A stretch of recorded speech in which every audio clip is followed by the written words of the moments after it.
Have you seen that shit? Holy shit! What the hell?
Hey guys, good morning. Vampire reporting in. We are here with more Khemri campaign, 71 turns in.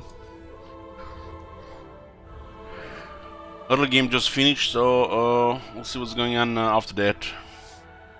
Yoo-hoo!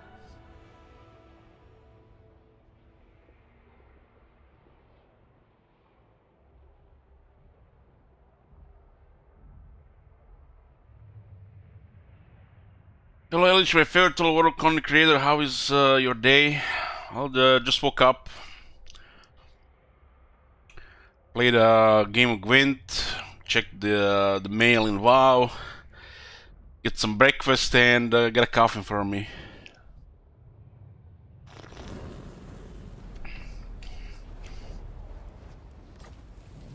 And a strong biting for Tomb Guard.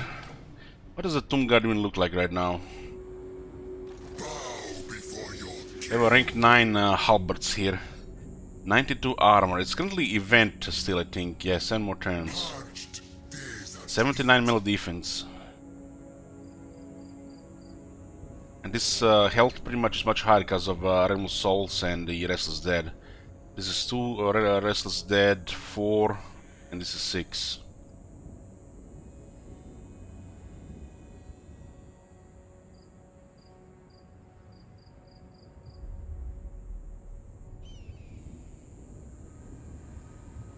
Uh, 19 until large. We're taking the Black Pyramid Nagash. It was named into Black Brothel of Slanesh.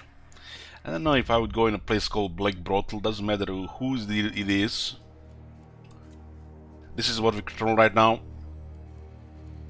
The next thing we're gonna attack is the Doom Kingdoms. Try to take the rest of these deserts here. We weren't in really any big wars so far. Basically, just getting rid of these peasant factions. Oh my god. Have you seen that shit? Holy It was an earthquake just when I went to sleep. It lasted like 4 seconds. I'm not gonna be bothering about it. If there's more earthquakes, more earthquakes. I wanna end the city, I don't give a shit. Put me out of my misery. Not gonna be not going to sleep. Glade Lord, at your service. These guys are taking massive damage, and once they're diminished enough, we'll bring them down.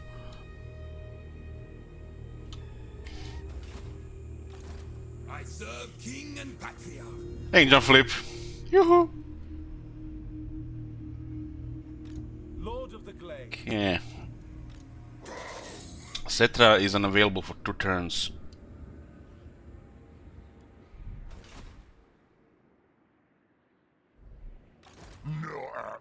Okay, let's get more reputation here. Looks like Grimgor is in range. Who's this guy? Some random guy. Rank 7 discipline though.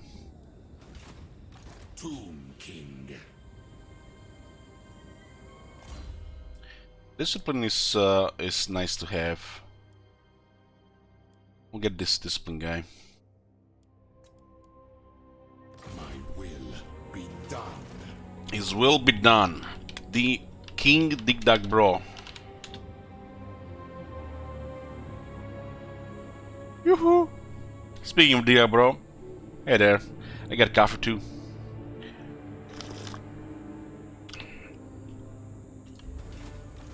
Land of the dead. Oh, Grimgor, what happened? Having a bad day, Grimgor?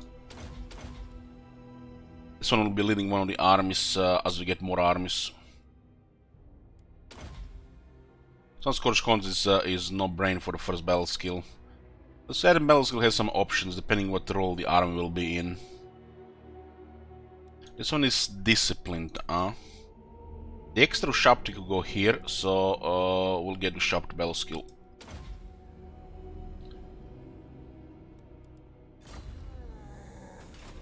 Address me as your highness. Hold on, your highness, hold on.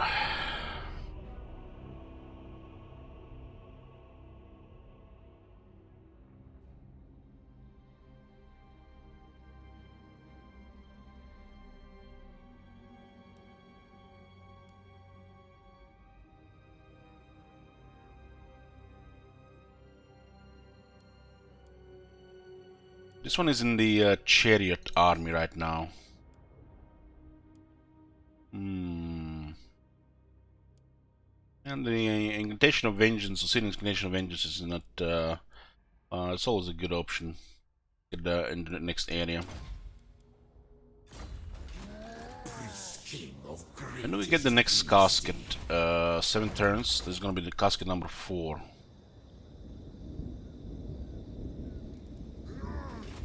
My glory. Shame the other one wasn't in range for the Grimgor Strait. Arise, my legions. Rise. We beat Grimgor in the field and now we are just finishing off for some extra experience. He did attack us. Ooh, we just stolen his Talisman Preservation. Ching! That's the shit! Put the jars here, definitely.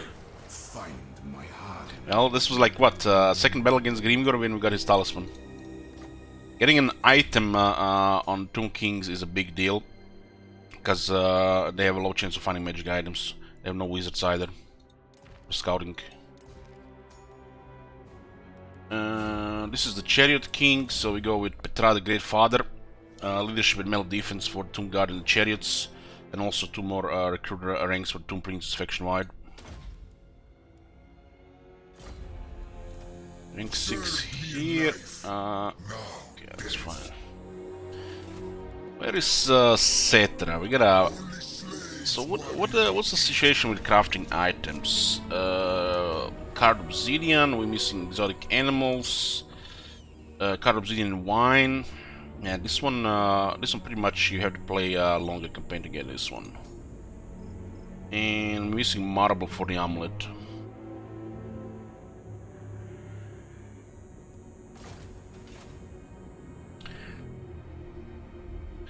For the Shapri army, Lord Hikara. Restless Death stacking. Consecutive buffing and restoring the health.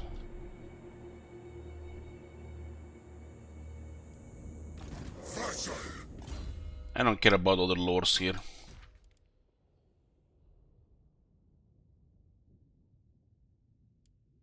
Cetra will get massive toughness. We had mainly physical resist so far.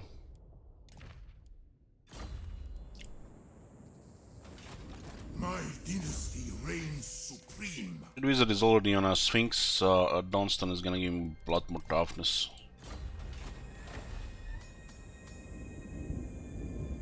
Amulet has an ability which removes enemy shield value and armor. It's a short range but big radius.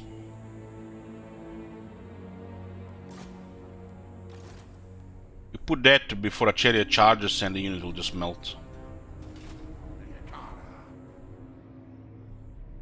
Okay, when can we attack Doom Kingdoms? 4 turns.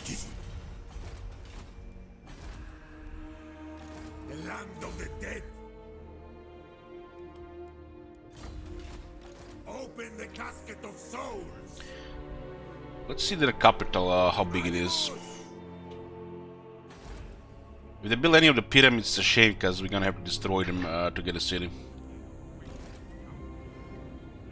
Oh my god! Have you seen that shit? Holy shit! What the hell? We'll send shit with the round. We never tire. Tomb King of Neheb. We're going aggro on the other Tomb Kings now that we are becoming a major power. To become a superpower. The money we are getting right now, we can get a lot more military capacity on Tomb Guard and Shapti. Thank you, Devil.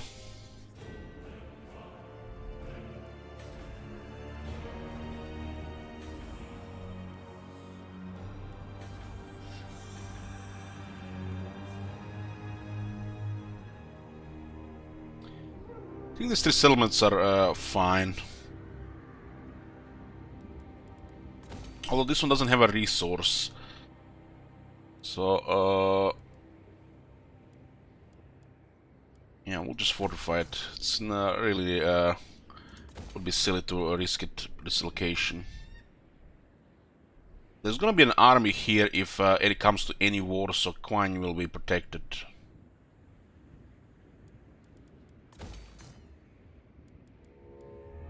I'll just get them lots and lots of Tomb Gun now, so we get increase the quality of all armies.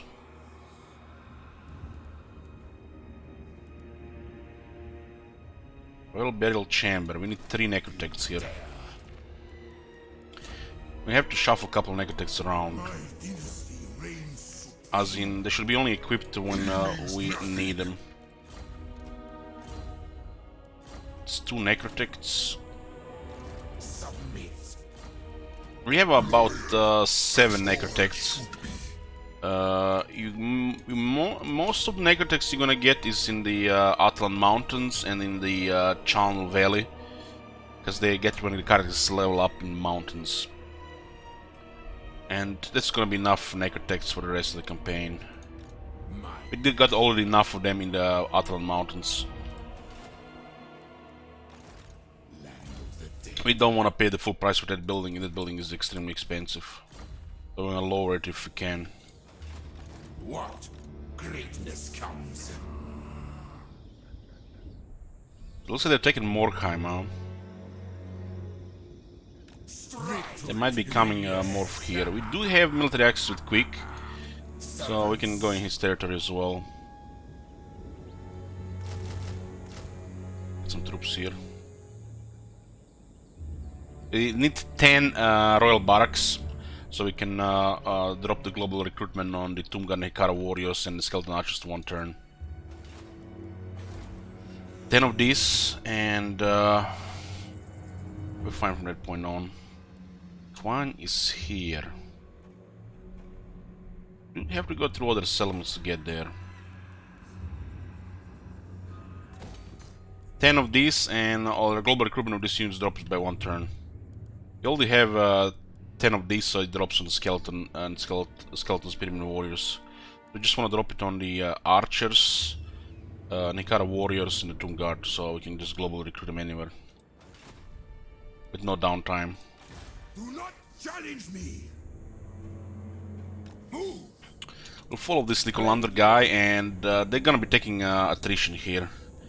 Eventually, it's gonna point where we're gonna fight. This book is not a priority, and you don't really want to fight these guys full health.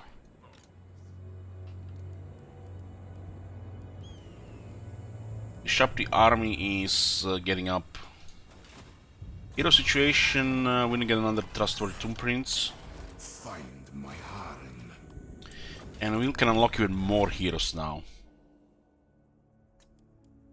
Another Tomb Prince, another Necrotect. We'll go with another Necrotect. And probably gonna get a Herald next. A ruthless slave driver, Hemunus was famed for raising the glittering Temple of Sorrow in record time.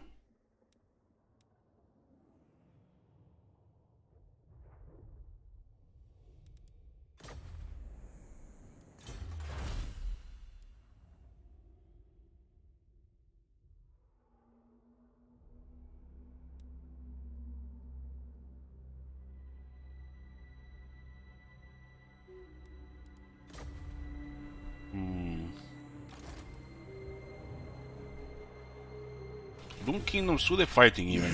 They're fighting the elves, the wood elves, and they're friendly with Karak Zorn.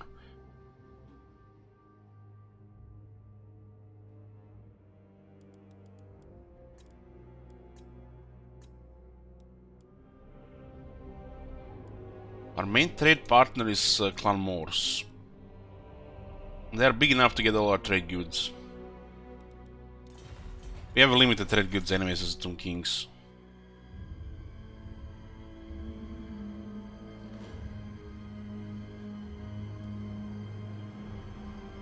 Well, partnership is bugged. This one is actually the matters of Tomb Kings and it bugs as well.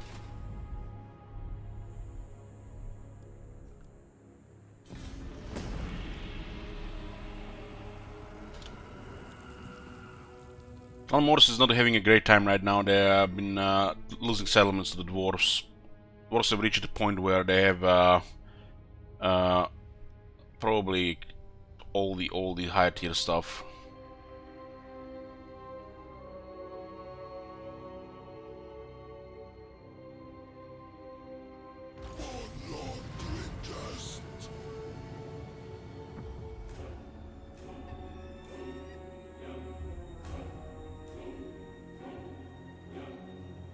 Just 1 second.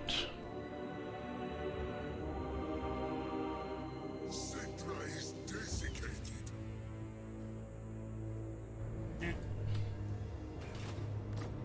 Get another Necrotect. This Necrotect will go with King Toka. Petra watches.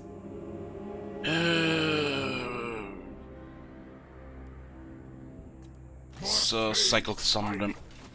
We're getting one of the Carvers. Increase extra capacity. I command movement. The city should be here. This means Eternal Life. There's 3 factions in this province. It's a really bad thing this Skaven have this one. They usually have this one unless clan wars get wrecked. It's an important city for us, this one here.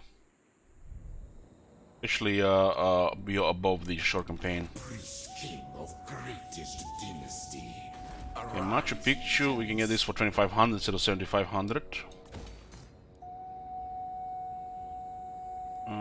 Upgrade this. This province will be rich. It's 4 regions and it's adjacent to the Land of the Dead. So extra up to 25% income. My will be done. We could just poke into the Morkheim there. Power 2 armies should be enough to do stuff. of greatest dynasty. This movement here is horrible though. You can also looks like the dwarves are coming down here as well. For the wisdom of Valea. War with dwarves means war with a lot more factions. Address me as your highness. Make way. Just keep his highness here. Ambush the foolish. Still we need to wait for these guys, yeah.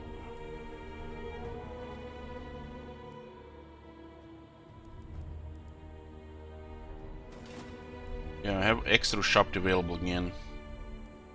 Proud son of Apolloran. Cetra is available next turn. He is able. This is the Lich Priest. Get more power. Attend your king, slaves. Now we go. We'll see if any factions will not like that we're attacking these guys. Not impress me. More research, more wins of magic power reserve. Your prince. My father demands it. Animus. Rest is scouting for Cetra.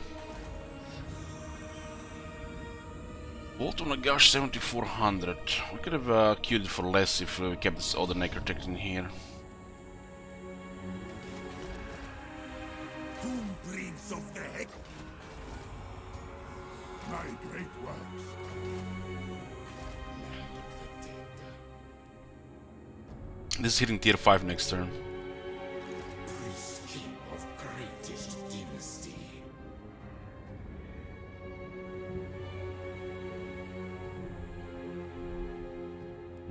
My will be done. On your knees. You can remove these buildings, you don't need them anymore here. Parched desert. So you should cheaper construction as well.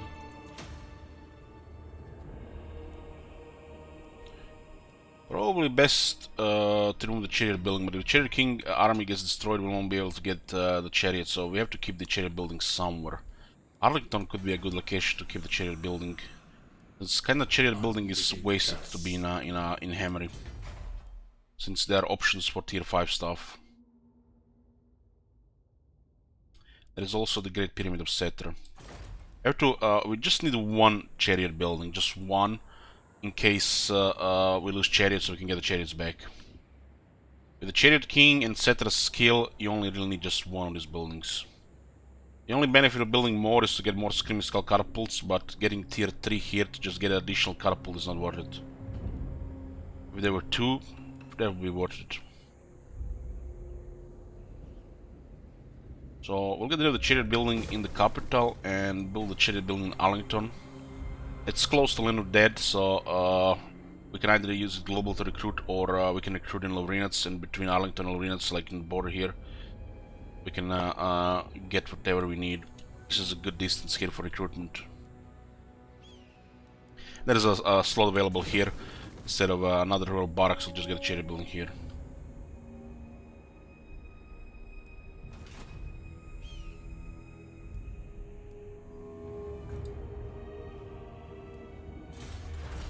I'm hoping that the Tomb King unit recruitment system is gonna be used for Warhammer 3. I did use the Bretonnian base of traits for all the factions of Warhammer 2. I should use the trait system of the wood of the High Elves for all the factions of Warhammer 3 as well, and Tomb King recruitment system for all the factions in Warhammer 3 too. It just adds to the game. Some factions could be special and they would, you know, have it the regular way, but most factions should have a recruitment like this.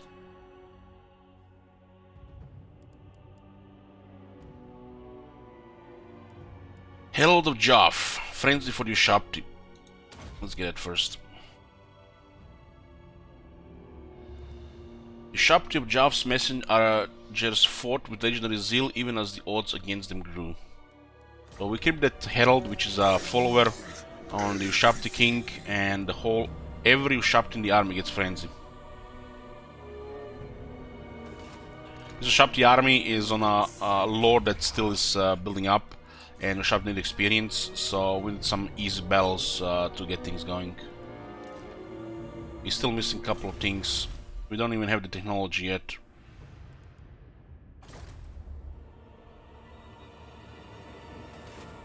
Obey me. Now, Ushabti army for the Tomb King is pretty much that's Doomstack, especially on the Ushabti King. And if you equip Frenzy on top of that, Ushabti King has extra missile strength and extra attack for Ushabti, so it's only for him. And you can equip this only on one lord. So if you equip on this lord Frenzy on top of his extra attack and damage, Ushabti gets additional 14 attack, which is massive. You can over double their base attack, and their battle skills are great. We're getting 30 jars per turn from characters and buildings. That's not counting bells.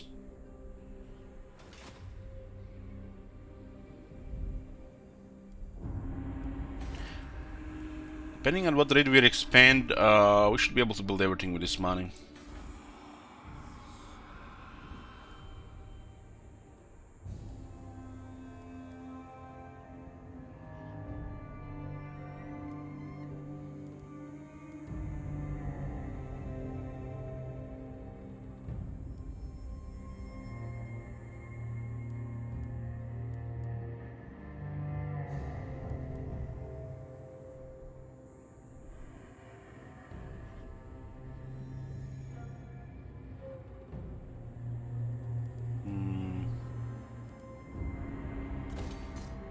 We'll get another Tunga building there.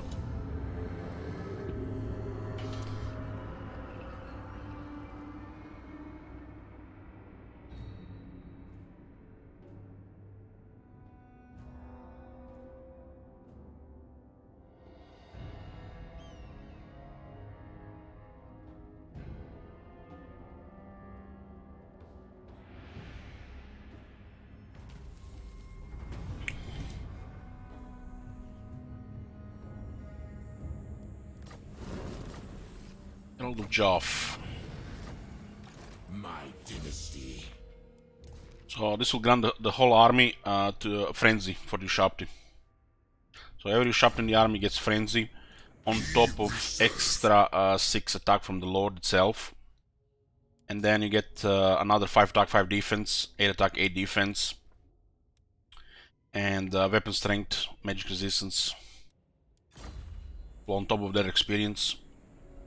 There's a very little reason to add anything in this army other than Ushapti, because it's the Ushapti king. He wants to just have a full Ushapti. If you know, Doomstack thing, you know, is a thing for any lord in the game, it's for the Ushapti king.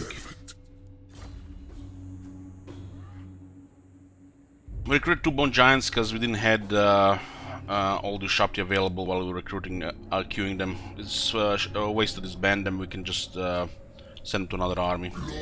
But we do have to take a second battle skill to unlock the veteran battle skill, so we can get 2 points for the Bone Giant, so Bone Giant is good too. But this army just want to have Ushapti. Ushapti and Necrotect. The army has good movement. Son of Nehikara.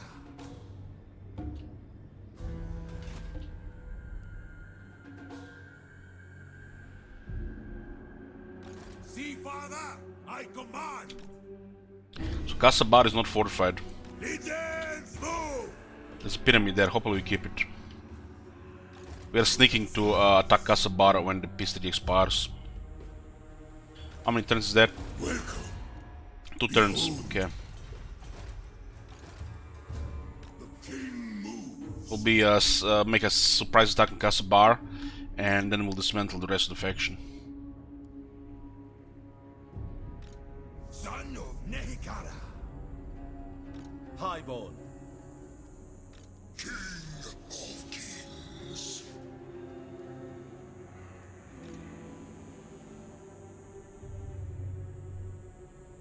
Make way for Setra.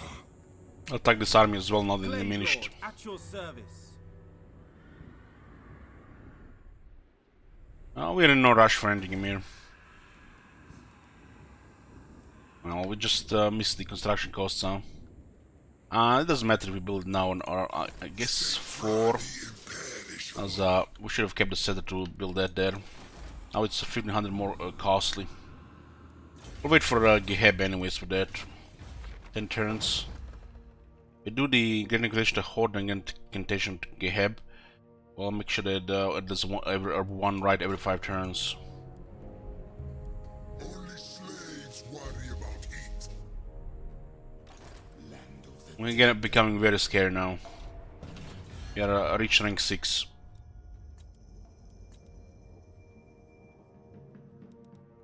Clan Morse is getting dismantled, they're getting wrecked.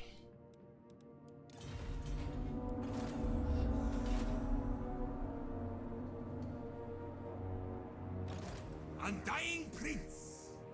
Priest King of greatest dynasty.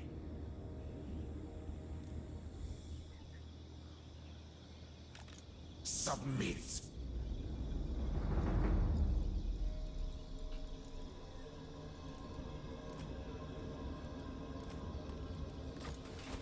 You dare. On your knees. My will be done. Holy shit, it's a good army. Of the assassins. Still might be a chance for them against the wars. My glory. Do we have a Taskmaster? We have a Taskmaster here.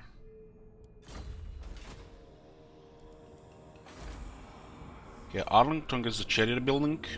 That's the only chariot building we're gonna use.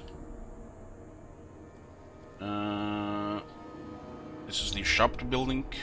Tier 3, Tier 4 slot for the recruitment is either Royal Barracks or Ushapti. It's better than Tube Scorpion. If you think you need more units, you can drop one of the other buildings to even get more Scorpions on top. I'm not a fan of Scorpions because they're very buggy. Bad at chasing and they get stuck a lot. Fully buffed Scorpions do pretty deadly though. Ushapti is just better. Ushapti don't have a siege attacker, Tomb Scorpion has, so keep that in mind. But if you're reaching tier 5, the Tomb Scorpion become irrelevant. This is the first building you're gonna remove when you reach tier 5. This is just a trash unit compared to any of these. All this is some of the best units in the game, together with this.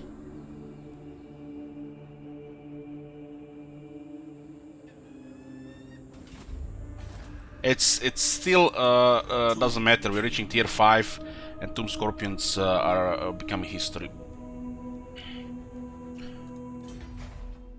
They're just better units, and you can build everything. This is a good building because you just need to build one, you get 2 scorpions. But with sharp tier superior units, and when you get tier 5, this building becomes just remove. You do get to keep the scorpions recruited, but why pay money for that building and then for another building? Okay. So we're gonna get the pyramid and all the tier 5 recruitment in capital now, Miragoy. Petra watches immortality and power. So the Great Pyramid and all 3 here on 3 slots. So we got all the best recruitment. We got the Tomb Guard, Ushapti, all the tier 5 statues, and the Bone Giant. They forgot regarding Ushapti Siege Attacker. It's simple as that, they forgot.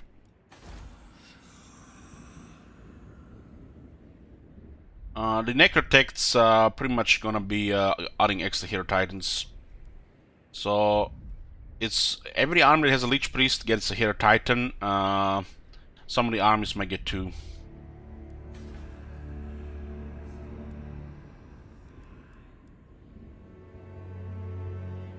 But 1 per army should be a thing, especially if it's an army with a proper lord.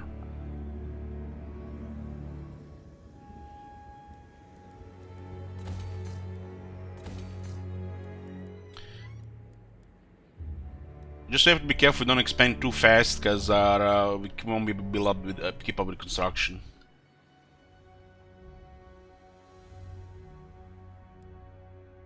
And it's easy to overexpand with Tomb Kings. Once you get 5 armies rolling, you can expand in every direction.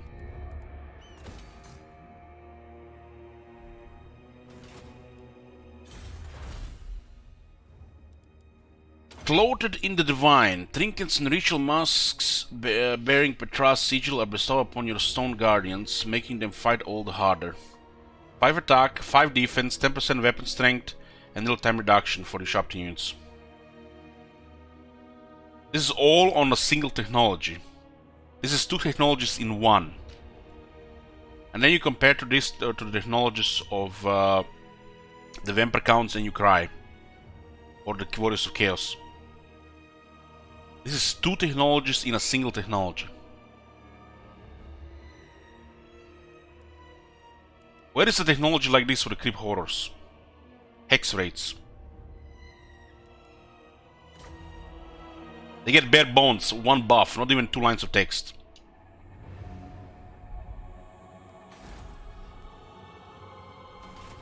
Served me in life, now death.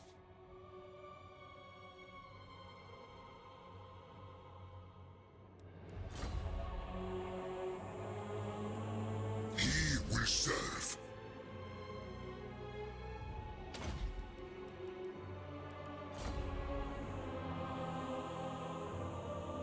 This is pretty much a dwarf style army. He is able.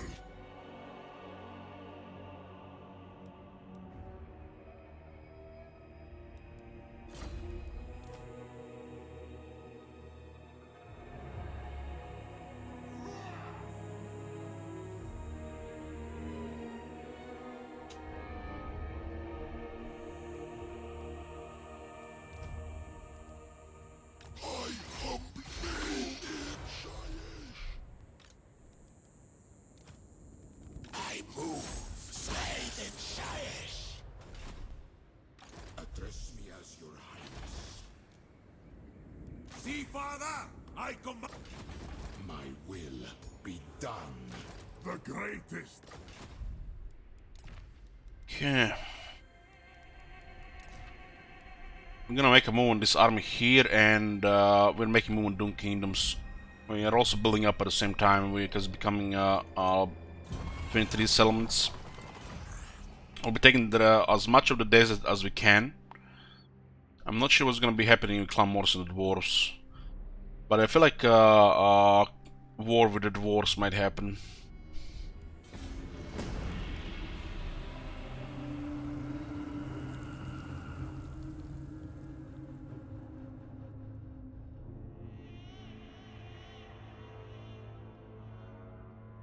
I haven't really used the Necropolis Knights with all their stuff since they got buffed.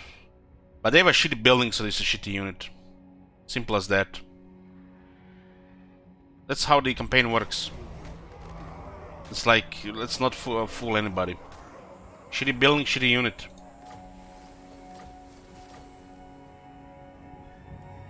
What?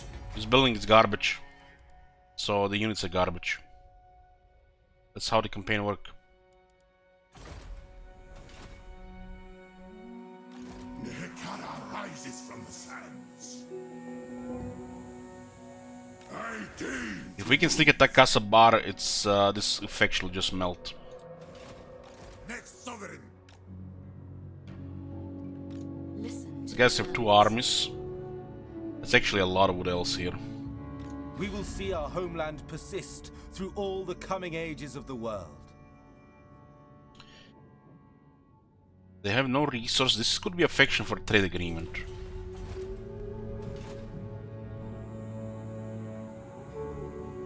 Citra does not serve. Make way!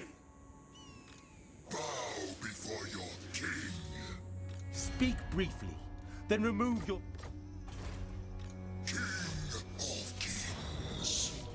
Okay, they've lost half the health to attrition, so it's a good time to attack. In general, we want to fight this army full strength. Once you get these territories, you can use the Sandstorm to diminish them.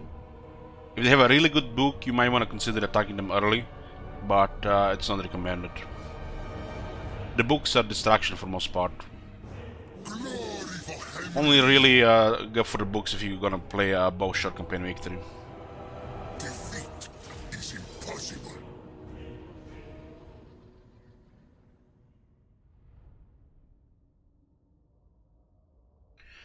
This is also not a very good book. They just have the book for the Sandstorms, which is just a cool book, but nothing really major, can be pretty much ignored. But we don't want to tolerate to this faction in our territories. We could have used a second Sandstorm. This army would have dropped to like 10% of the strength,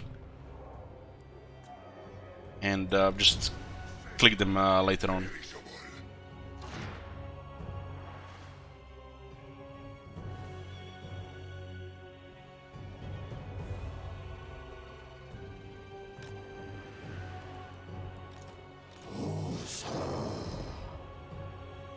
Yeah, we can attack the Reds as well. That would be the easiest option.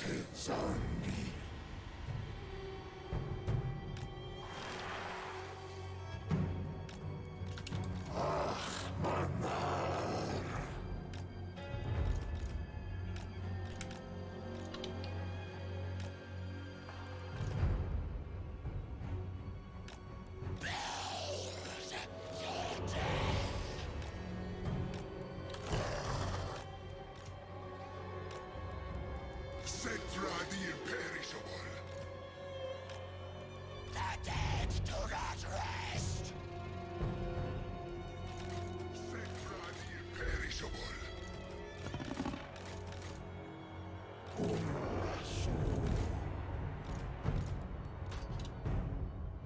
They have to come to us, so we'll just react here.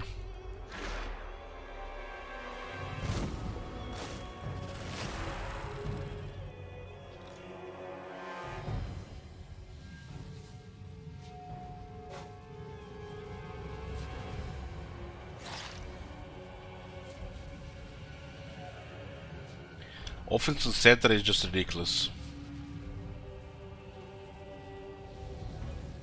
And the fact he can cast spells at the same time, it's just... it's crazy.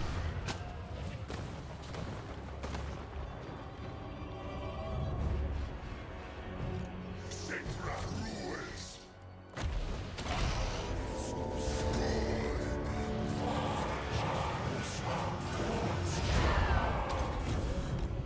Petrad agrees. I did not give permission to this chariot to die.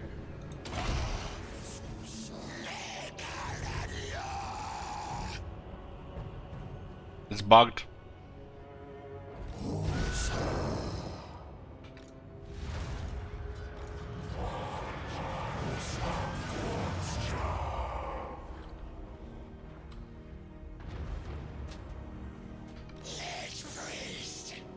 God damn it, man, this is a really bad bug.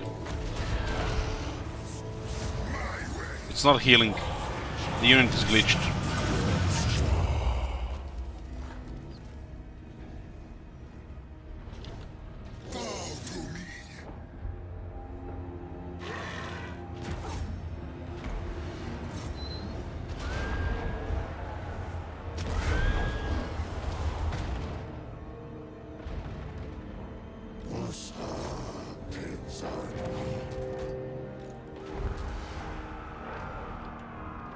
Let them hit the halberds.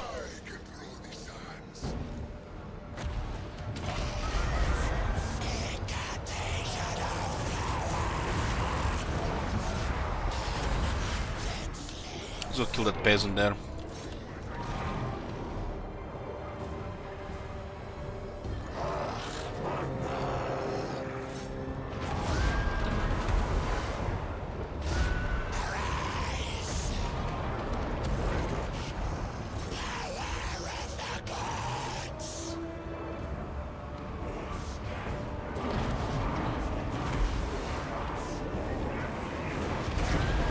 Totally mitigated the charge.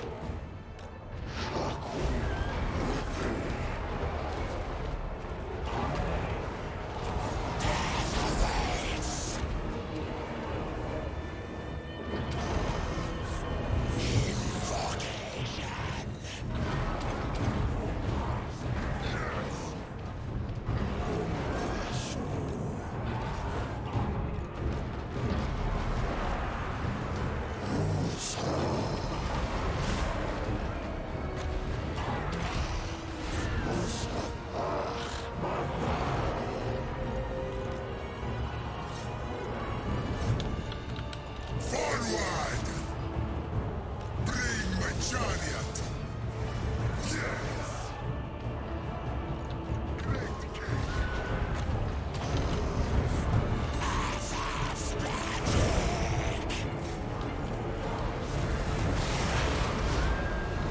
Of course!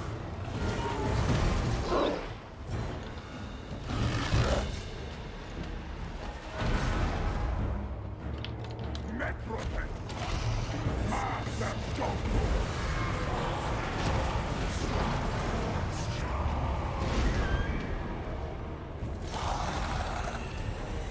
Just enough anti-large to make pressure on some of their large units.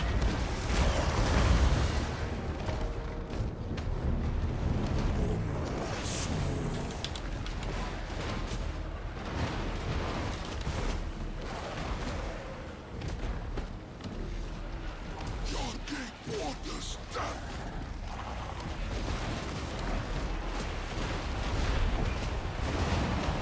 Grey boss and the moon giant in the army, and get that range buff on the Lich Priest.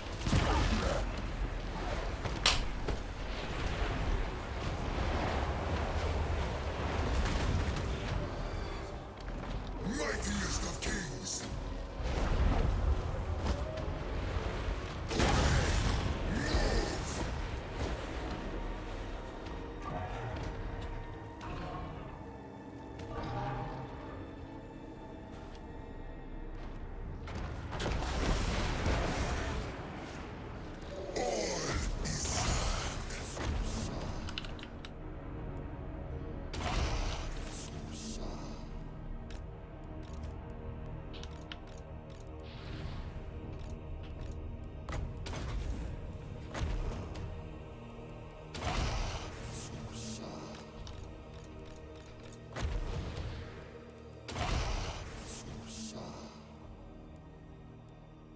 So what is going on here?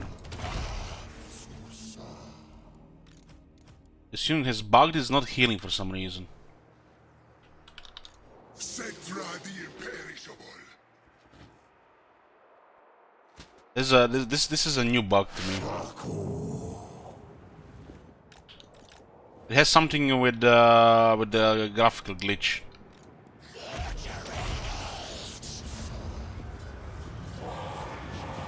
There are currently 10 chariots, and not a single one of them is bugged. This thing definitely is a major bug.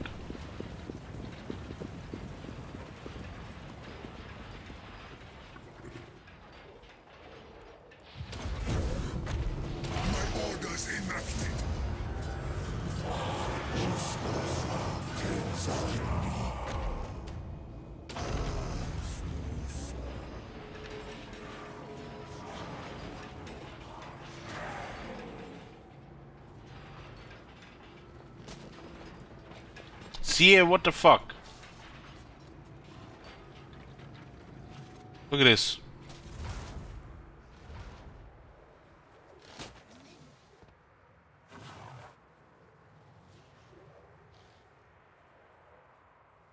This is a pretty big bug.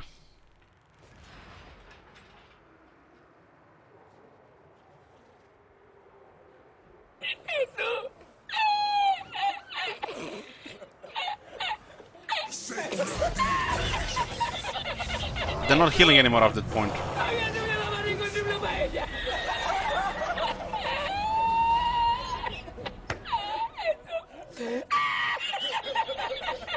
It's both a visual glitch and a texture bug and a unit bug. It will not heal after that point.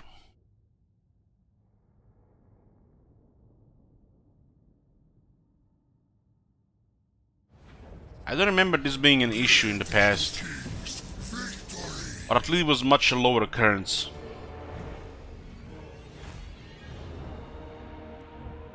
$2100 is massive.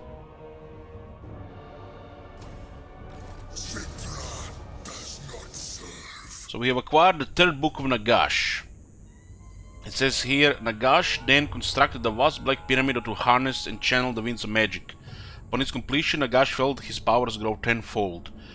Though the cost to the kingdom was ruinous, even as his might surged, the outraged Nehekaran priest kings gathered in secret, devising a way to topple the sorcerer's tyrant. The third book of Nagash grants regions will be hit by a sandstorm after sacking or occupying settlements. So we pretty much get near perma sandstorms going on as we expand. Immune to sandstorm attrition for our armies and casual replenishment rate plus 20% after sacking or occupying settlement. So we replenish faster and cover our lands in sandstorms as we occupy new settlements. It's basically a defense system. Bow before your king. Glory for Khemri. Moving. It's cool for sure, but it's one of the weaker books. Undead.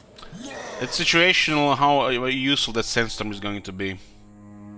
If you're fighting the whole world, it might be useful.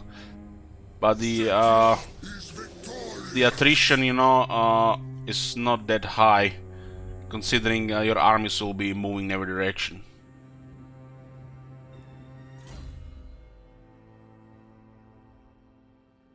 The last thing we got was a Tomb Strike.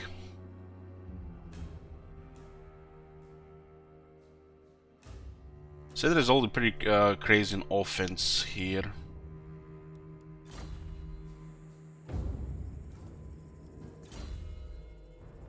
Let's go evasion and magical reserves for the next few points. We'll go with physical resist buff. I'll only just get 1 point here though. Second point here makes it pretty much usable way more. There's a lower cooldown and cheaper, but we have enough power to use it even regular sometimes. But just this to unlock the evasion.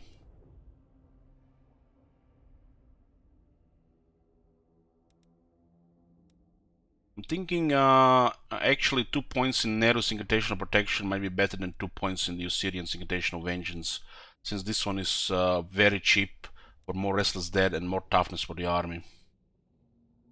In the future, I'll probably consider putting 2 points here instead of 2 points here.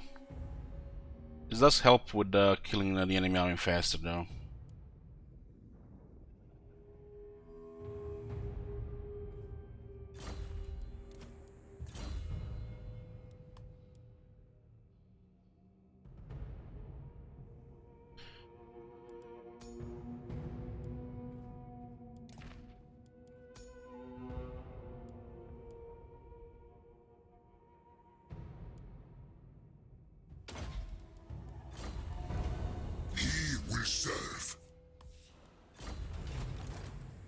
Gonna make a move on Doom Kingdoms next. We clear the book army here.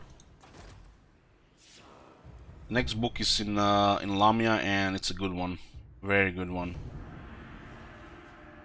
Hero actions become viable. You get extra 1 hero each type, and high chance to succeed. It's a great book. of greatest dynasty. Wonder what Skaven are gonna do to Morkheim. Probably just gonna occupy it. Make way. Strike on my command. Need somebody to spy here. King Ron might get some battles here. King and patriarch. Igniskis is currently in a sandwich between the dwarves and the Skaven, My will. with us in the mix as well. We never tire. Address me as your highness.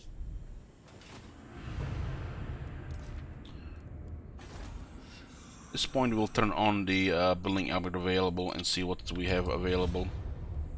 Since we're getting larger, we might use notifications. All of these are good to upgrade, but what else is there?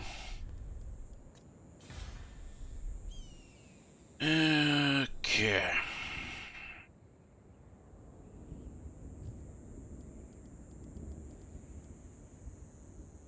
You do get a Necrosphinx in tier 4.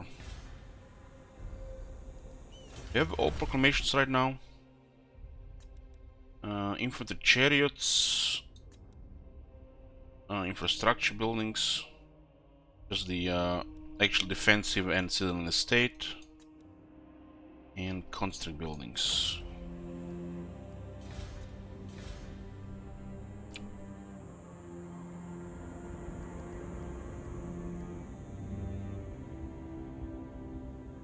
This guys gives us more means of magic power reserve. All the pyramids give a lot of power to Tomb Kings for magic. Also jars and public orders. Every pyramid has something special. This one all gives experience to local armies and local recruitment capacity +1, which is on the worst.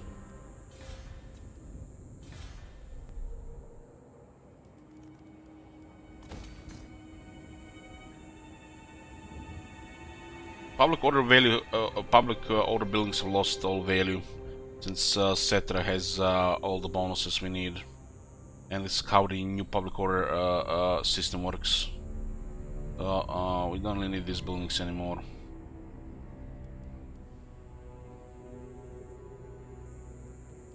It's kind of pointless because the bonuses are irrelevant. It's hard to get them and makes the line of sight even worse.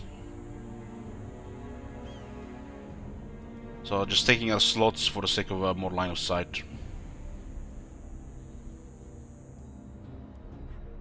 We can always have an army patrolling this area, and we can just get higher military instead.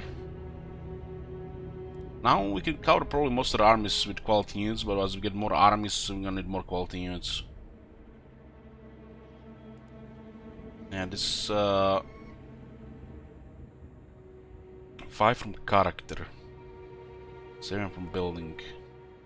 Doesn't say +2 from faction now. I guess it's this is faction -4 and then it's -2.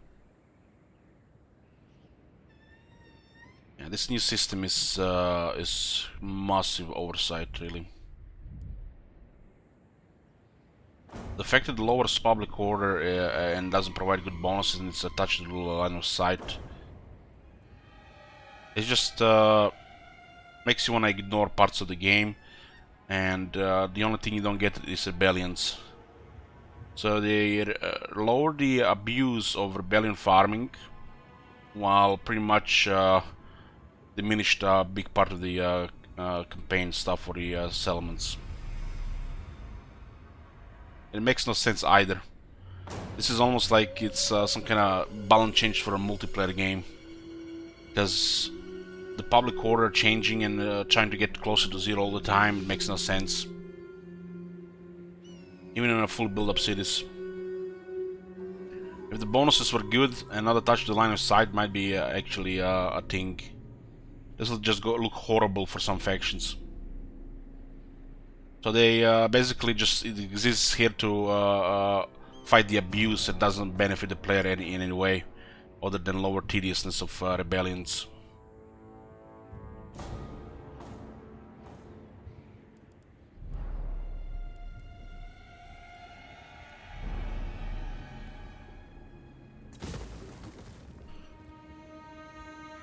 It's gamey and doesn't really fit the game, especially streamlined across all the factions.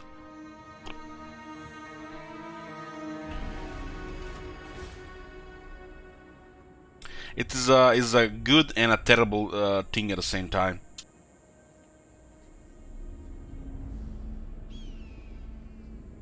It's a poor solution, really. Very poor solution.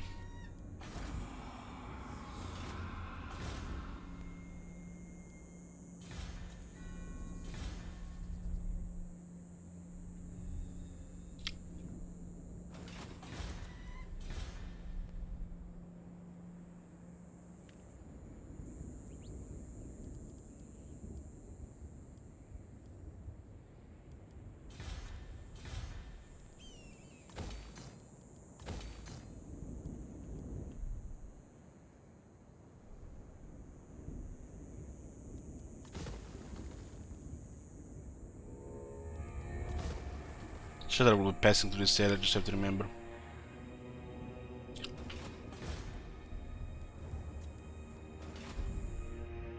Making move on Dawn Kingdoms next.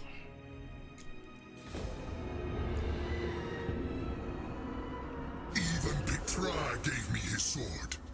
What will you offer, Thrall?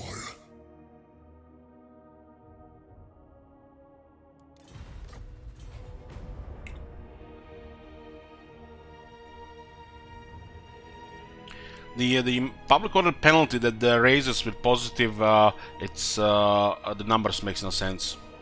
It's way too high. Should be halved, and they should add the tax bonus to the benefits as well. And then you might consider getting public order high, so you keep the vision and extra money. Otherwise, you're just gonna game it and not build those buildings, and you lose line of sight. That's the only thing you lose really at that stage. It's gonna be a pretty dark game, because the you know, the line of sight is nice as you build a big kingdom.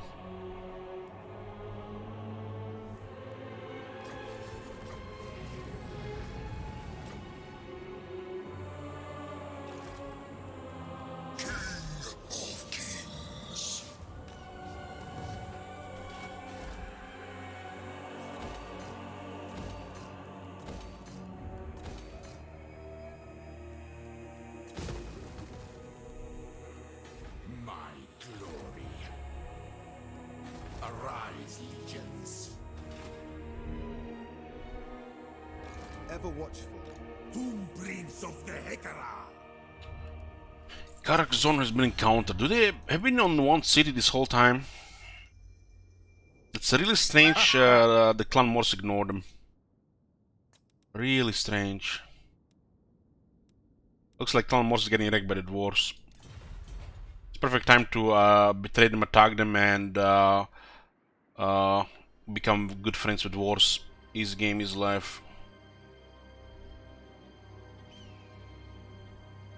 Submit to your king.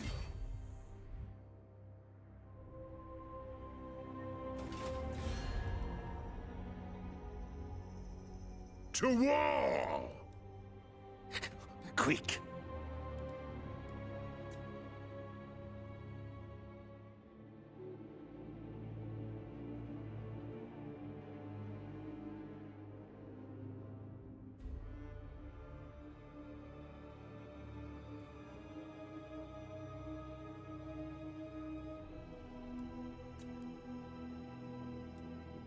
Yeah, they're just losing. They won't be able to do anything. Staying with them, we're just gonna be forced to fight the Order Tide.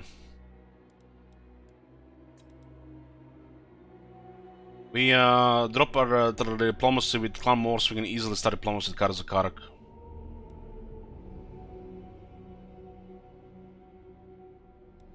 They're holding Qatar, and the dwarves do not hold it.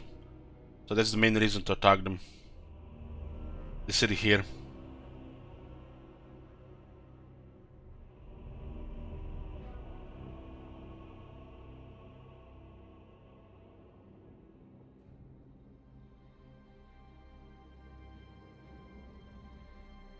The dwarves have taken Black Crag and Karakate peaks. They're gonna become a superpower on the ashes of the Skaven.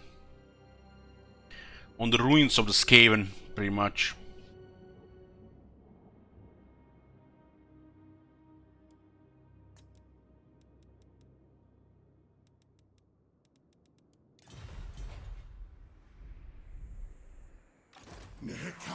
rises from the sands.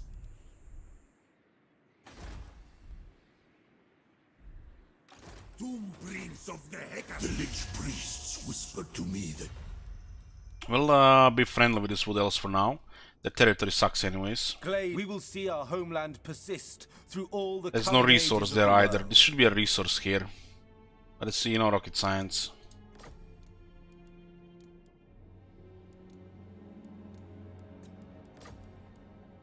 Orders received. The treaties have expired, so we just declare a surprise war. by the gods, destroy all. Nehekara will be mine.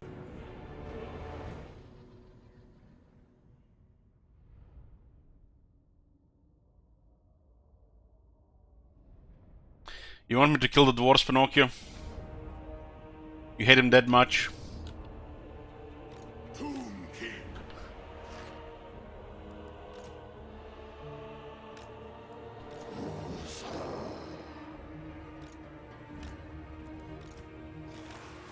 Your king orders death.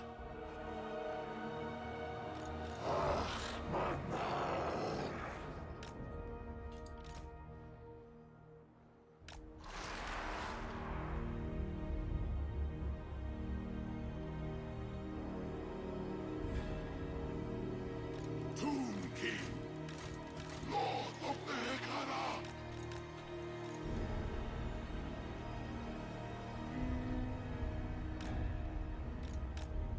Tomb King. Awake the necrosphinx. God damn it. What's the bolt throwers? I move. Onward.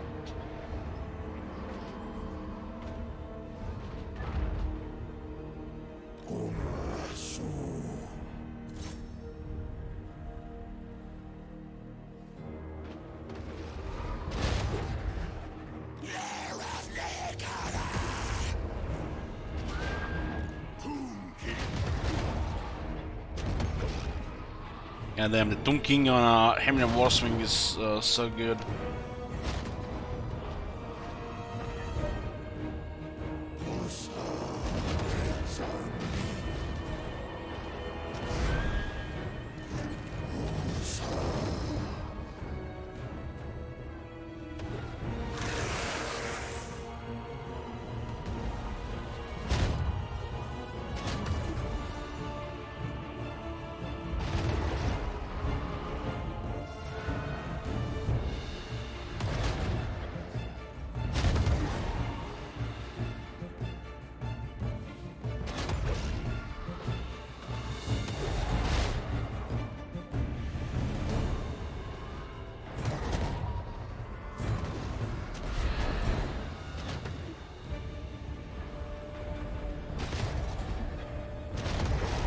Sepulchral majesty.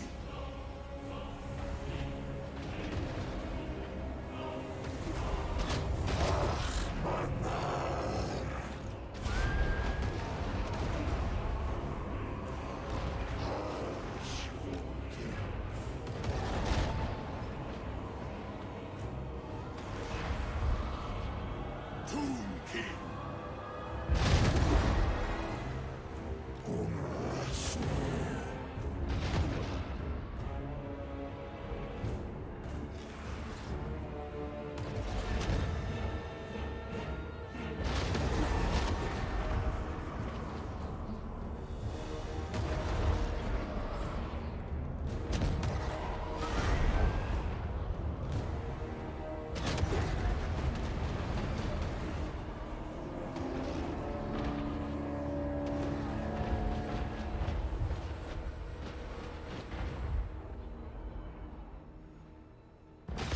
Lich priest.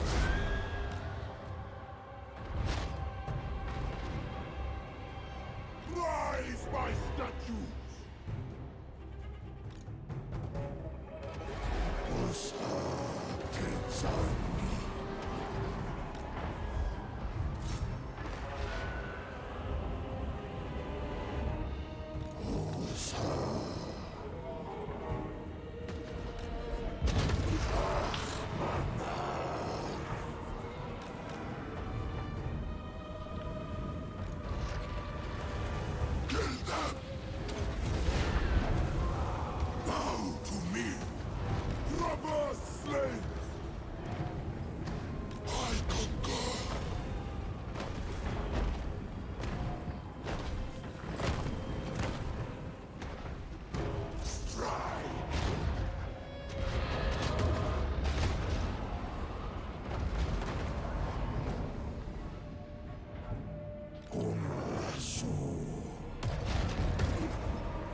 Do not stop!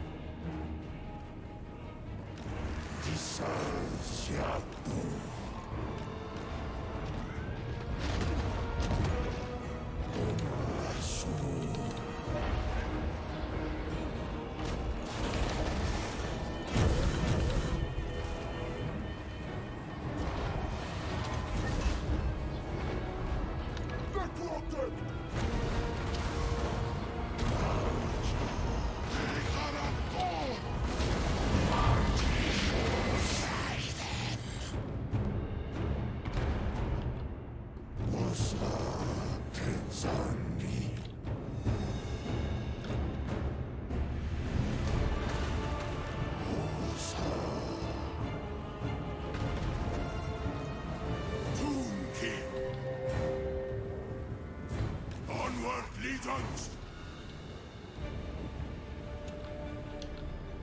The dead do not rest.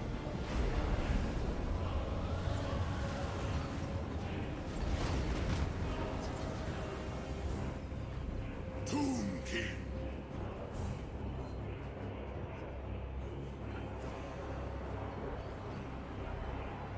The crowd worships me! Your king orders death! Unliving king!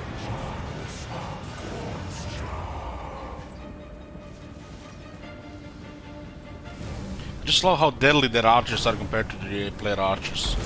It's a noticeable bullshit. This guy's supposed to be dead like a minute ago. And crumbling, and they're still shooting, and look at this, 13 kills.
What the fuck is this shit here?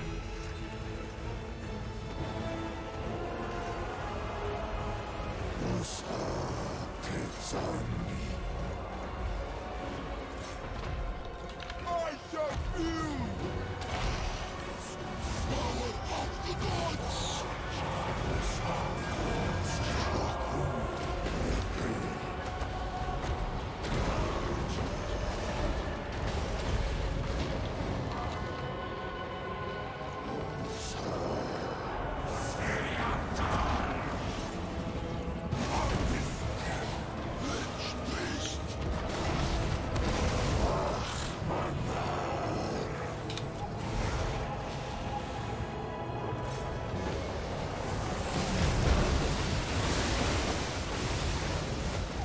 I'm overcasting the incantation of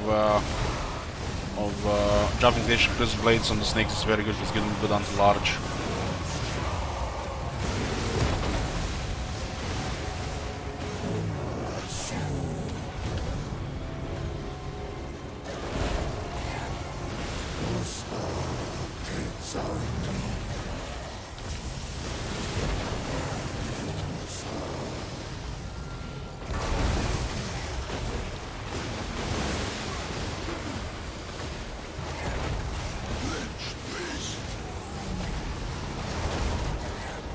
I have no rival!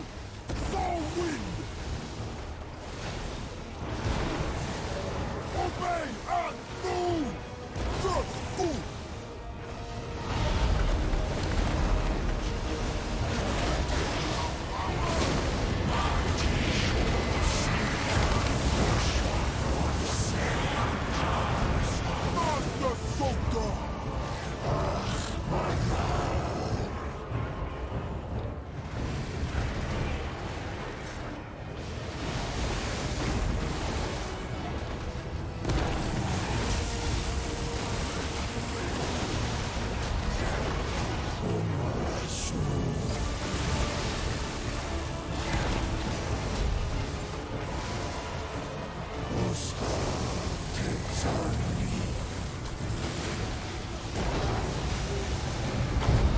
Take for John!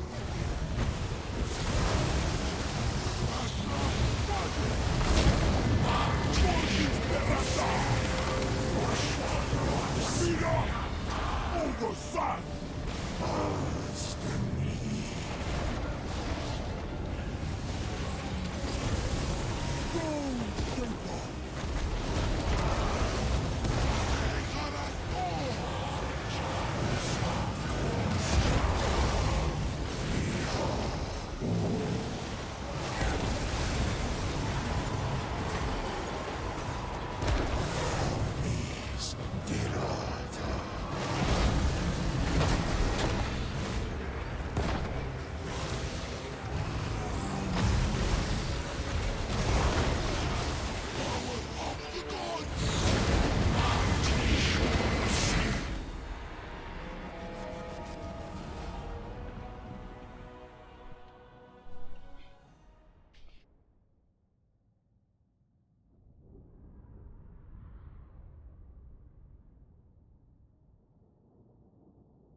Have the capital.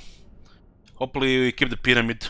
Can you imagine capital degrades from tier 5 to tier 4 on Occupy and the pyramid gets moved randomly out of the buildings? Imagine a game where you could actually pick which buildings to remove because you have to downgrade.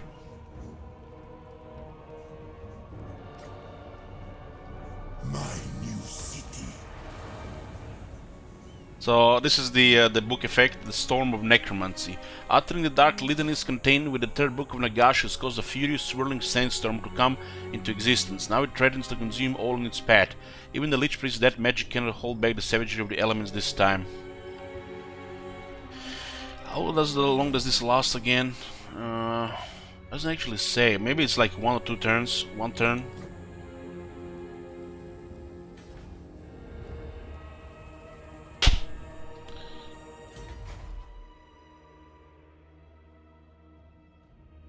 I'm gonna get a coffee, guys.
I'm here, boys.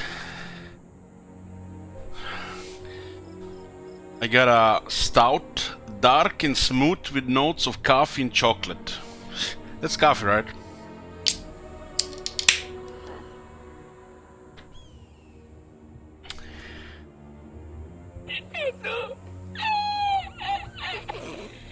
I hope, guys, I saw it wrong and they didn't have a pyramid built in this city. My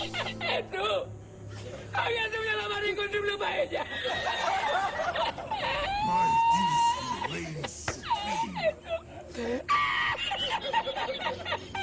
They didn't have a pyramid in this city, guys. I was eligible blind, right? No, they didn't have a pyramid in this city. By the gods, I saw it wrong. serve me. Can be right that we have captured the city and it kept, you know, this tier 2 shit instead of a, you know, pyramid that takes 10 turns, cost 15,000 and one population to build. City of Bronze for the Tomb King, so it's different. Castle Bar was the center of ancient Ekara's industry and was home to the fabled lion-headed Ushapti of the Legion of Bronze. +1 Ushapti capacity, 100 income, lowers the recruitment duration for all units to by 1 and allows the recruitment of Ushapti on tier 2. Huh? The Pyramid of King Katep.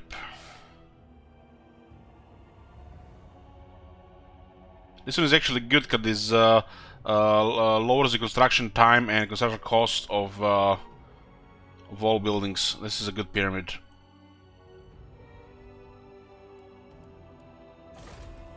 We got the Royal Barracks, which is very nice. Just gonna get rid of this crap here. Your advice. This is still not number 10 though.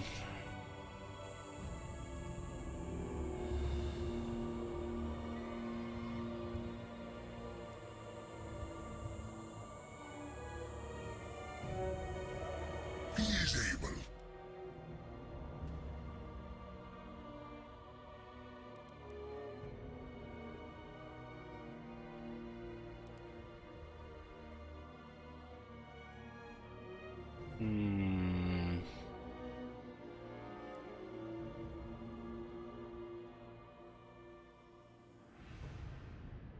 This is a very good battle skill for Necropolis Knights. When you're building a Tomb King, you definitely have room for an extra battle skill. Because him alone on Khemri and War Sphinx with gear and Resurrect is a good fighter.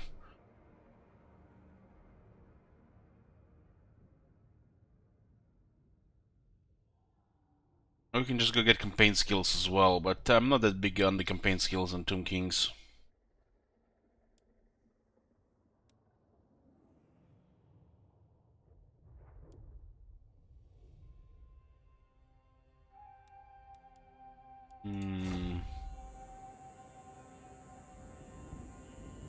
This army is fine for now.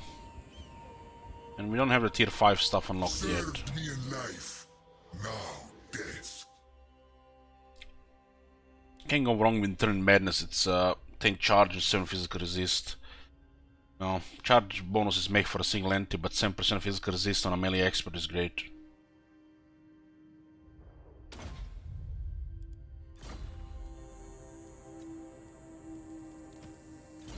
And 4 more rings on a Katama for immortality. Once again, immortality will consider this and fight together with statues. I really need a gear for some toughness.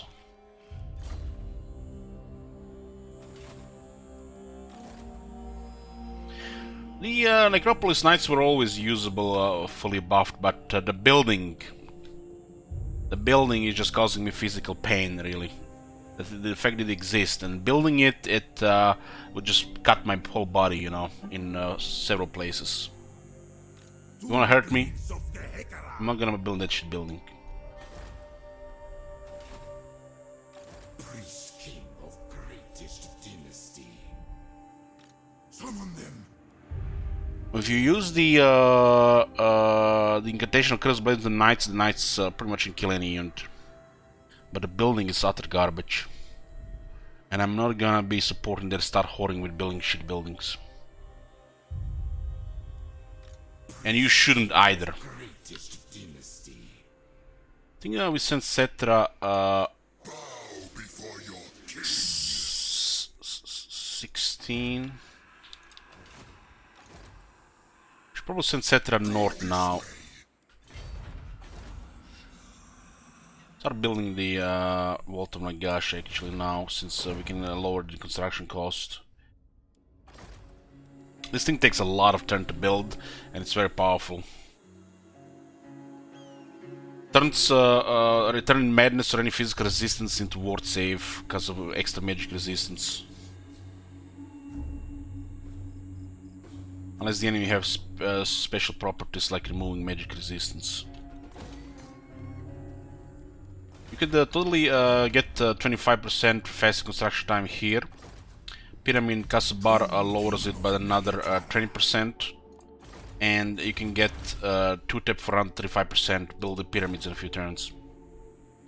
Also, same for the Vault of Nagash.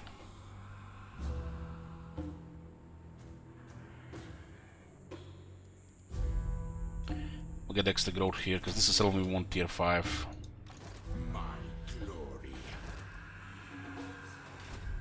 There are 4 trustworthy Tomb Prints, 5 trustworthy character total. We could have got him in rank 11 here because of Rebellion Chamber, but I want to have one more closer here immediately. The ranks don't really matter on Tomb Prints, they're just gonna be spying and generate some jar while buffing diplomacy. We're not gonna be using them for actions really, unless we get the book, which is not a priority really. If it's in the way, it's in the way. If it's not, who cares?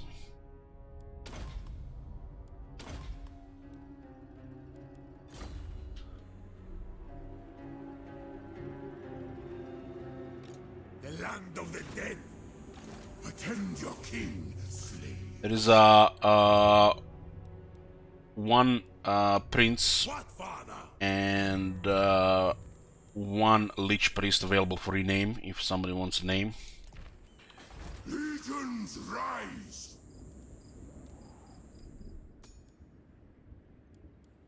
The greatest. We're also looking for another necrotect. Priest king.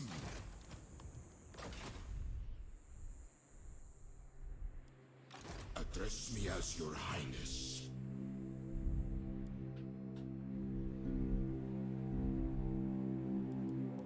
We never tire.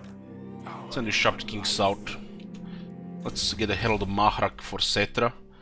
I'll get the additional armor and weapon strength for Tomb Guard.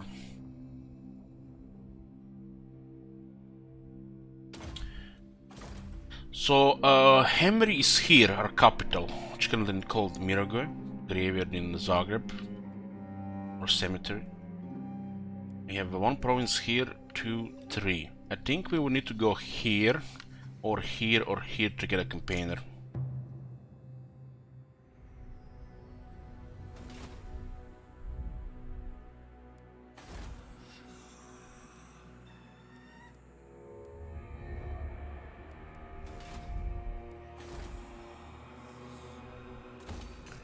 This one can still get targeted. This is adjacent to Land of the Dead, so Avenue Monuments is better than Salt. We just need Salt to have Salt, we don't need Salt for money. So this is always better.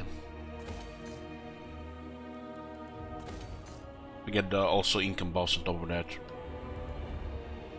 Any province adjacent to Land of the Dead because of the capital building will get 25% income buff.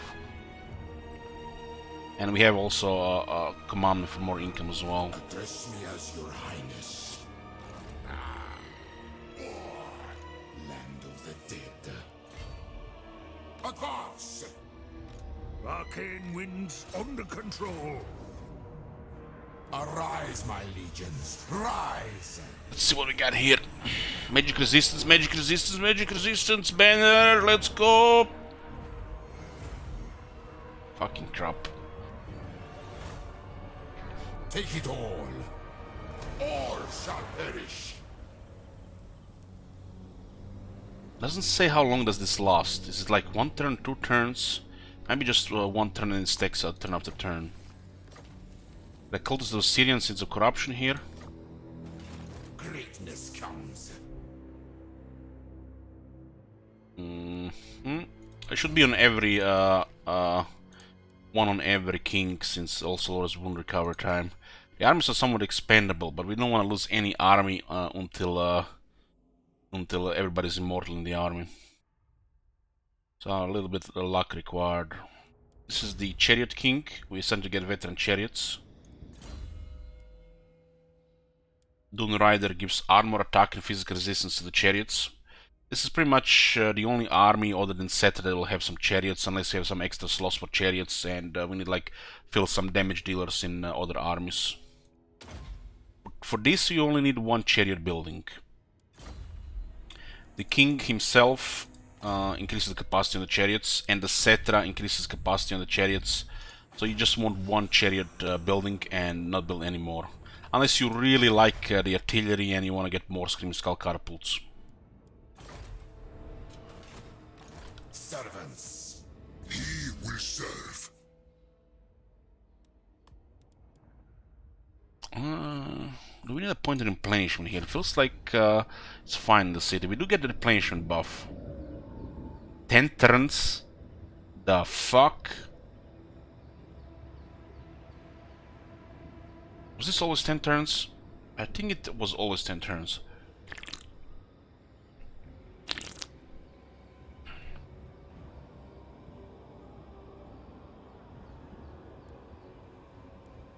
Now the third book is definitely a little bit better, because I forgot about 10 turns duration on this.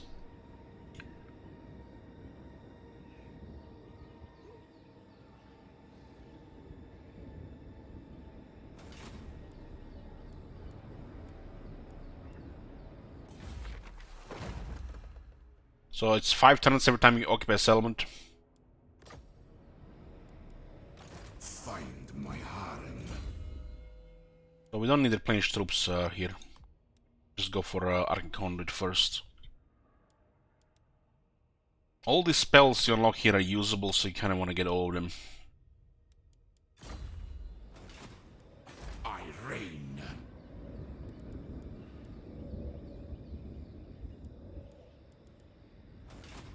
I have the Maybe some force greenskins in range of this glory. army. I'll just have a risk to lose this priest. Land of the dead. Prepare the crypt. This is gonna be our military wagon right for now. We'll get more armies.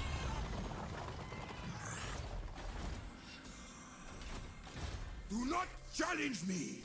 Books are just distraction, yes, because you can complete a short campaign victory without getting a single book. But if you're going for a long campaign victory, mortuary cult and the books, you know, become a thing.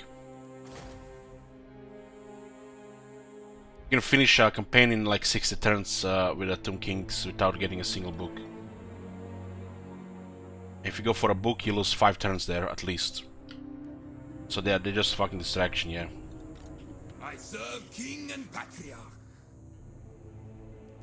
Are they required for victory? No. My father demands it. We have a Lich Priest in the army, and if we skill the replenishment points, that 50% replenishment would be nothing special. I keep my own counsel. So, distraction with a caps lock.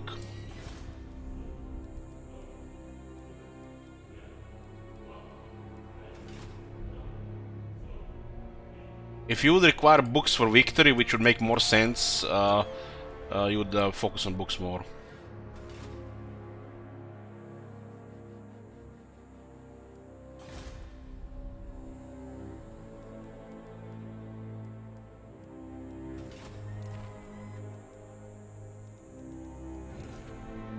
Distraction, sidetracking, you know, that sort of things, but that's what books are. Because, you know, the way people play the game is just short campaign victory, but Some of them are enjoyable to play longer, so you might start getting the more powerful stuff. At that point, it's just Mum Painter and snowballing, and you know, if you're still having fun with powerful armies, why not? But it's absolutely not required for Tomb King's campaign. Mortuary Cult order books.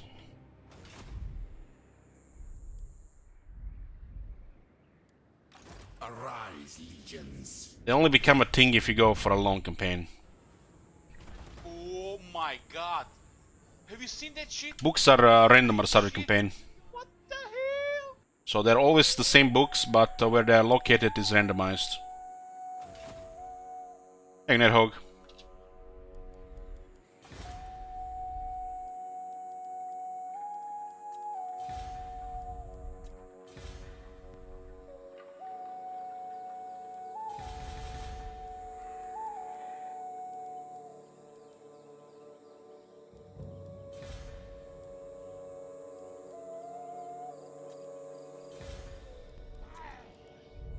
$8,300 down.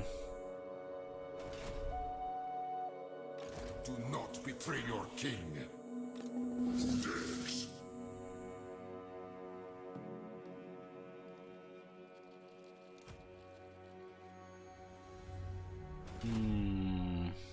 The exotic animals here, marble here.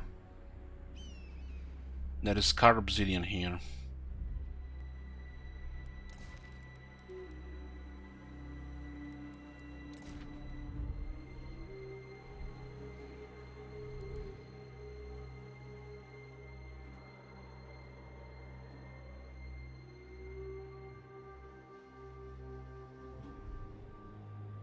The axe thirsts for war.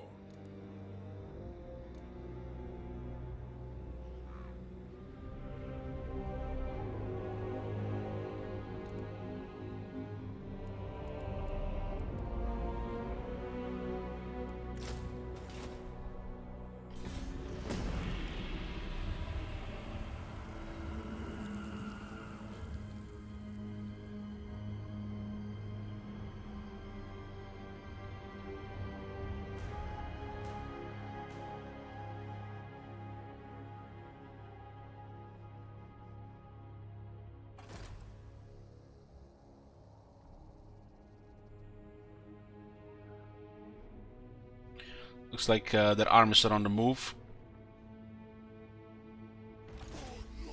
Oh, mighty lord, the fates have surely selected you for greatness.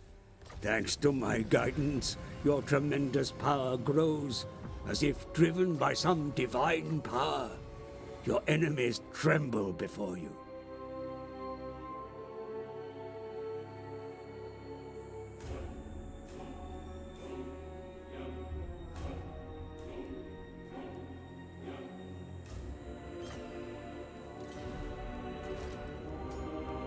Uh, 24 with Cetra, 16 settlements, I'm missing marble, we'll get it.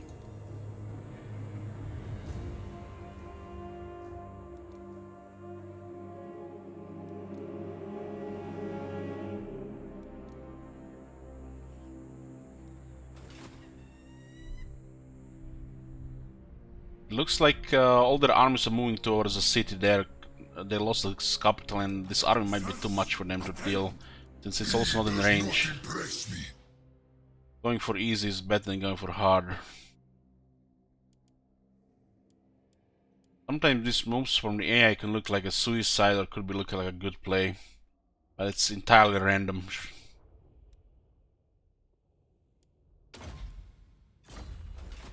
Rise! Rise! I forbid this! Ever vigilant. Your will!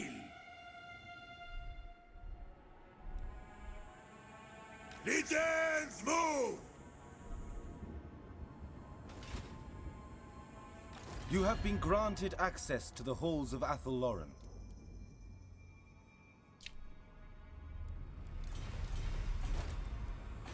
Nehekara rises from the sands. My great works. My challenge me? City will fall easily. Shifting Sands is a very nice province, multiple landmarks and gems. Cetra offers more challenge. No, not this time. Not this time.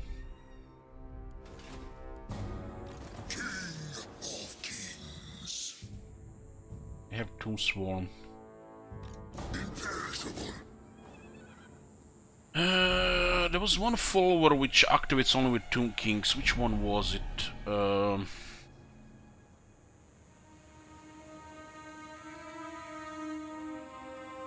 There's another campaign movement follower, but requires the vampires. You could get it by hero actions though. The Tomb Kings have additional 16% movement on the followers, then 10 and another 10 from technology and skill. The campaign movement range on Tomb King is amazing. I haven't gotten another Tomb Fleet Taskmasters at all.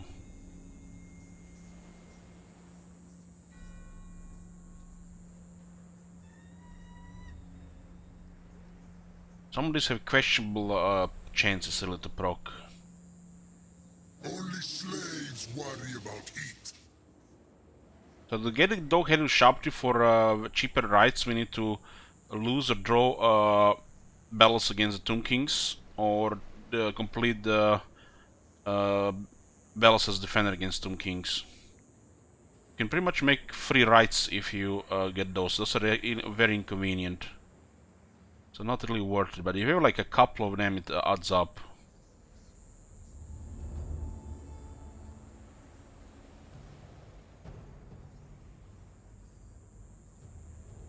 Some of these followers can be acquired while you not even have any, and some of these followers cannot be acquired if you have it equipped. But the game doesn't state it, you know. So we know how most of these are acquired, but we don't know if you can get them if you already have them equipped. Like Tomb Fleet Taskmaster, we didn't get a second one while this one was equipped. We have only one. Setter has massive movement, so we might as well use Setter to unlock more Tomb Fleet Taskmasters. Unliving curse. It's campaign movement range plus 10%, with route marches plus 20%, with Proclamation of First Dynasty is plus 30%, with Taskmaster is plus 35%. If you get a Necrotect, it's plus 60%. If you get Silex, it's plus 65%. If you get Territory, it's plus 75%. If you get Silex, it's plus 80%. If you get Lone Wolf, it's plus 90%, and if you get the second follow, it's plus 96%. If you are one of those Pepegas and goes for decent Tomb Kings, it's over 100% movement. You can only get about 70%.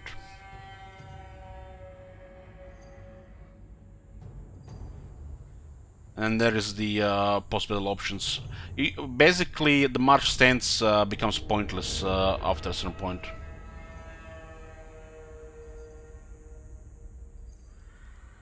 The Tomb King's battle campaign skills are really solid, but not really required unless you need a crutch like Lightning Strike.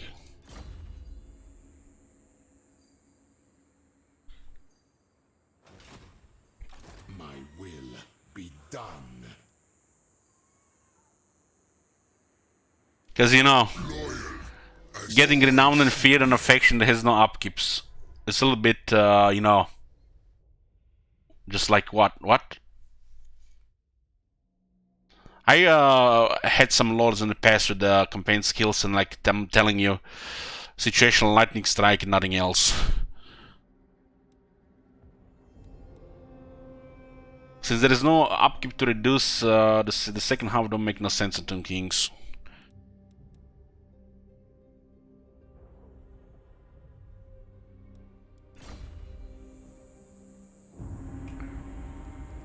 My will be done. Citra does not serve.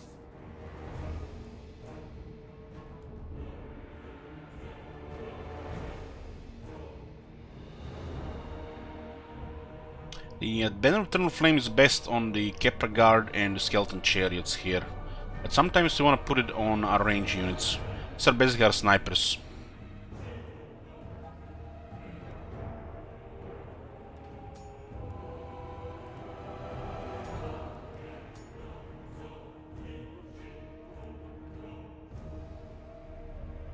Citra comes.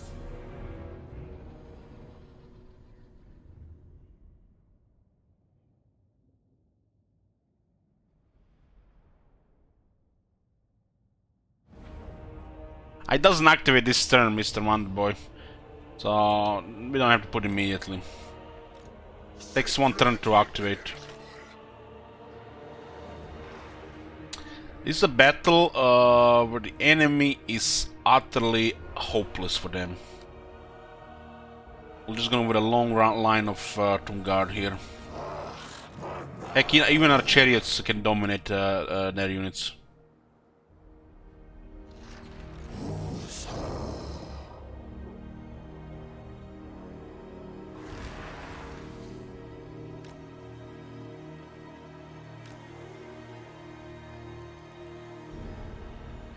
Put all the chariots on the right side since the reinforcements are coming on the other side.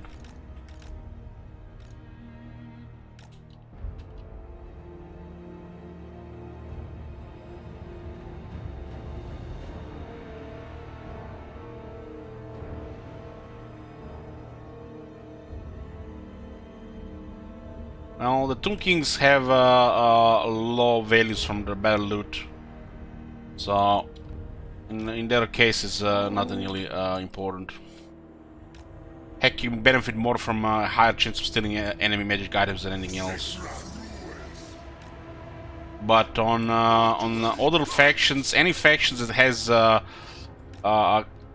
we had to pay for the units, the campaign skills are the best.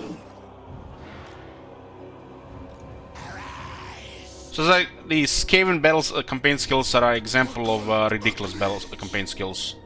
You get your main way to fight battles, ambush, increased chance by a lot. You get 15% cheaper costs for the army, so you can increase the quality. There are other 3 points which gives you a lot more money from battles, which actually is massive for the Skaven, and you get the non-fit on the top. Skaven probably have the most ridiculous campaign skills for snowballing. It's just crazy amount of money, probably the highest amount of money on the campaign skills of all factions. Because they get high battle loot, even high, make it even higher, and lower the upkeep costs, plus the ambush stuff. So the Skaven campaign skills are ridiculous. It's the only faction which you just go campaign skills at the start, no brain.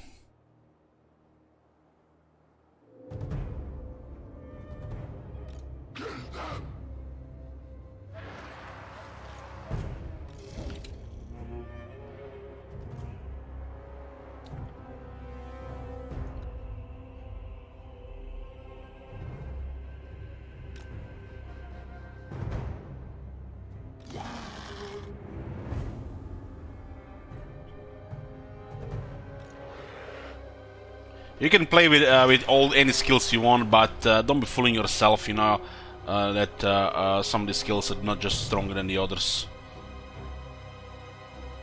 It's like, if you want to play with a handicap, you know, it's your call.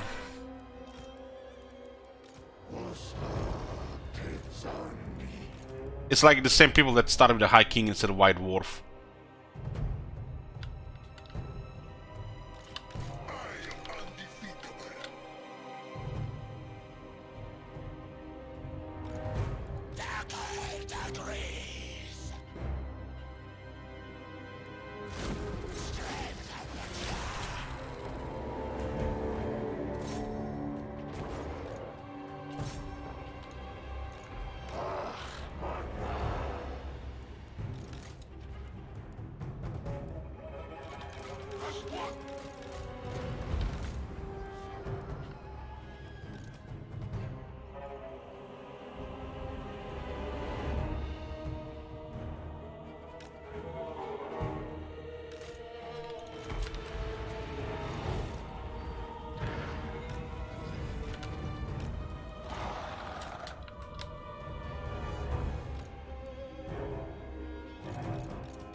My orders enacted.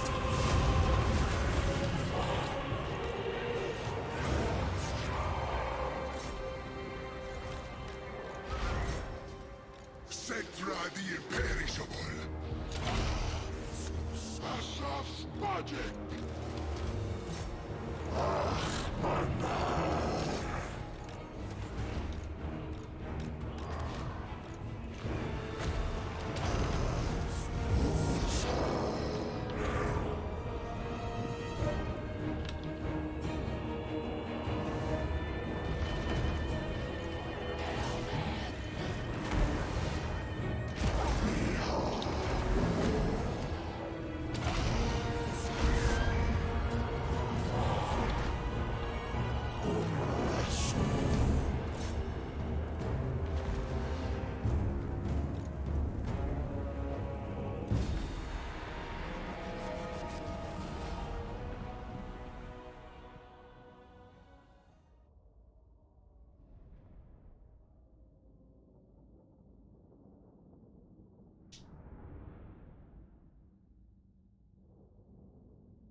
Cetra is victorious.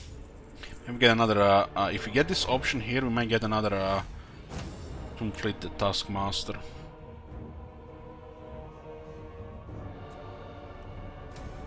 Legions, move.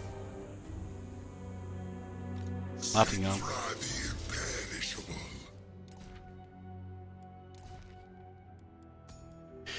Okay, evasion. It doesn't see evasion buff on the campaign map. It's a battle ability. Once the battle starts, the wizard gets 5 defense and 6% speed. So Cedar will move in fast and get 35 defense instead of 30. Defense is the weakest part of this chariot. King of kings. We never tire. Cetra the imperishable. Move in. I'll have King Toka take this territory, see while Cedar will go do important stuff. These skeleton serfs are no challenge. Address me as your highness. Your Highness needs an architect, but they're non-available. It feels like these heroes are leveling way too slowly still. Able.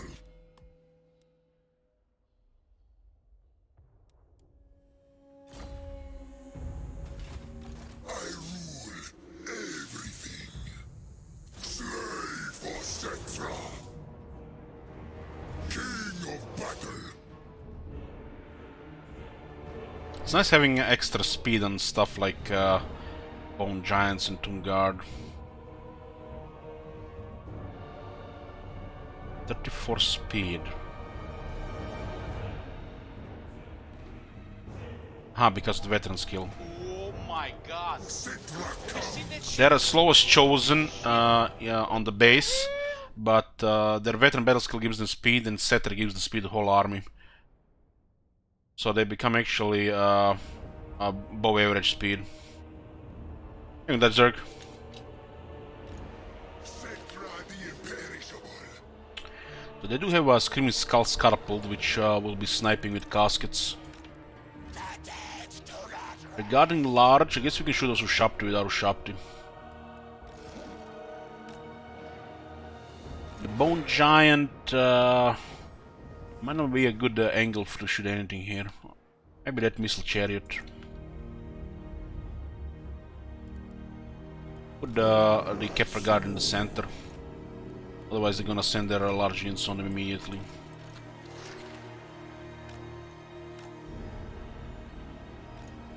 And our chariots don't have to be exposed.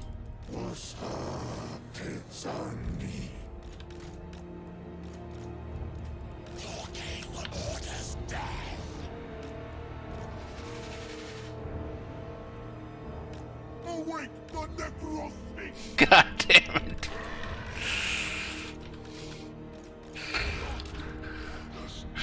Fucking hell, that guy. Cetra the imperishable! Fight the Skaven slaves, awake the Necrosphinx. Fight the Stone Vermin, awake the Necrosphinx. Fight the Skeleton Spearmen, awake the Necrosphinx. What about some good old-fashioned rain from the sky? Rain destruction.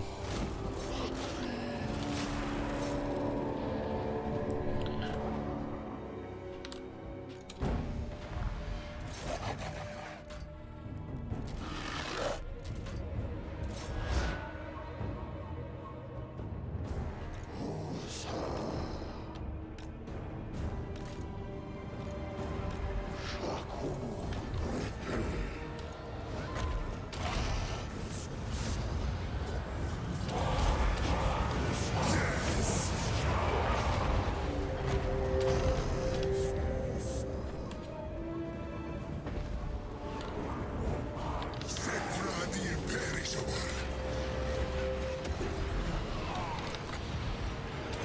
Bow to me!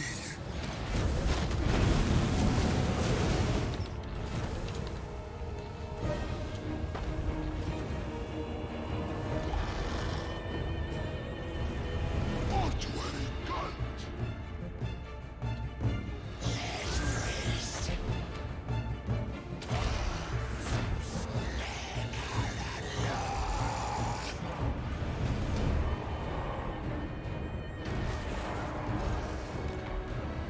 Rise, my statues! Sharp got direct nicely there. Back formation, boys. Those chariots got smacked. You should not be charging halberds there, friend.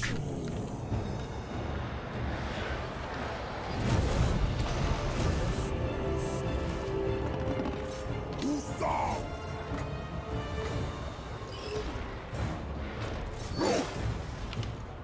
Very good targets to snipe with our guy there.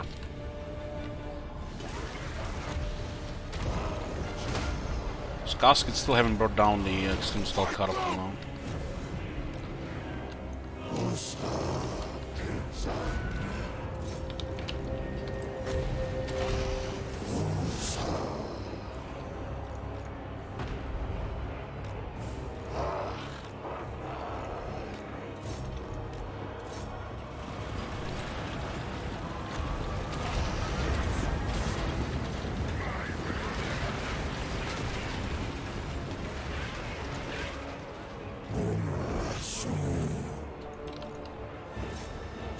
There's two halberds that actually don't charge there.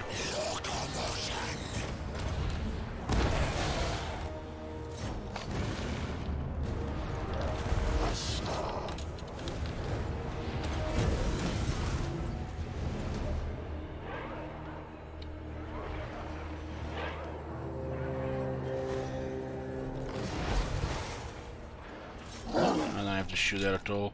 Shoot those chariots.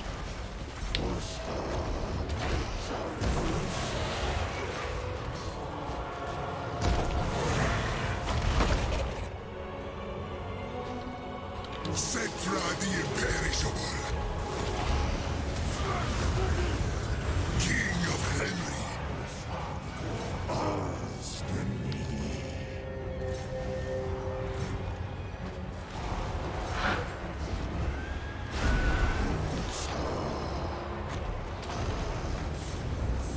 God damn, man, we're taking no damage.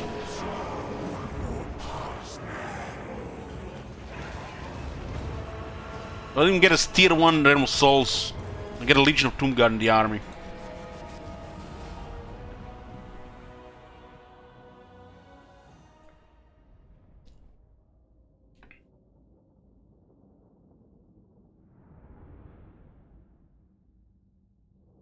That catapult did most of the damage.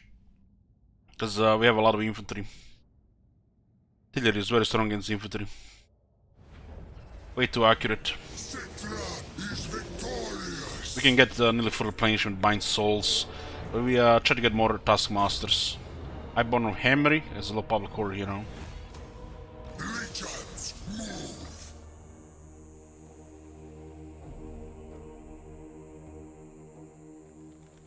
We just acquired the Highborn of Khemri, and the trigger says spend a turn in own region with less than -20 public order. I guess could be on the positive things.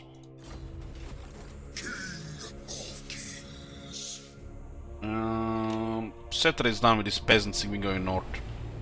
Undead, march. Citra the imperishable.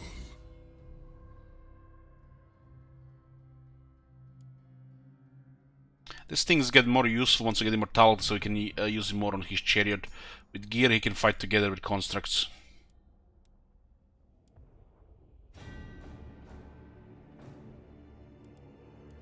Not great, but not terrible. But it's a huge waste getting me gear because it costs a lot of jars.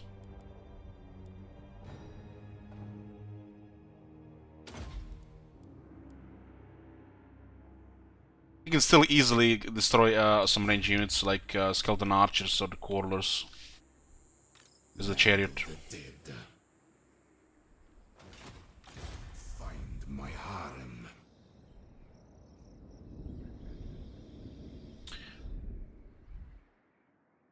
The Greenskins beaten these territories. They have Morkheim, still under siege.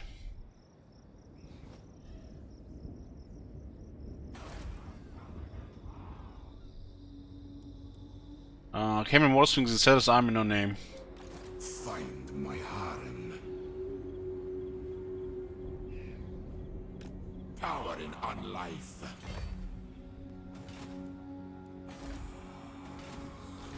Hekara rises. Lots of battle loot this turn.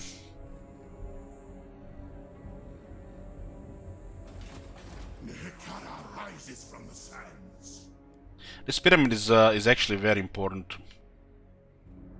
It pays for itself over time, and faster construction is amazing.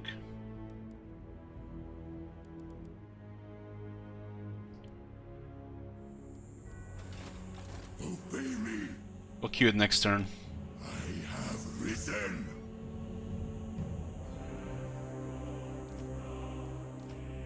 More slaves. Ambush the foolish. I'll set the slaves to work.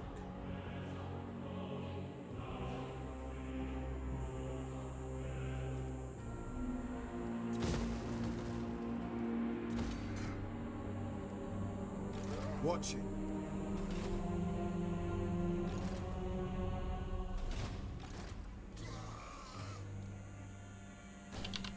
Citra always wins.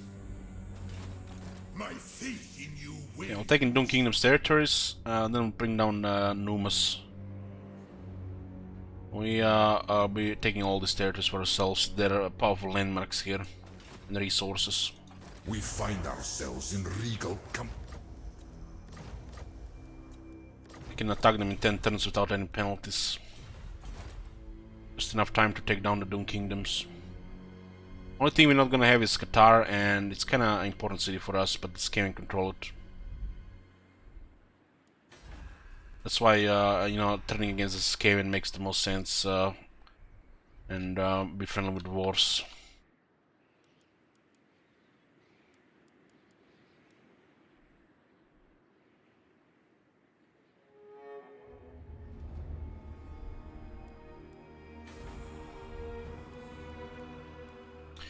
Cetra will be passing here in 2 turns, and these buildings can be reduced by quite a bit.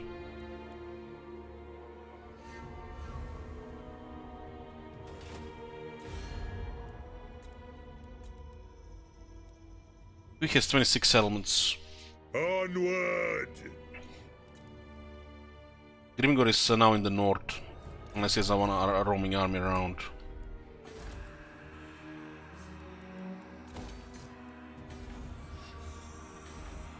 Let's get economic buildings.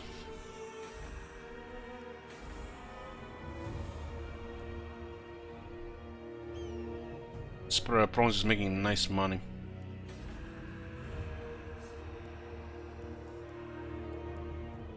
This one is very expensive to build right now. What Centra is passing with his Necrotech will build it.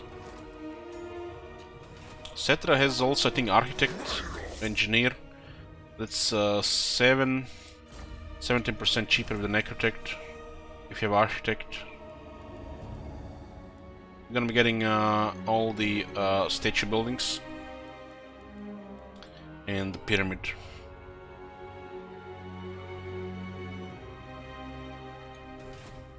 King of Tombs. I'm actually considering to kill them both.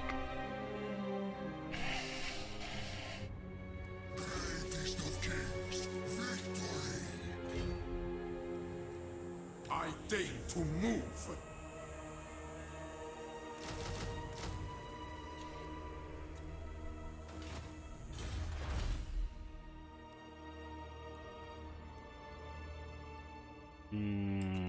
It's another Lich Priest.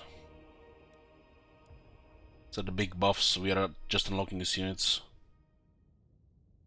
We do need money right now.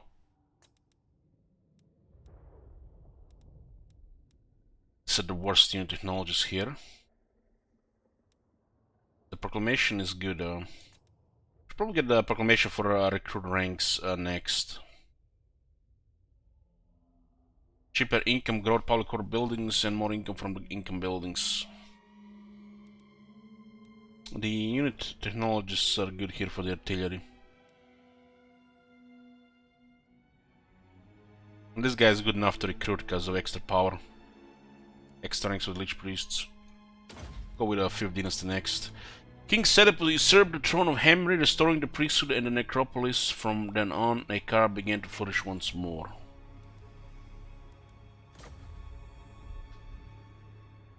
We need a lot of money for the capital right now. Cetra will be passing through, so we'll have additional reduction. We build then, say like 7,000.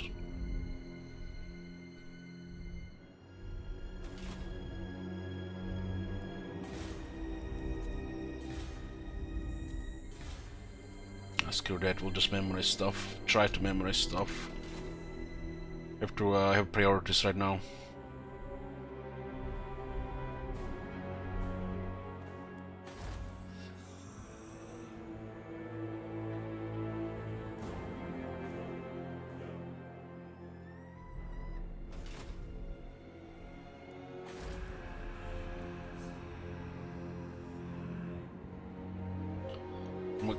Constantly keeping getting like look at this.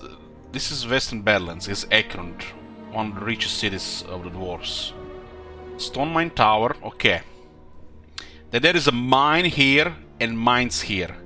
No resource, no resource, no resource. Not even a special mine in any of these three.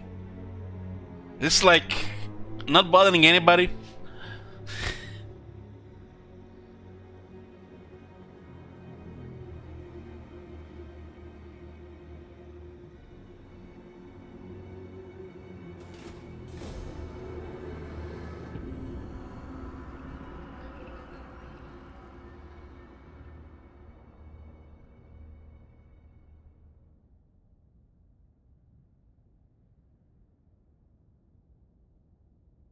There's no such thing as depleted mines, you just dig deeper. These are fantasy dwarves we're talking about.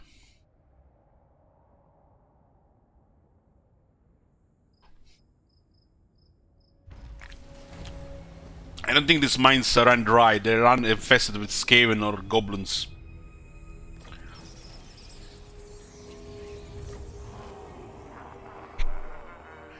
The savages, the orcs are coming, Dorot. Not the sophisticated bunch that hangs out in the captured warholds, but the more rural boys that wander the southern badlands. Yes, an nomadic horde of extra fighting savage orcs are close and could threaten your forces. Best be proactive against this slot before Mork or Gork leads them right into your realm.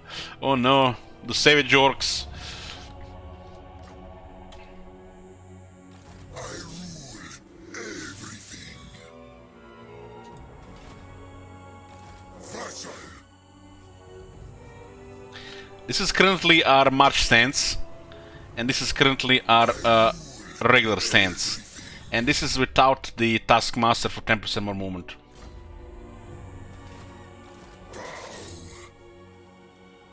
Do not stop. And we don't even have a campaigner, which is another 10% which we haven't taken into account. The march stance movement does not stack with the other movement. It's all on the base movement, and there's a limit on the base movement. On the march stance movement. So if you have too much movement buffs, the march stance doesn't do anything. It's probably an oversight, but it could be intended. It's just, you know, a bug slash feature, like many things in this game.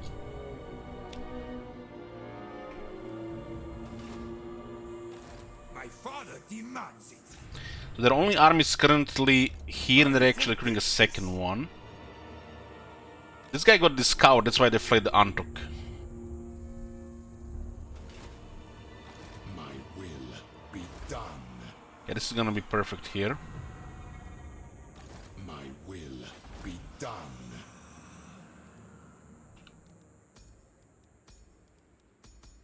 More slaves! I need more!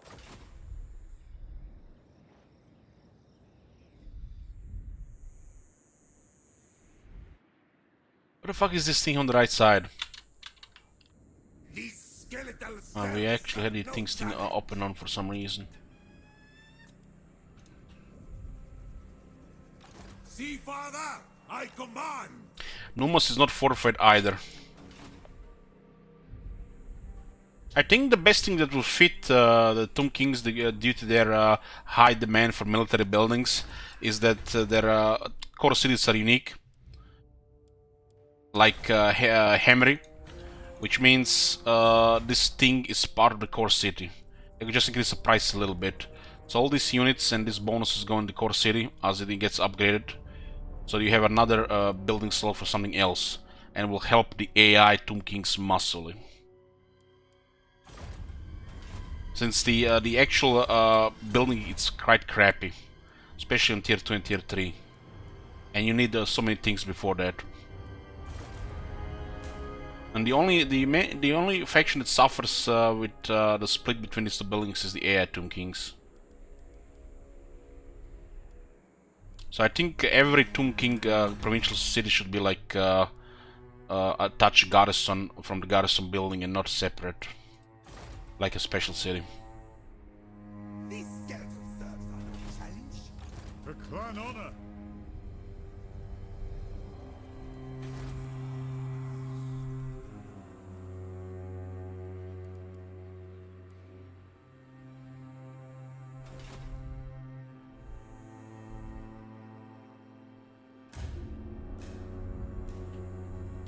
In cities with pyramids, the pyramid should act as a garrison building as well.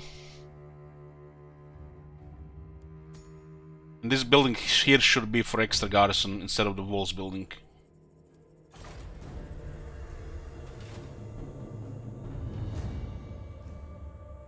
I am my father's son. Priest King.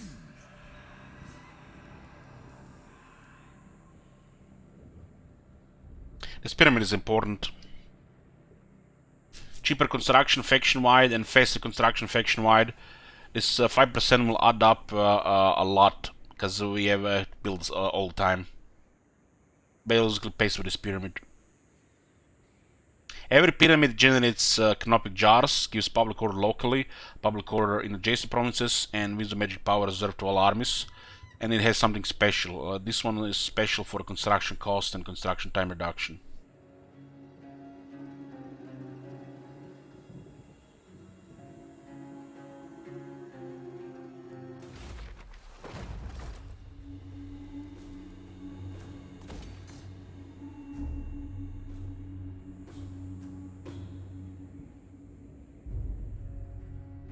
I deem it. Kill these wretches. Return. Take it for me, by the gods. Attend your king, slaves. Antok has nothing special, so income wall and royal barracks, unless we control everything in the area, we don't need the garrison. We don't need this though. We could actually keep it for a few turns. It doesn't really matter. There's additional public order and growth from the oasis. Submit to your king.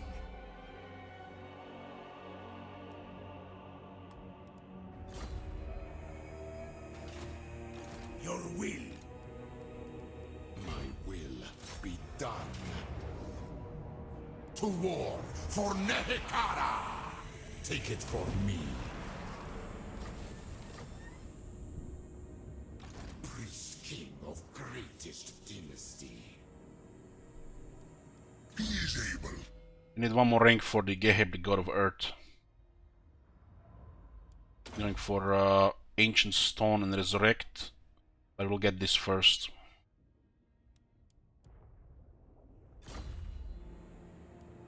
My dynasty. We have secured the land of the dervishes. I shall make him proud.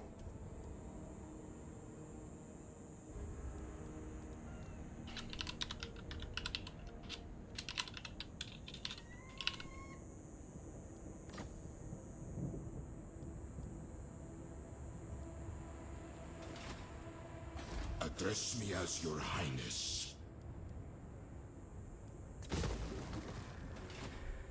So we enable Merconus. Petra watches.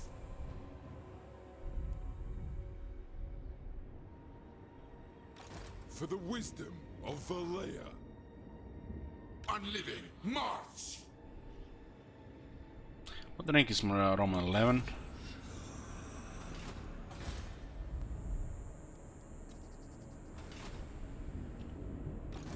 I'm not sure where they're gonna go. They might attack the Black Brothel of Slanesh there. But we can reinforce King Digger, bro. Just have to crush these two settlements and then we can go for Numas. And focus on other sides. I don't really care about these two settlements really, not in this current state.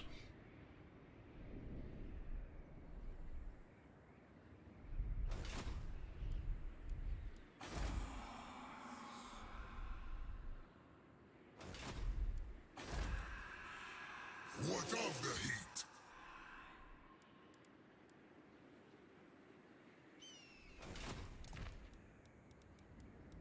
Even Rasetra offers no challenge. Okay, so what do we have here? Our only friend in the world right now is Clan Morse, and they actually dislike what we are doing to Dun Kingdoms in Numus.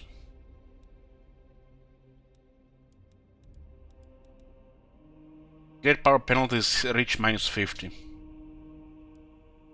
The woods of Athaloran welcome you. Ludicrous. The state agreement should be nice to keep these guys alive.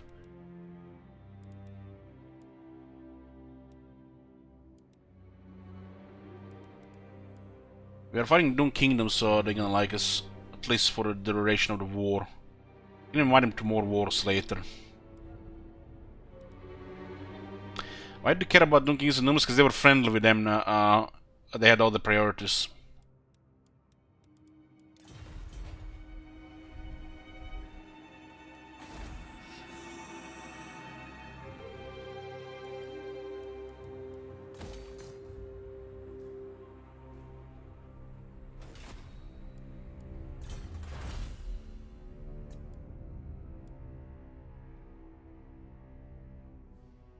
Herald of Khemri. The arrows of the Hawk Legion of Khemri always found their mark of necks, groins, and the tiniest chinks in enemy armor. Hawk is precision for the Sharpti Great Bows, and the Bone Giants. Great for the Sharpti King.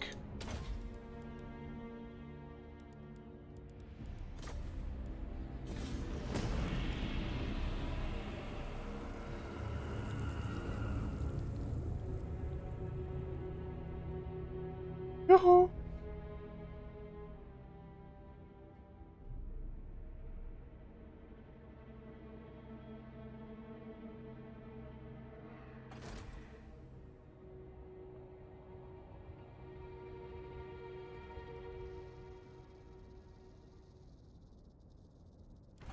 Oh, all these southern realms are allied with each other.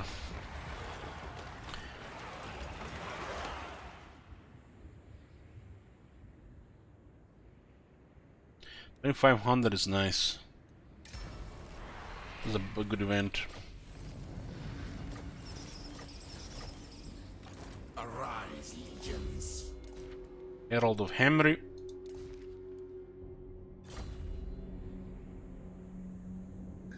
I'm almost done with it, Dodom. Couple more games.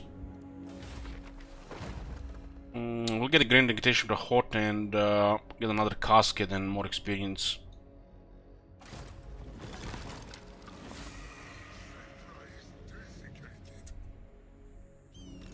Land of the dead. My will be done. Looks like they're going around for Kasabar. My Being faith cheeky here. waits. Open the casket of souls. Wait. Summon them. Legions, march! My dynasty reigns supreme. My glory. Unliving curse. We need to crush these two cities before they get 3 armies going again.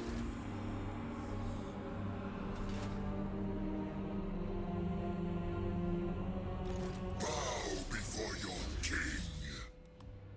This is too cheaper. Citra does not serve. Mighty am I.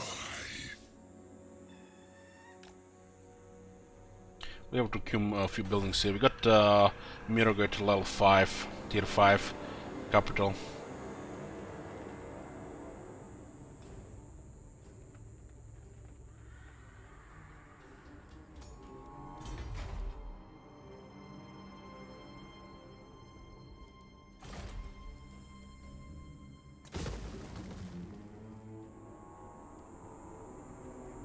This one can wait for now.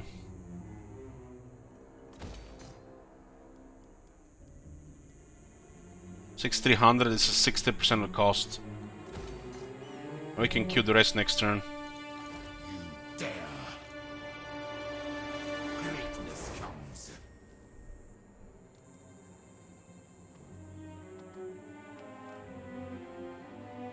Legions move. We're getting a lot of infantry now. Priest king of greatest dynasty.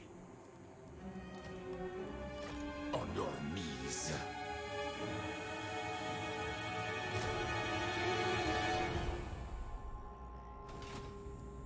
But they're probably gonna go for Antak. If the city flips, it's fine. The city is most likely going to flip, so best to just remove the building. 2,400 will be lost otherwise.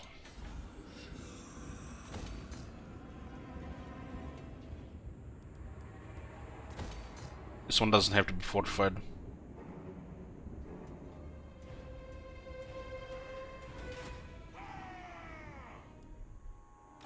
Tomb King.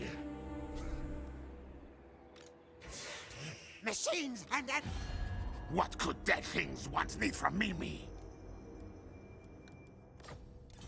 Almost looks like they're making a move here. You have this walled up next turn. What?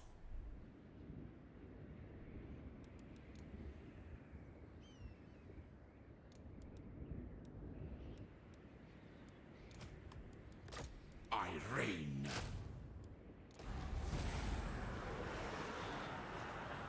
So we have a cavalry focus that requires a good chariot, and then we get a buff for the. This one is actually for chariots, I guess, and it's called cavalry focus and buff chariots. I'm fucking confused, man. Here, I'm just gonna go with it. Address me as your highness. Well, casket is I think a magic. I guess it's magical artillery. Could be also considered magical chariot as with more.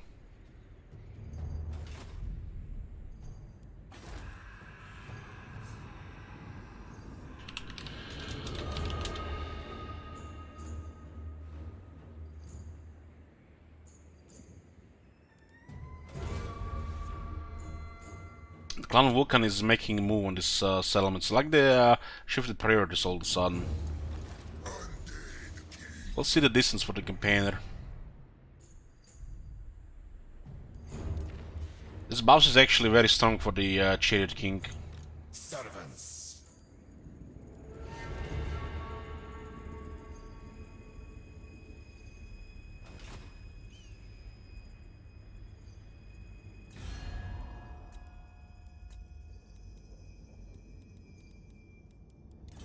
Last defenders look like getting wrecked by Khalida. I think High Queen Khalida. See, Father, I command.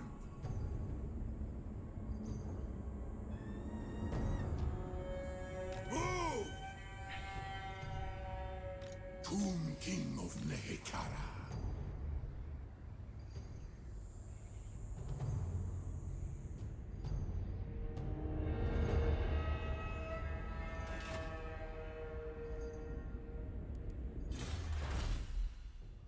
Cetra gives +2 capacity for Tomb Guard and works on the Regiment Renown. Just because how the unit recruitment works with Tomb Kings.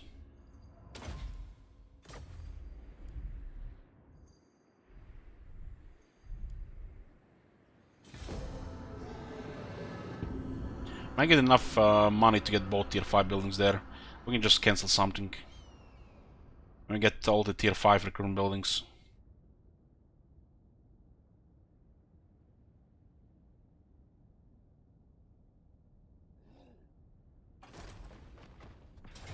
Oh, this is good. Come to us. To battle for the Creator God! We destroyed most of their quality units, so they're just basically stuck with low tier stuff. Since they lost 3 of their settlements, including capital.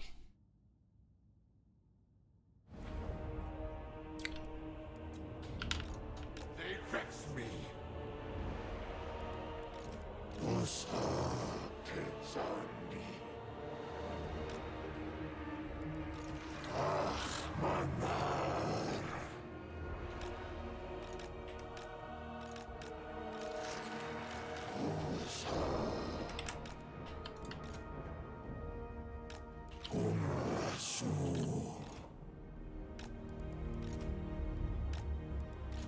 Necropet, Lord of Nehekara!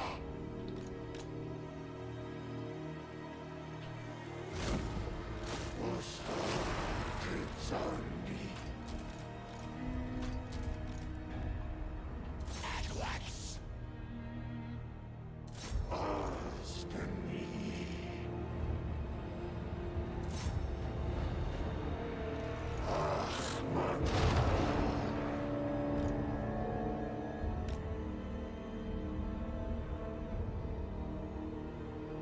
Come now!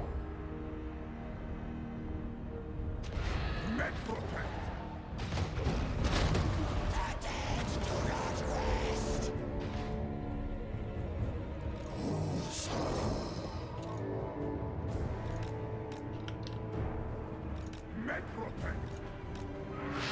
They could take above the snakes.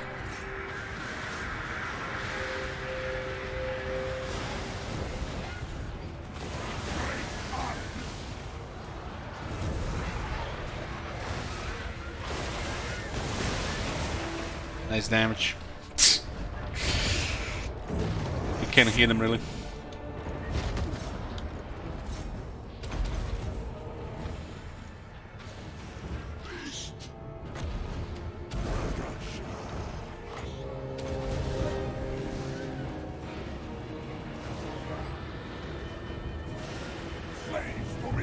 They will win. Just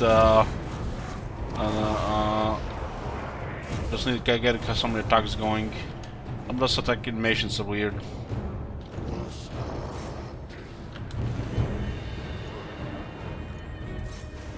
I mean, we have no vigor, so the units are gonna be have to work hard for anything.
There's no damage here.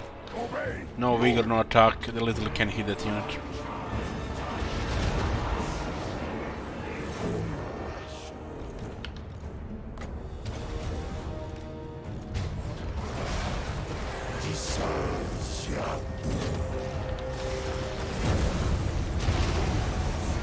Lack of vigor is really noticeable when you're fighting in melee.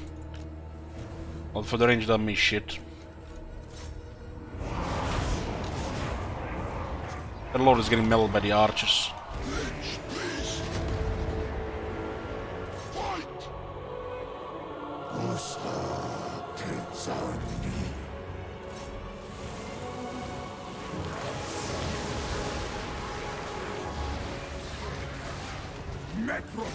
Much better with a charge. Italian Lord.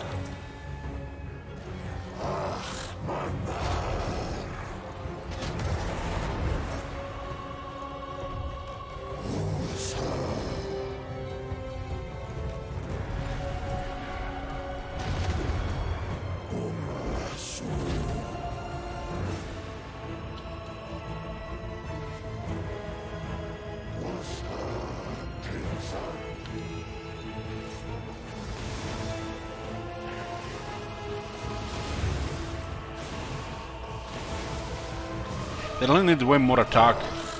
This vigor loss just makes them crippled. Like the halberds will not have this issue if they fight large.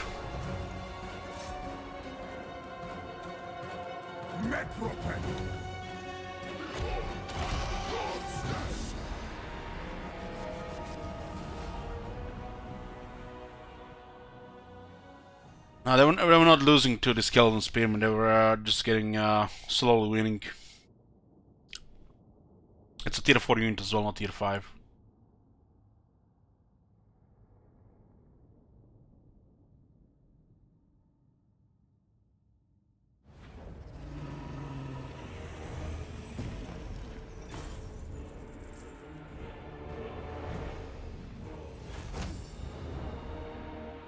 But it got damaged by 2 other units before.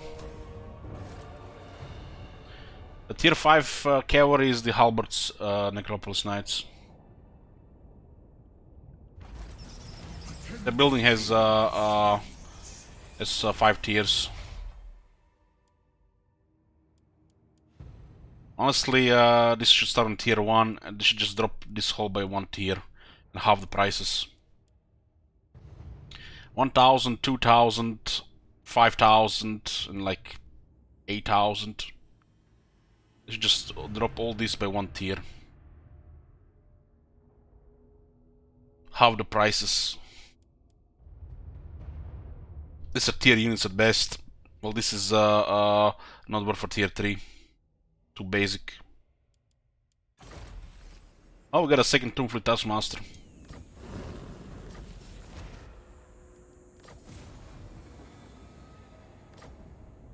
Attend your king, slaves.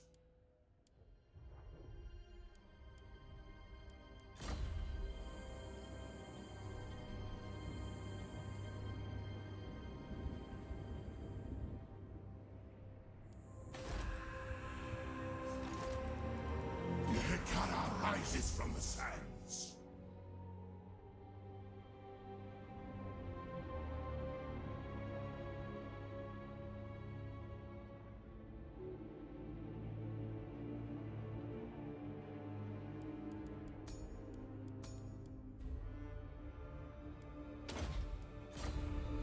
We'll get these guys buffed.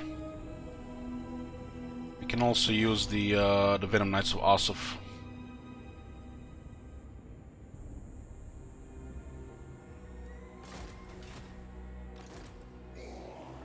Shatter their bones. Never attack and destroy. Let's hope it doesn't destroy our Tomb Guard here. Arise, my legions! Rise! Take it for me. My dynasty reigns supreme. Okay, we finally got marble here. This guy is down to 1 settlement. I forbid this. Served me in life.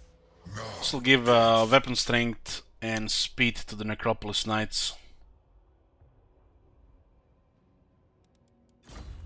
They could definitely use more speed. I care not.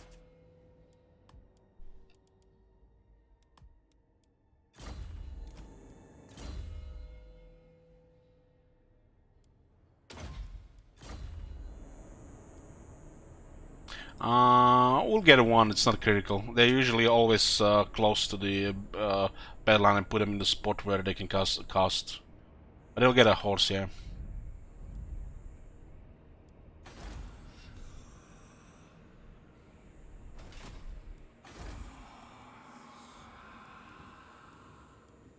This is 60% price. Now we have all of them tier 5 in a pyramid here. Cedric can continue north. Everything. Address me as your highness. Your Highness, what is a savage orcs here? This is my land. Land of the dead. We have 47 leadership on these units. My servant fails me. No, not this time. I need to prevent recruitment this turn. Do not betray your king. Shatter their bones. 4 characters, huh? Nehekara will be mine. They're not yet suitable for melee with this leadership.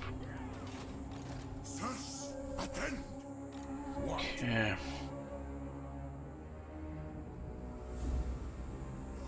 To battle for the creator. This is the last thing they have. We just prevent the recruitment by besieging the settlement. We have no intentions of fighting all of them at once with this. Legions march. Moving. This is basically everything they have left, and then we make more Numas. Find my harem. Advance. We never tire. To war!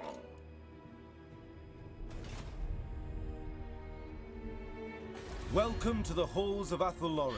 We get that agreement with them, we might just leave them alone. Unwise.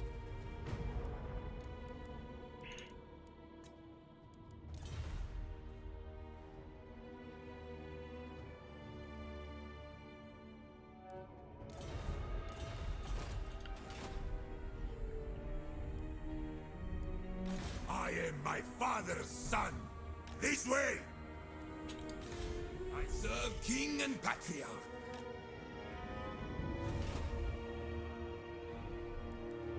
The land of the dead. Make way! Move! Nehekara rises from the sands.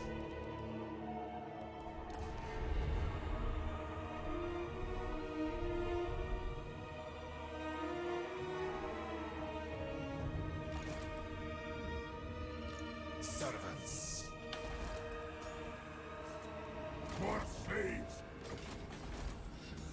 The ultimate shrap.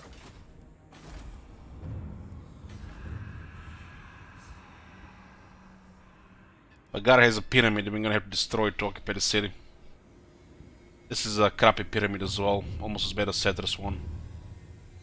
The battle load is not that big. I guess it's still better than the Cetra's one. The Cetra pyramid is the worst.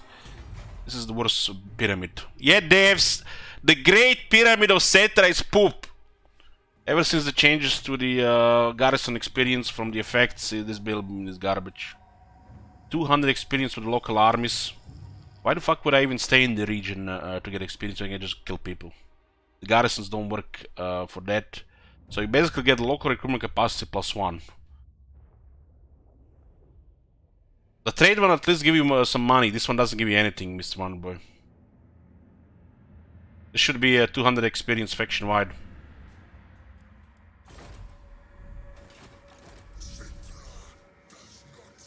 Yeah, we want the Necrotech traits for more stuff. More statues.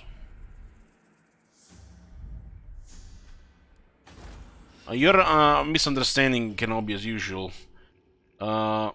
Canopic Jar generated 2, Public Order 2, Public Order Adjacency, and Wisdom Magic Power Reserve 3. That's on every pyramid. The Cetra's pyramid grants experience and local recruitment capacity. This one adds trade. This is one of the best ones. Cheaper, faster construction. Every pyramid has the same 4 bonuses and something unique depending which pyramid it is. And the Cetra pyramid bonus is the worst.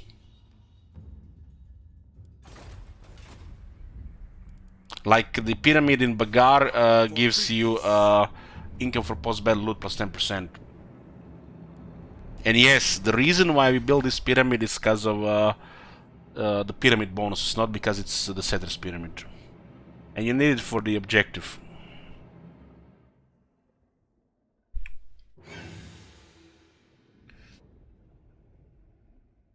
They made such a drastic change for the how the experience works, and they forgot that this thing existed. Plus tip hour reserve, well, you have 5 of them, Stephanol plus 15. Out on top of that, magical reserves, the Vault of Nagash, the Lord, faction-wide, the technology faction-wide, some knowledgeable, all of a sudden you have more power than you can spend.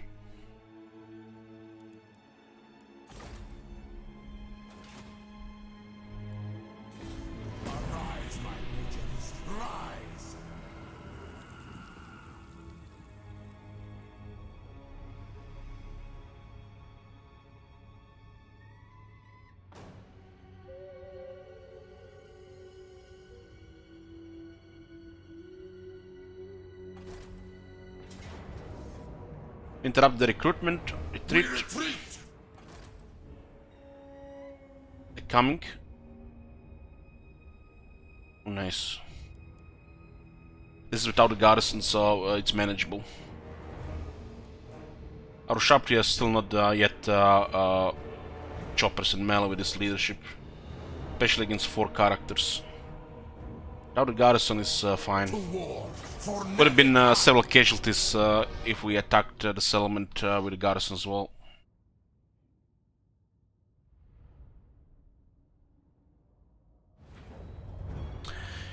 Hey Rolaro, the raids are on Tuesday and Thursday, and optional molten core on Saturday.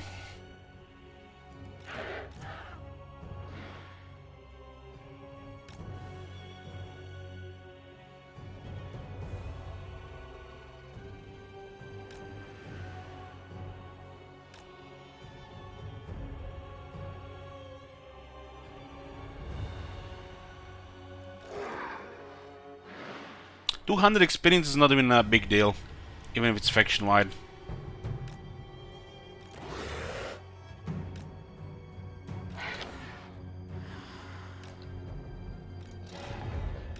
And that tells you how shitty training is. Petra worships me.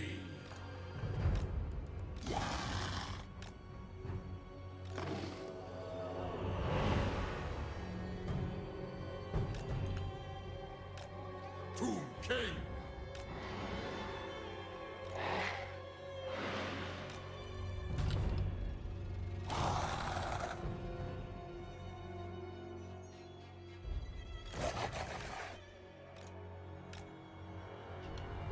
Curse them all.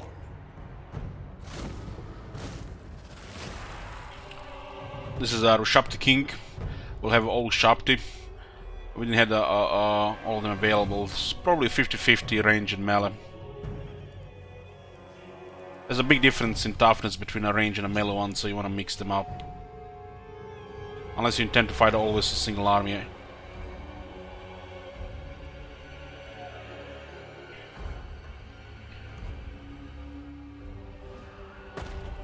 Scream's got not gonna do damage unless it's a direct hit.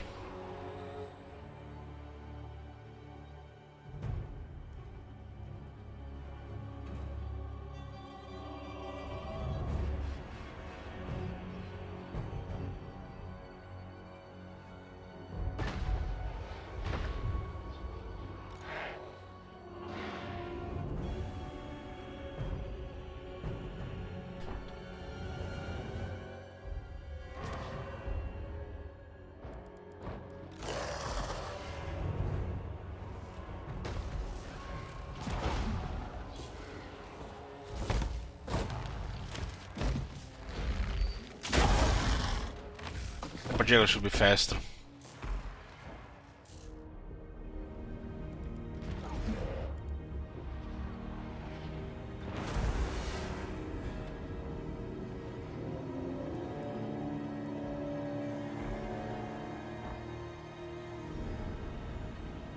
Statue armies don't use their own souls.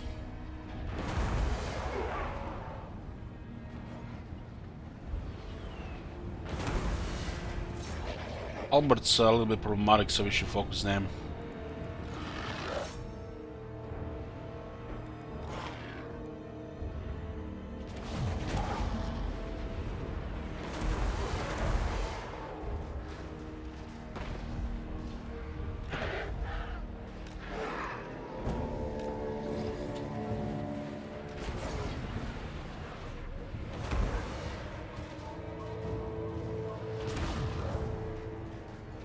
That missile damage on Shapt is extreme.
It's like they charge into the mini grinder.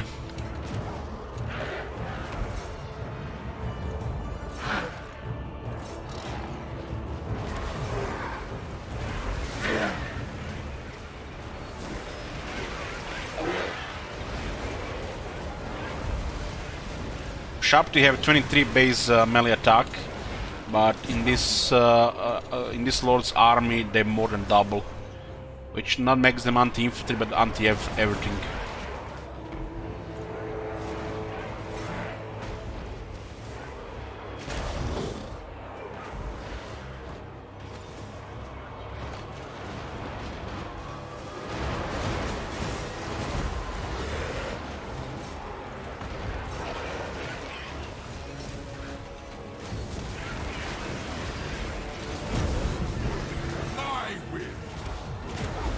Still lacking experience and 2 buffs. More damage, more attack, more defense, and of course a lot more attack and defense from experience. Also the leadership, so we don't never go unstable. There's another word for crumbling.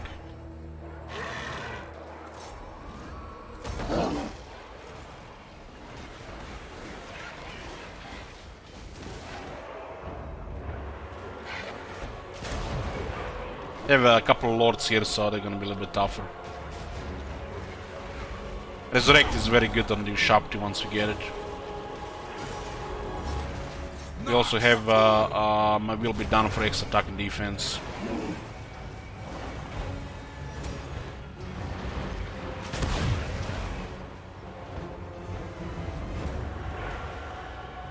What's up with that slow crumbling there? They vex me.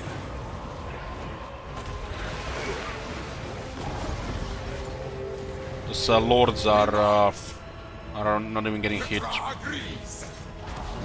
Just the, you know, the usual AI plus 20% melee defense, you know. Good game design.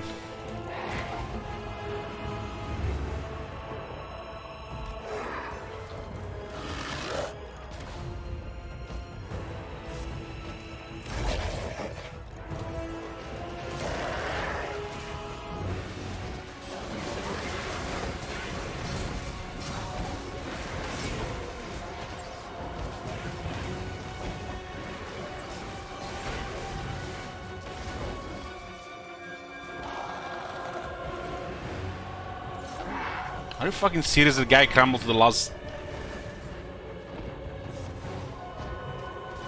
There's no crumbling damage in these guys.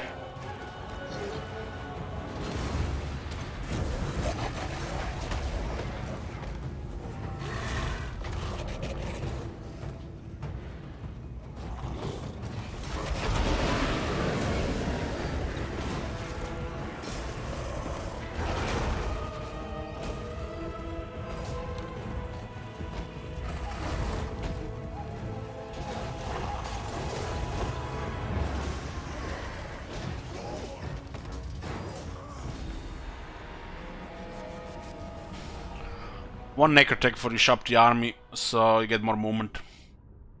The bonuses don't really matter.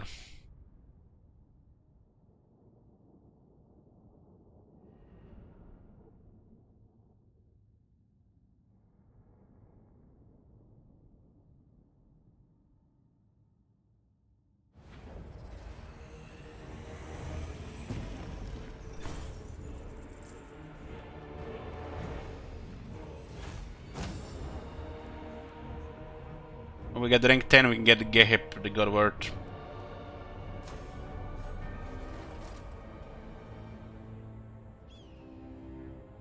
Which means more attack and more defense for all Shopti.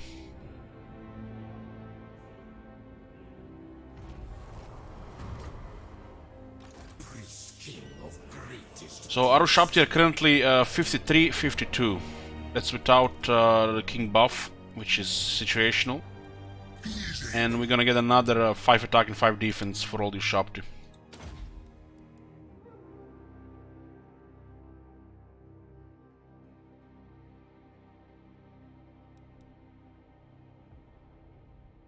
This also gives more recruit ranks to new Shopti that this loads recruits if disaster happens, and takes less attrition from all attrition. What does it say here? They stand staring in the sun for eternity, the physical embodiment of the everlasting gods. Terrible ye who looked into their divine forms. So our rank 4 Shopti right now, 58 attack and 57 defense. They do have 5 anti-infantry. The damage is not very high, but the bonuses add up over time.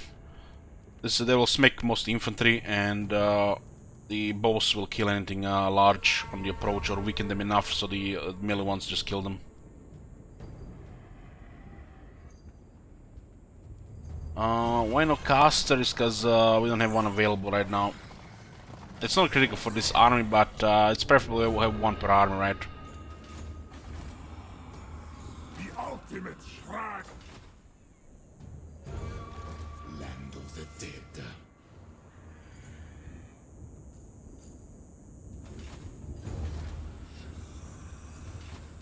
My will be done. Advance! You have been granted access to the halls of Athelloren. This is not increasing at all. It's actually decreasing faster. That's increasing. Ill considered. These guys were at war with Doom Kingdoms the whole campaign. We crushed all their armies, taken most of their lands, and we get military action against Doom Kingdoms 2 points. War in Doom Kingdoms 1 point. It's either it's bugged or they just switch priority to another faction. Which is probably both ways. So everything we done to them, these guys didn't even care really, and they wanted us to join their war. Servants, kill these wretches! Arise, my legions, rise! Let's destroy the pyramid. My new city. Two kingdoms have been destroyed. On your knees. Pyramid has been destroyed. Yeah. The settlement needs the pyramid, the gems, and the garrison. Garrison, because you have to protect the pyramid from any random. Imagine it just people spawn and declare war here, get attacked just because the pyramid is here. It would be extremely irradiating.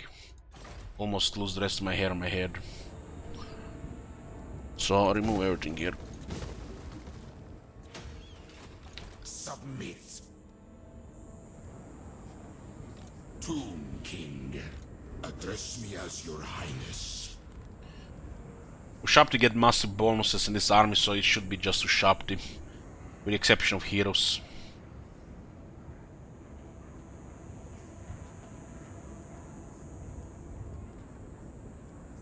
This guy will be a siege attacker, so we don't need other siege attackers.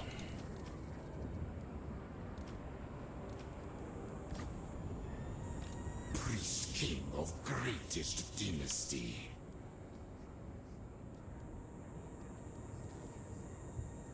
You can recruit Ushapti one turn here.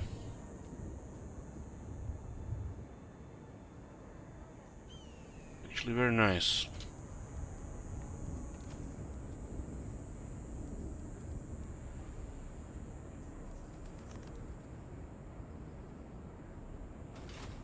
Greatness comes.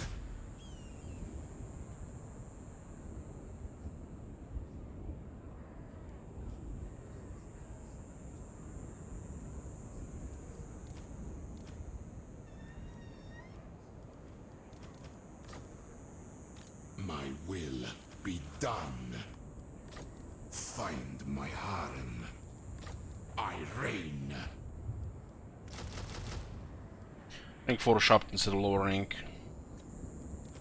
A good It's gonna be the siege attacker. The Ancient Stone gives will give veteran Ushapti 5 leadership, 12 weapon strength, and 50 magic resistance. You did need a little bit of leadership in Ushapti because they have very low base leadership. So you wanna totally eliminate any of the advantage to the air, to the leadership, and disadvantage yourself, so you never see any crumbling. Unliving curse. Since this is an undead unit, it has 44 leadership. Constructor undead, you know, it's the same thing, just, you know, different name.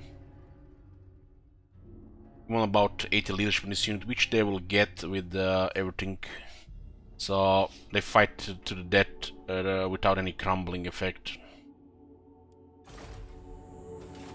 Extra damage is very important because this unit does not have very high damage. It has high damage against infantry, but since we have a lot of them, it adds up. But it's not a high damage on by itself. What? My glory. Petra watches. Address me as your highness. Submit to your king. Okay, getting marble.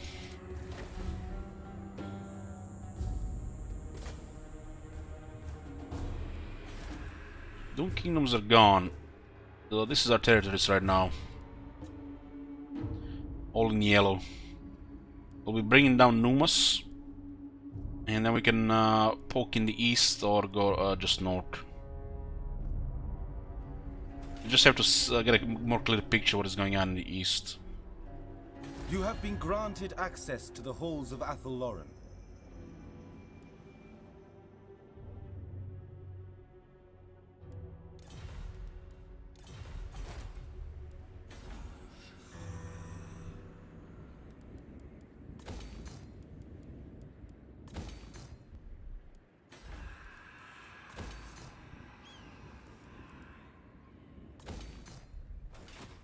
Numas has multiple armies on the city. Send multiple armies around. I rule everything. Undead, march! Aye up.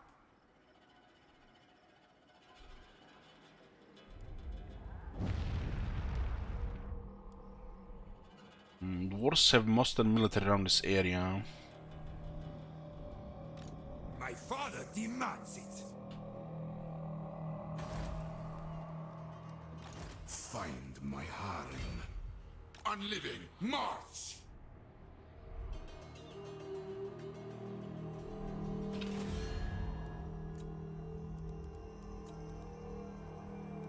Garza Karak 20 settlements and allied with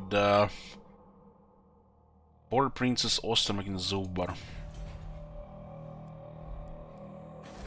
This is 10 magic resistance to all armies. Shall restore Mehekara. So shop to level 25.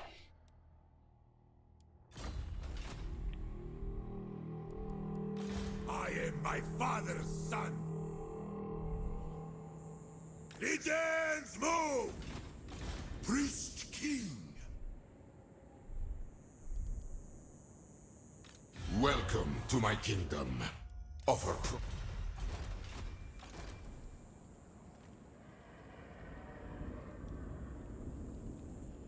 What do we even have here regarding stuff? Produce some weapons.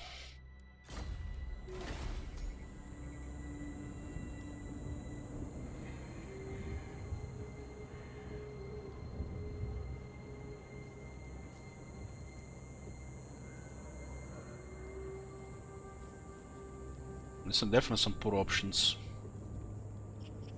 This would be ideal because it's very cheap. But we need medicinal plants.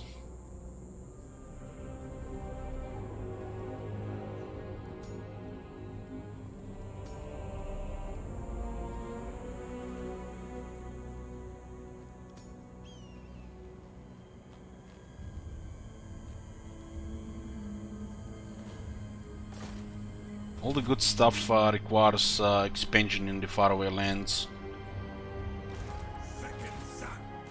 Or at least trade with these people. Loyal, as all should be. I get a few points towards ambusher here. Strike on my command.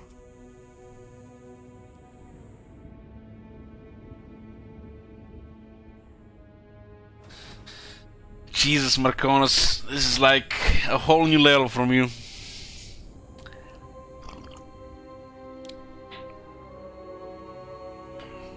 I can't even read it out loud. Too many degenerates around.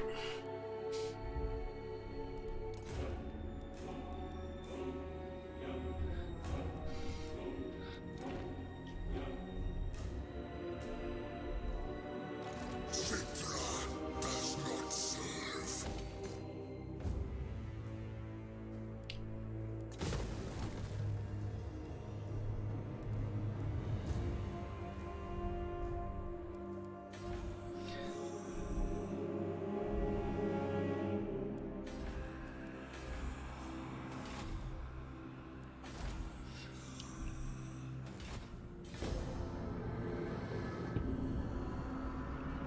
You invite the ire of the great king.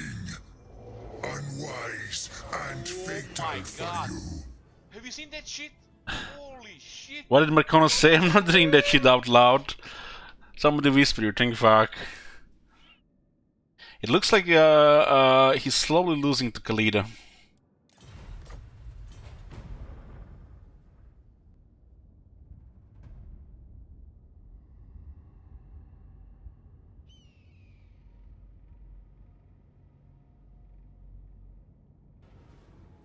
Oh my God. Have you seen that shit? And you're all set. Holy shit. What the hell?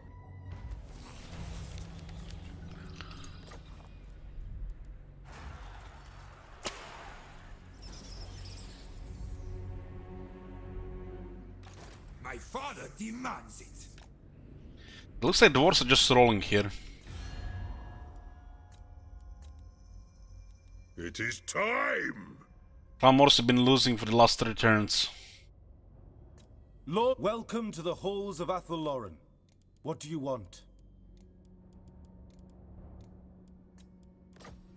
Unthinkable.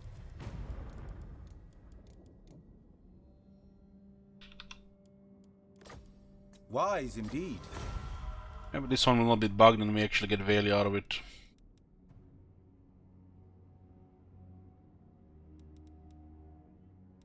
Ulf-One's defender. Looks like Tyrion is doing well on Ultron. Or not many trespassers.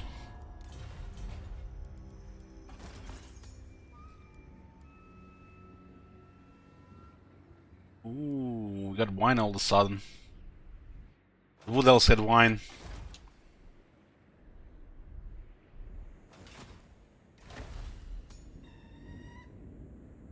Goddamn Quick has a card obsidian in the capital, he didn't build it.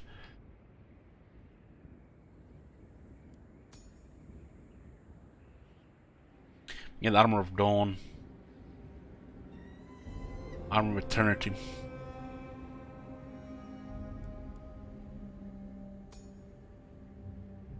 Need card obsidian for this one as well.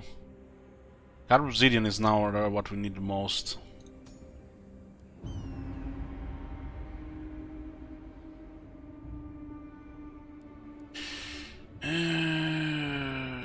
Medicinal plants.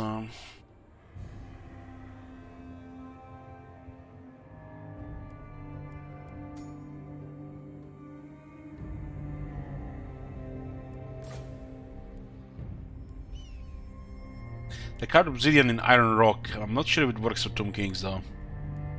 Probably doesn't.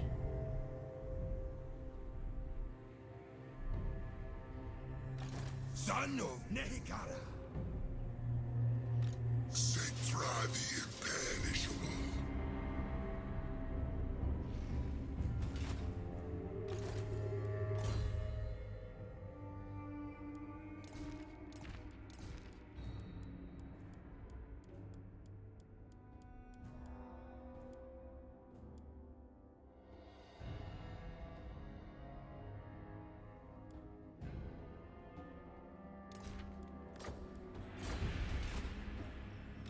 I rule everything. On the Skaven have taken this back.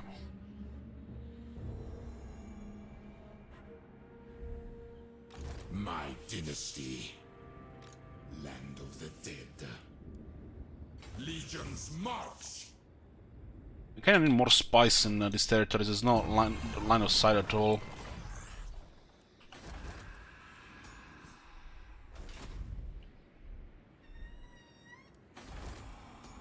Where are my slaves?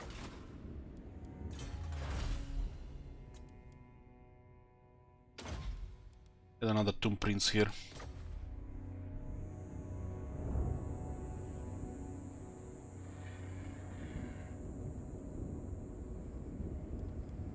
Priest king of greatest dynasty.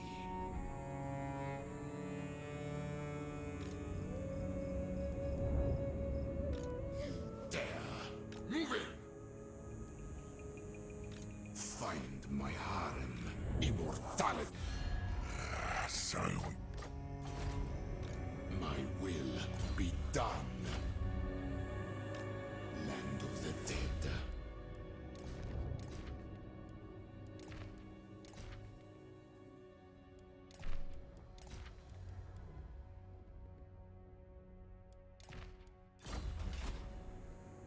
Priest king of greatest Peaceful orcs. Peaceful orcs. There's no such thing as peaceful orcs. to war for Nehika.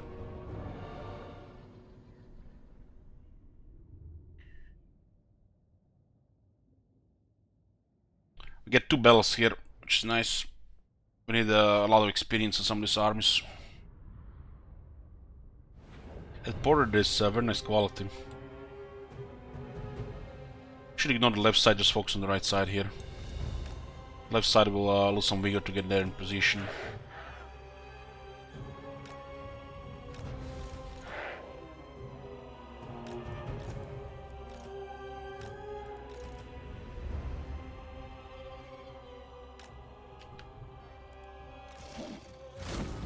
This is well.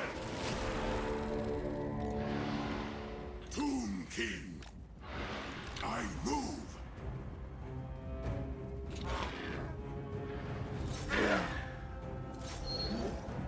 pigs are switching now.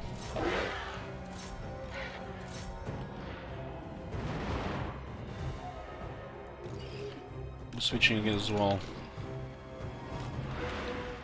Carry on, Lord. Holy shit, how fast they escaped to the other side. Legions, forward. 64 speed.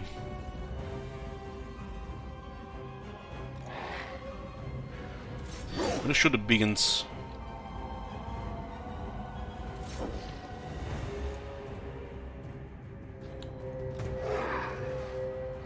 Charge.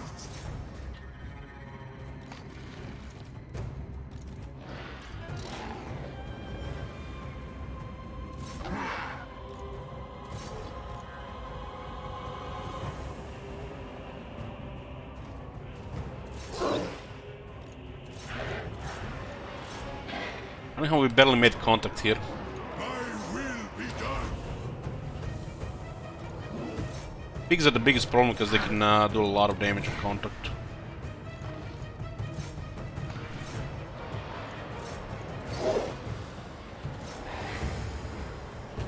Could just snipe their lord as well.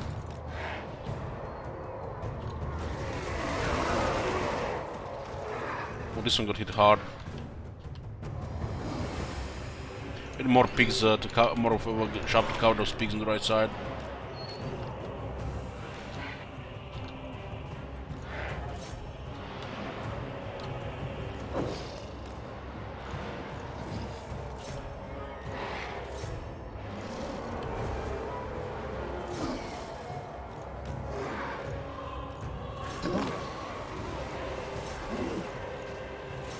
There's the biggins.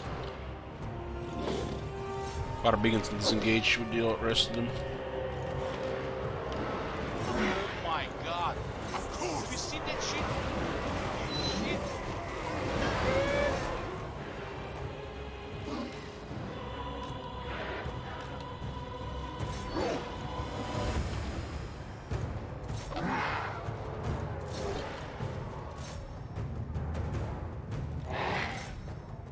Hey, Rogue.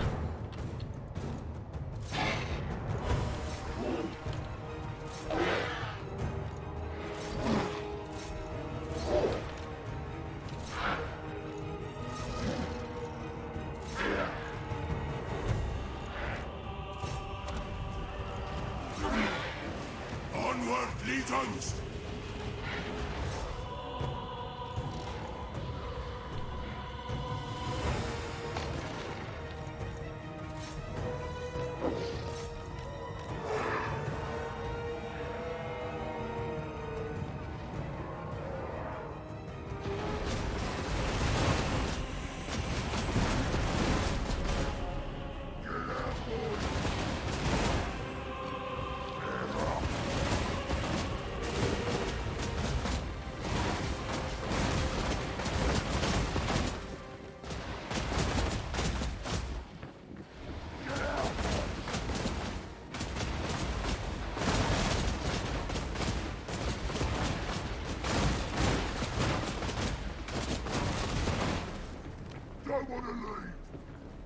Yeah, this looks like totally not bugged.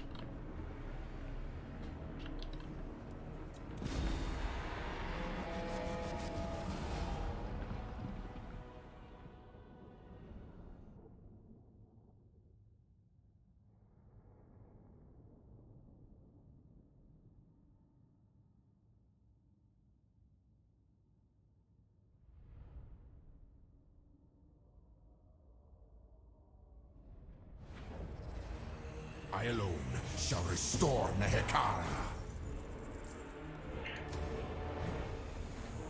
I deign to move. Address me as your highness. To battle for the Creator God! Onward, soldiers! My will be done. My will be done. Make way! Make way. Resurrect. Not only will heal the king, but also the shop nearby.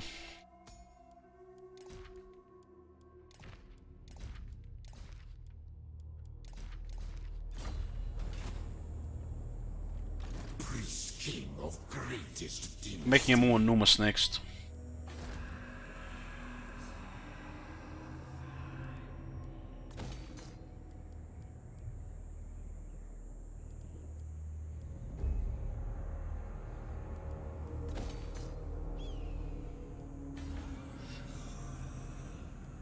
So many things to build. How many settlements do we have right now? 29.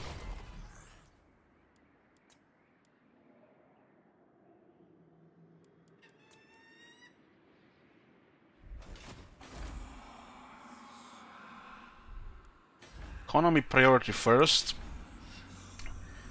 Then we fortify and get more unit capacity. We're getting tier 5 stuff unlocked in the capital. In 2 turns we can get multiple hero titans. In 3 turns we get Necro Sphinx.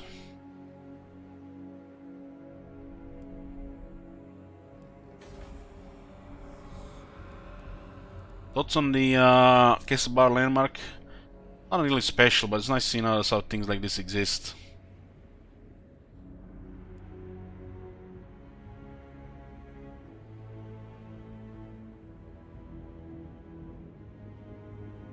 I'm not even sure how much it costs. It looks like it's 3,000. I am my father's son. Onwards, legions!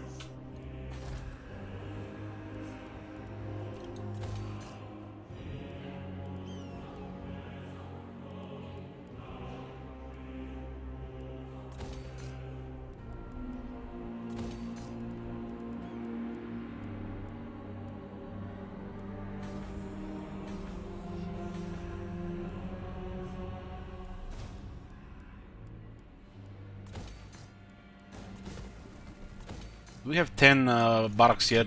Dynasty. Nehekara rises from the sands. Address me as your highness. It's barely getting closer.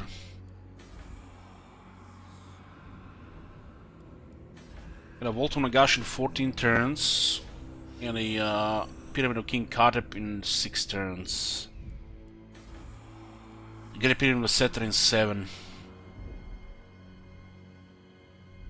This east side should be secured. This guy's probably just gonna be an internal stalemate. If Karakzon takes Orion's camp, then we'll bring him down.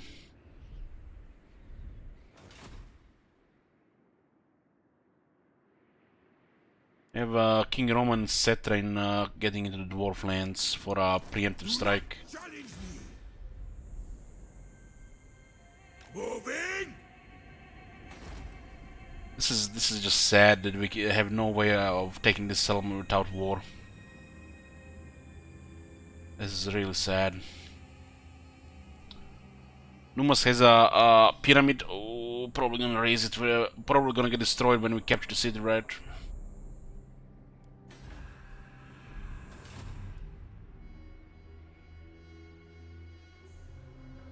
We have a region in Western Badlands which is mainly Skaven. Imagine if we could give Bitterson mine for Qatar and give him another 10,000. Yeah, damn, that would be rocket science.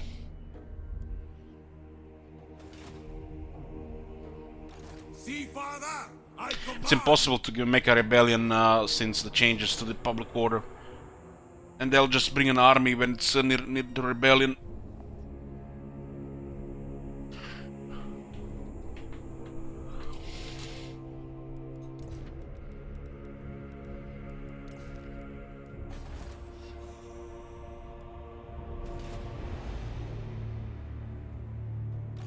my glory.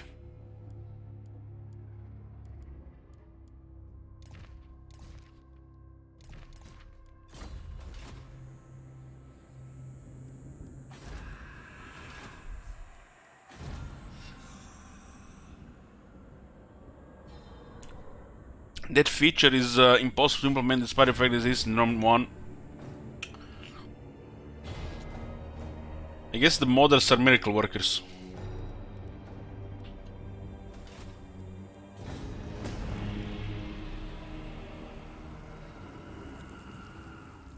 I wonder why they took the city trade mechanic in all the recent World War games. It's because starting the game as Venice and buying that city in Italy from Holy Roman Empire, you know, got too many people in sea triggered to think. For 3,000 gold. Somebody probably just abused Venice throughout the game and just bought all the cities instead of fighting, and you know, they're like, our game is already broken as fuck with the super imbalance, we have to remove it from the game. The AI doesn't look good when they do it.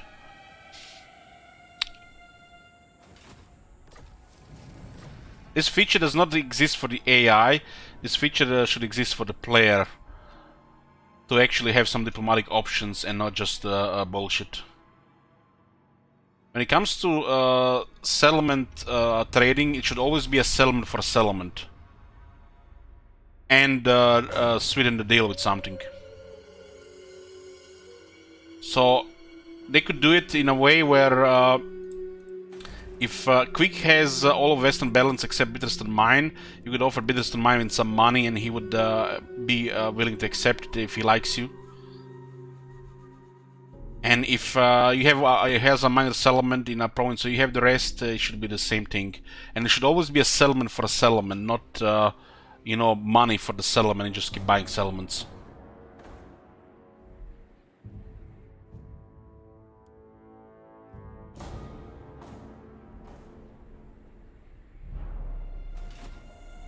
I am my father's. Instead of, you know, just removing it.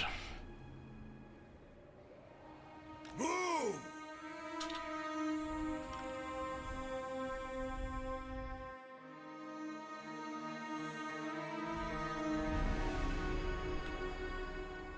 Bow before your king. This could be another thing, you know, you can you should also not be able to get provincial capitals. So only minor settlements. There should be only a thing with the minor settlements. And only if you control the provincial capital. That should be just implemented like right now. Just, but you know, it's hard, it's complicated, and we have to work on the next thing, that shooter, card game, whatever not, you know, we are split in 8 pieces, we're no longer creative assembly. We are a pizza. Cetra the imperishable. Find my harem. These guys have been following us around, it's almost like they expect attack. King of kings. We could engage the capital, but then we get surrounded.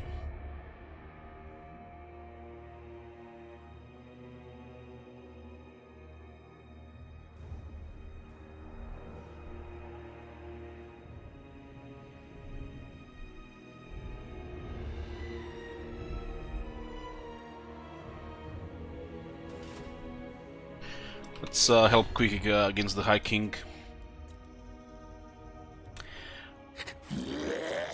More on your bones I shall if you make offer butter I hate.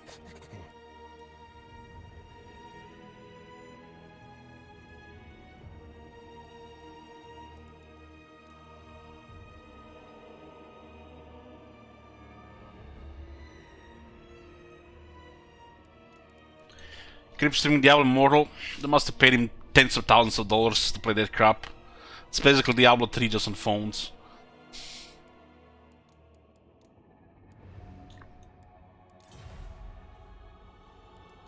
Probably paid him extra tens of thousands of dollars to say a couple of good things too. But he has to be quiet if he has anything bad to say.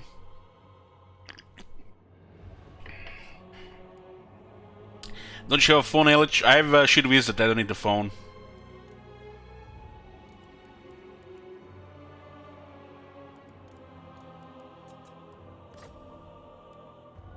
Good, good. Okay, we'll join the war against the Karazakarak and sign a defensive alliance with Clan Wars. They've been getting wrecked. You can see the dwarves are beelining for Karakorum.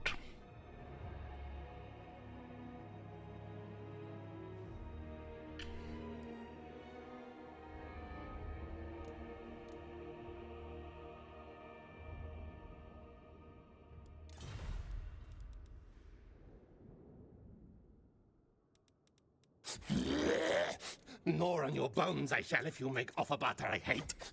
Doesn't have that much money, and we just ask money from him, right? No! Is it because we ask money right now, or it's because no, it's So, just because he doesn't have that much.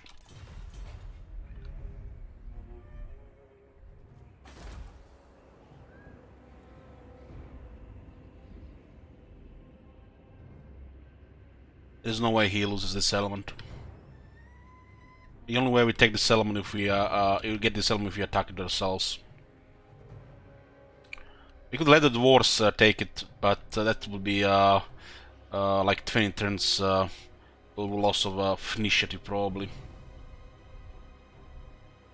Maybe we should just push the dwarves into Channel Valley, because the Channel Valley is nice to get if the dwarves get it. This is an important area for the for Khemri. Get the obsidian, exotic animals, and we get the lost landmark. We're quite a lot of work to for the dwarves to get this. I think if we start attacking dwarves there, they're gonna divert most of their armies back north and not gonna go here. But if we leave the settlement undefended, they might get closer here. They did take this recently.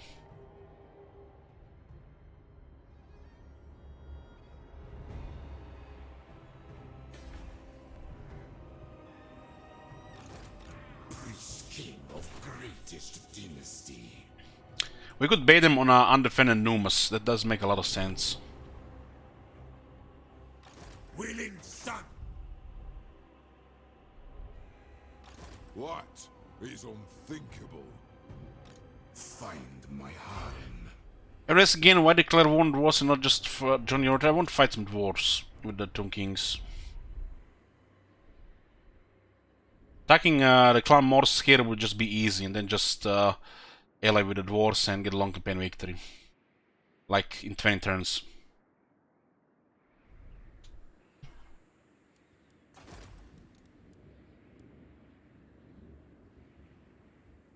Pretty much. Citra does not serve.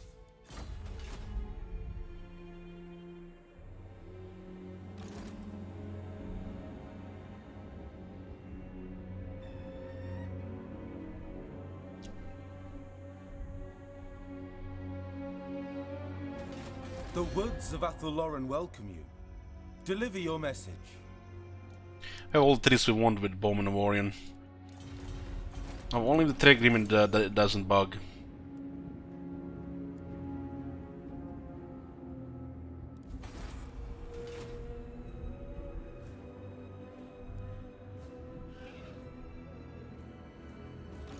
My father demands it.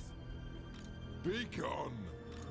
I serve king and patty. Probably consider using us hero actions at this point. I am mighty, yes. We are their nightmares. Economy supports at this point. This one will have to do. I will not disgrace my ancestors. Arise, legions. Great king.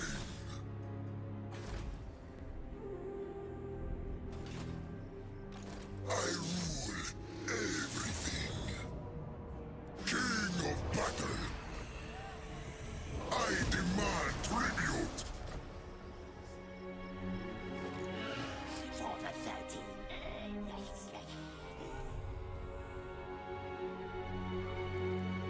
Serfs.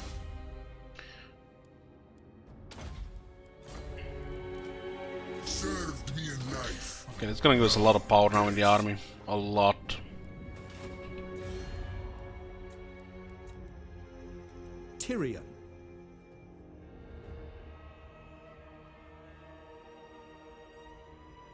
Yes!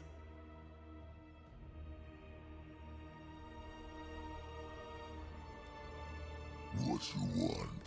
You dare approach me? If I don't like...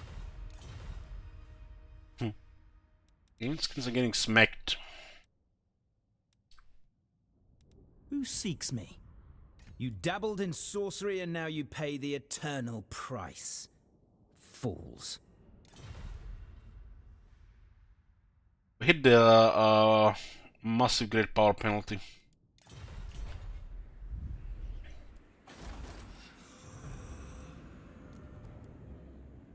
We get another trustworthy prince, and we're looking for a necrotect. Where are my slaves? It's very nice we can recruit Tomb Prince rank 11, that's very nice. Son of Nehic. At this point we can start using hero actions as well. I keep my own count. Open the casket of... Cycling them so we get the trait we want. Greetings, creature. What manner? Power in unlife. Land of the dead.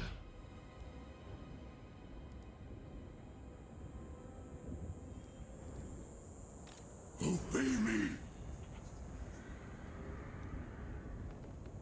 Submit. My dynasty reigns supreme. Raid! Tomb King. Okay, let's see about this.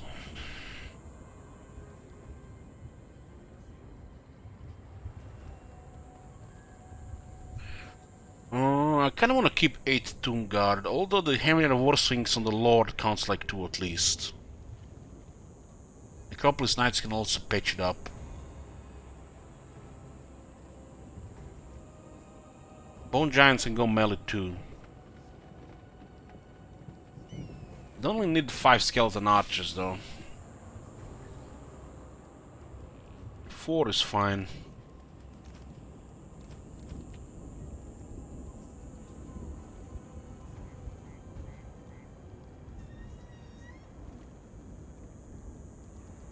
Stride to greatness.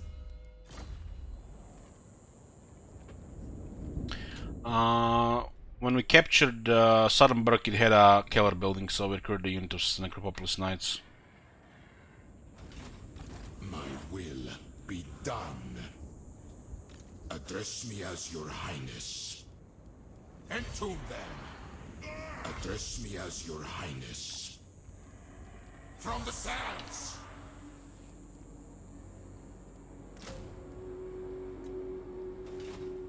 Nehekara rises from the sands. And this whole side is fine here. The pyramids are going up as well.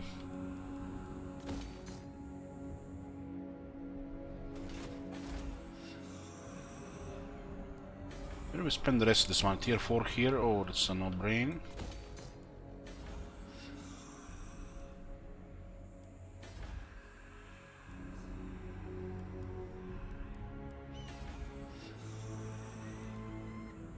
This could be targeted by the Southern Realms if the worst happens.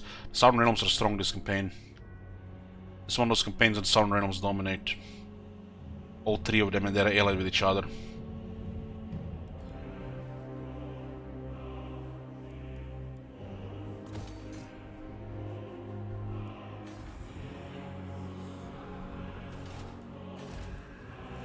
And now at war with the dwarves.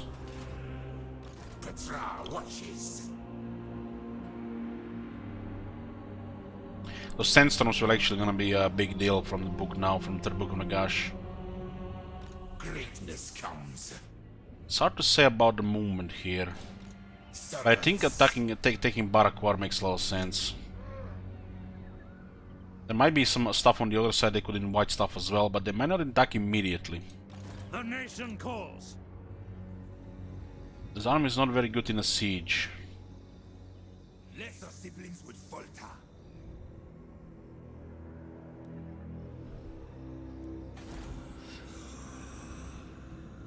I am destined.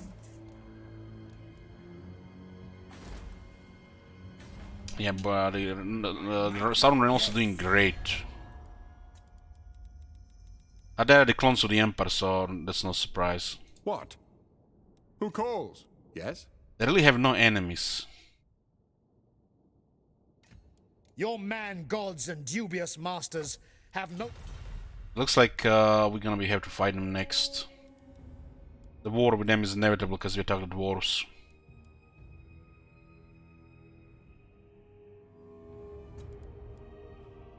Can let the dwarves turn into a superpower.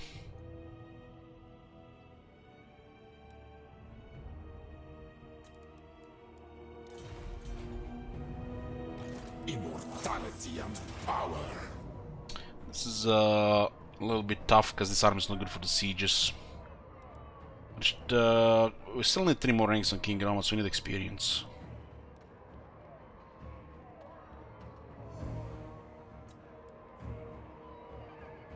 Arise, my legions.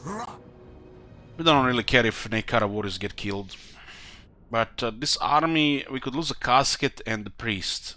That's actually a big loss. Everything else is expendable.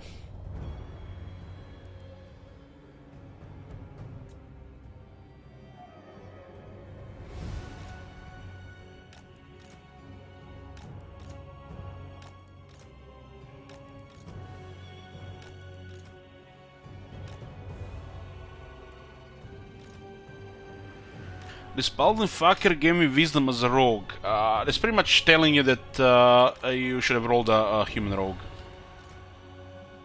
People are toxic like that.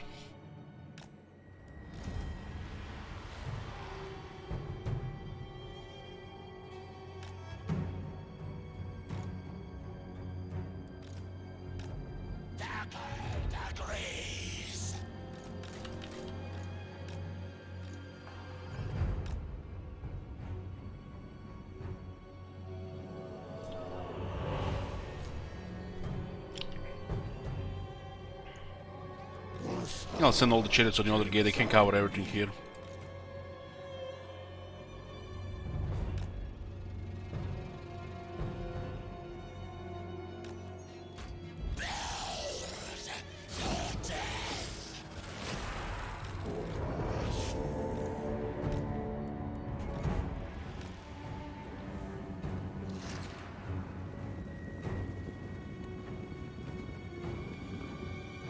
With all the buffs I've seen, this unit has close to 200 weapon missile strength.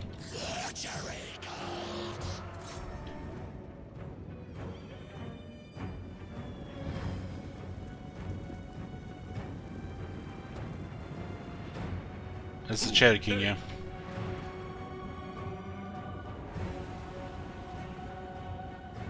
I wouldn't put 6 missile chariots always in an army unless we were desperate.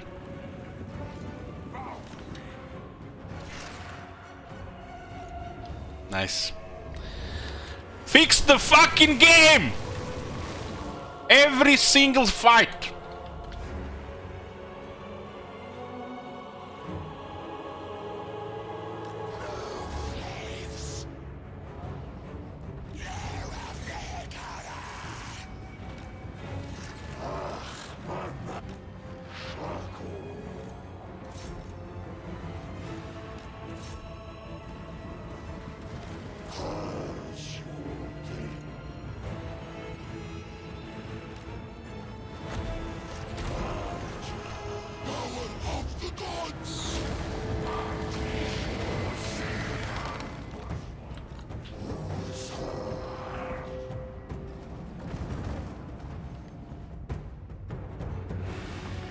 Oh, what a joy, you know, just, you know, slide a casket on the bones instead of shoot into the city with my artillery.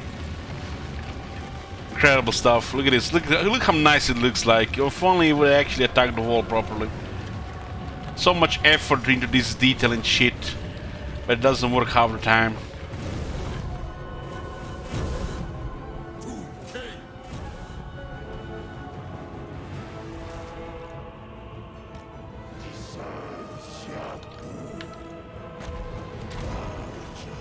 Invocation of Syrian Incantation of Vengeance is a big deal here.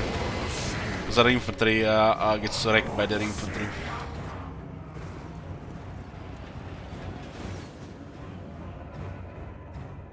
There is this is not a artillery unit, regular artillery. There is no alt aim, and it's like miss like 60% if you can shoot it with a regular as well. It's a poor workaround.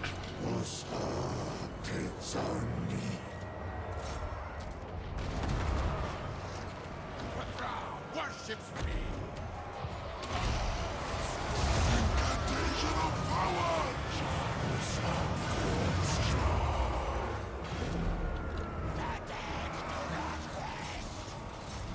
Make way! That's me. Yes!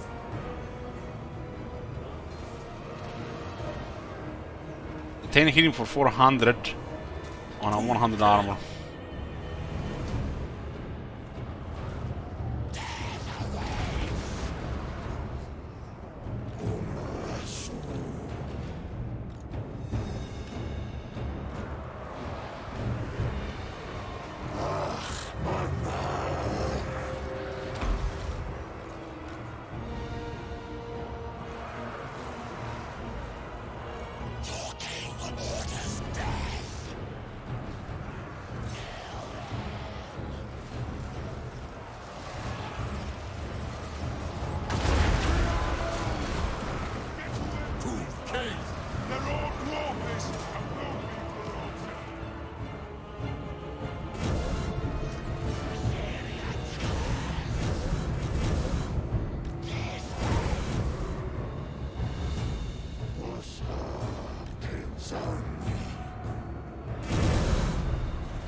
Come now!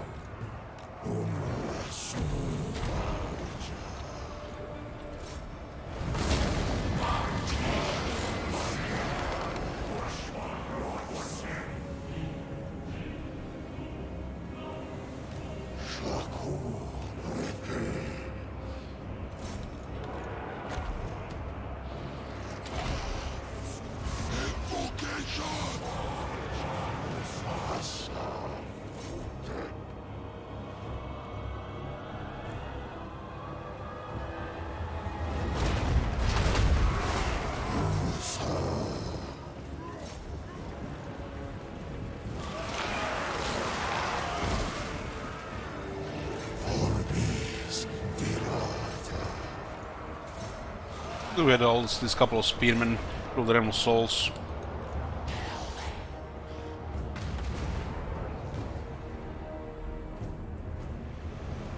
My will be done! Destroy! Sun went!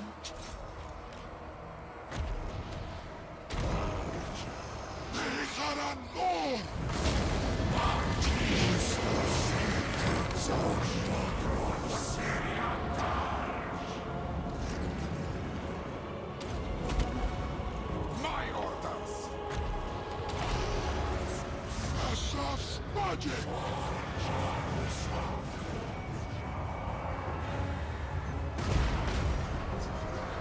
Death awaits!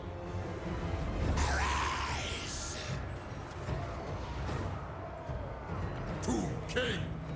Curse them all!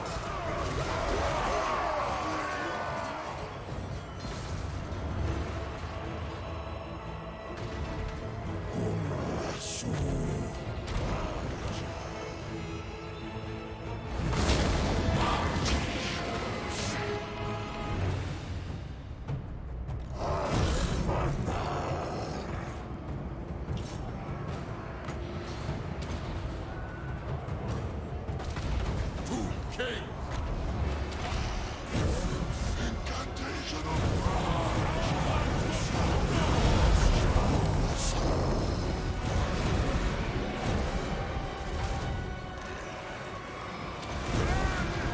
So be it!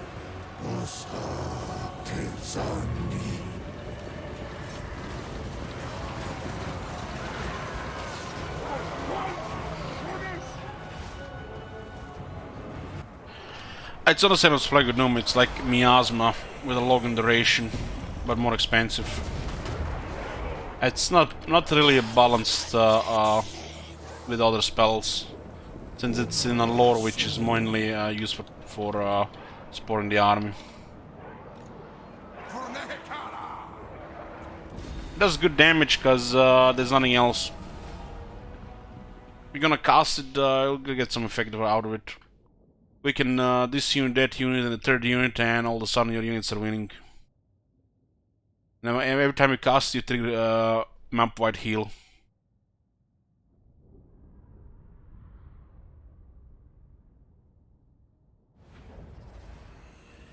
Taking a lot of damage here, but if they besiege us, we can still use the port.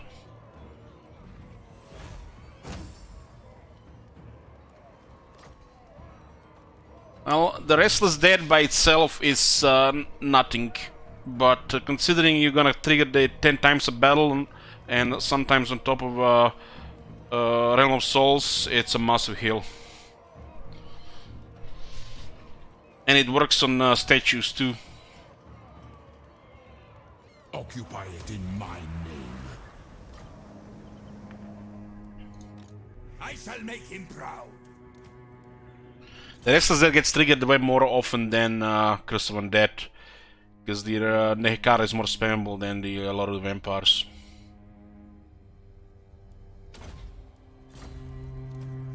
He will serve.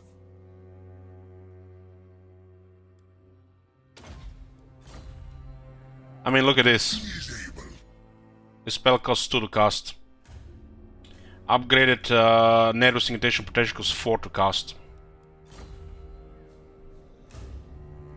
Betrayal smells on me. Do you take me for a Wazvik? Land of the dead.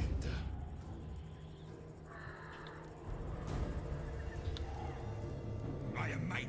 Yes. Okay, we are start a big war here against the Karazakarak. They probably gonna invite their allies to war as well, since we joined Quick's war.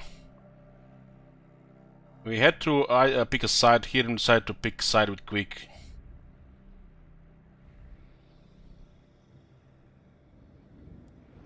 I rule everything. The rest of our armies are just waiting to attack Numas. We find ourselves in regal 4 turns. There's no rush, really. Extra turns more or less don't really matter in anything. It's a shame we can't get this region here, it's just bothering me. This way! Son of Nehikara!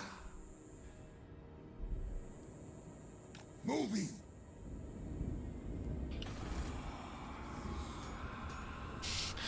Vampire Coast was getting out of hand. I saw one of them holding 3 settlements at once. That's a good kappa if I've ever seen a good kappa there. Yeah, the Vampire Coast is OP. Better nerf that shit to the ground.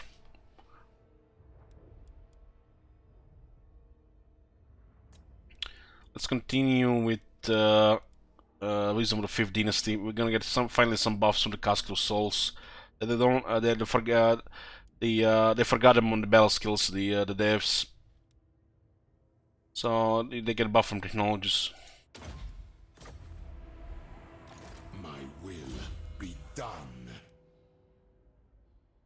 You can see the range battle skills. They forgot about the Casket of Souls.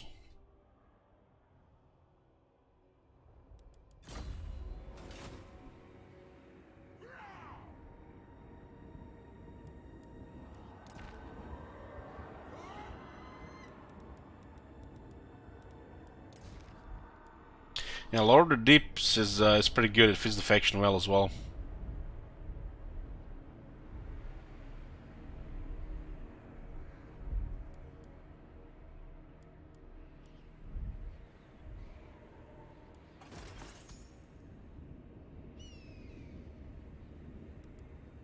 What trade do you favor on Necrotects with Shop to Carver? Attend your king, slaves. Get extra great bow, and then another great bow here, since it's probably the best unit in big numbers. And this one here doesn't really matter. You're gonna get the other carvers as well, but I think Shop to Carver is the best. Here, whatever suits you. I think Hero Titan is the best, because it's the most versatile. Gives you more power as well, so you should have at least 1 per army. Hero Titan in the army is pretty much 5 more Restless Dead. It's like you get another tier of Realm of Souls. Oh my god! Have you seen that shit? Holy Thank you, Q.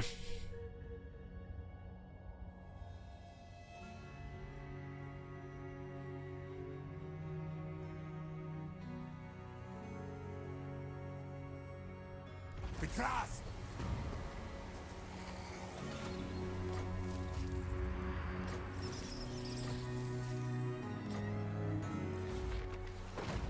We can get the Grand Incantation of Geheb, get the Tool Swarm, Faster Construction, and a lot of growth and some miserable Canopic Jar amount. It's probably like be 5 per turn. They did the same shit with Scam Food there and they buffed it. Forgot about this one, I guess.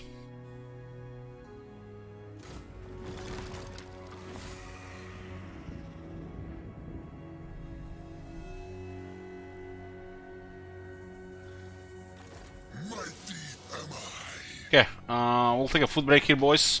Let's see about 20 minutes. I'm scared will keep you company.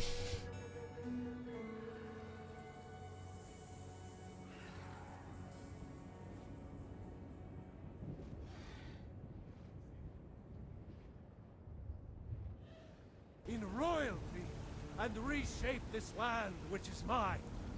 I do this for you, Red Legions, for I love you.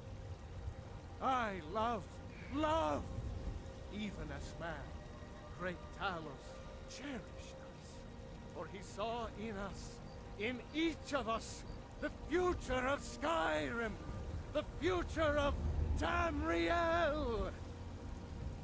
And there it is, friends, the ugly truth. We are the children of man.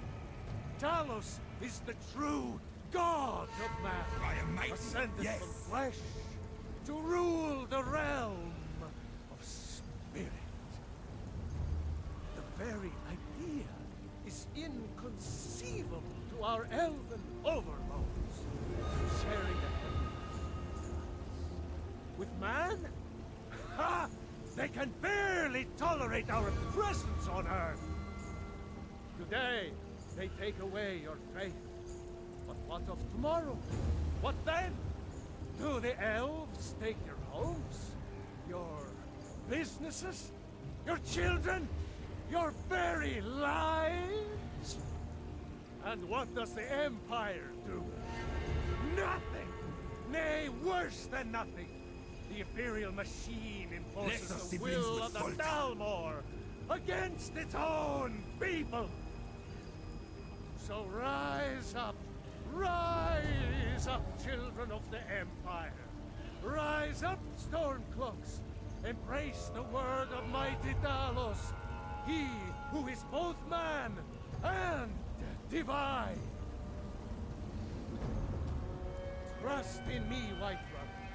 Trust in Heimskr, for I am the chosen of Talos.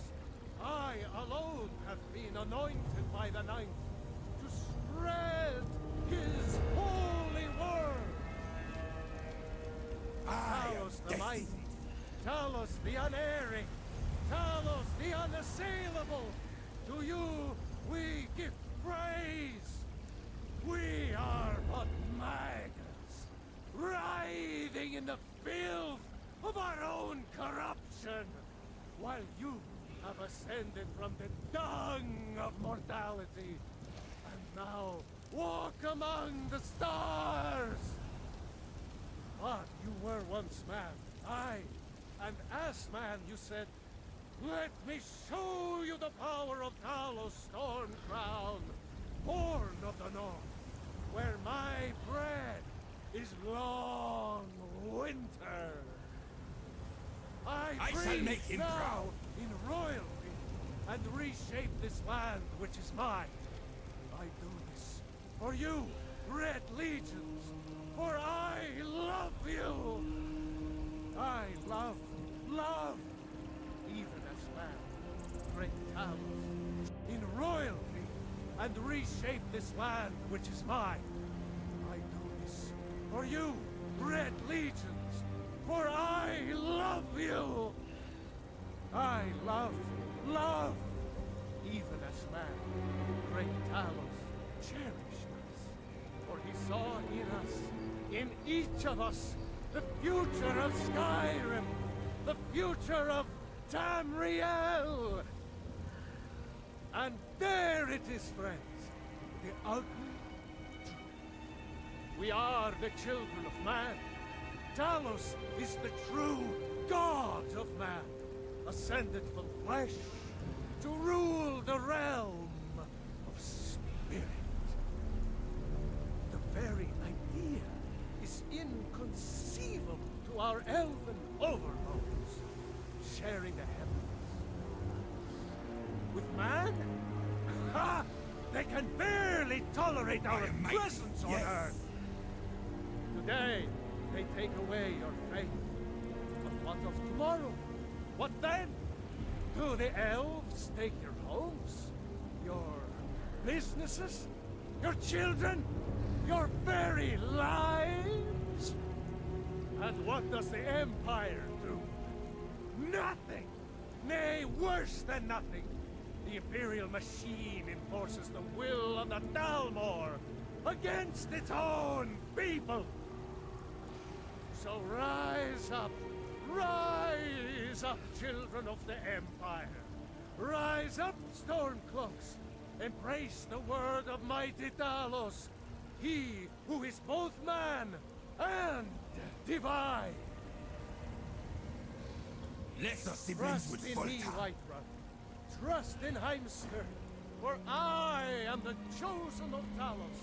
I alone have been anointed by the Ninth to spread his holy word. Talos the mighty, Talos the unerring, Talos the unassailable. To you we give praise.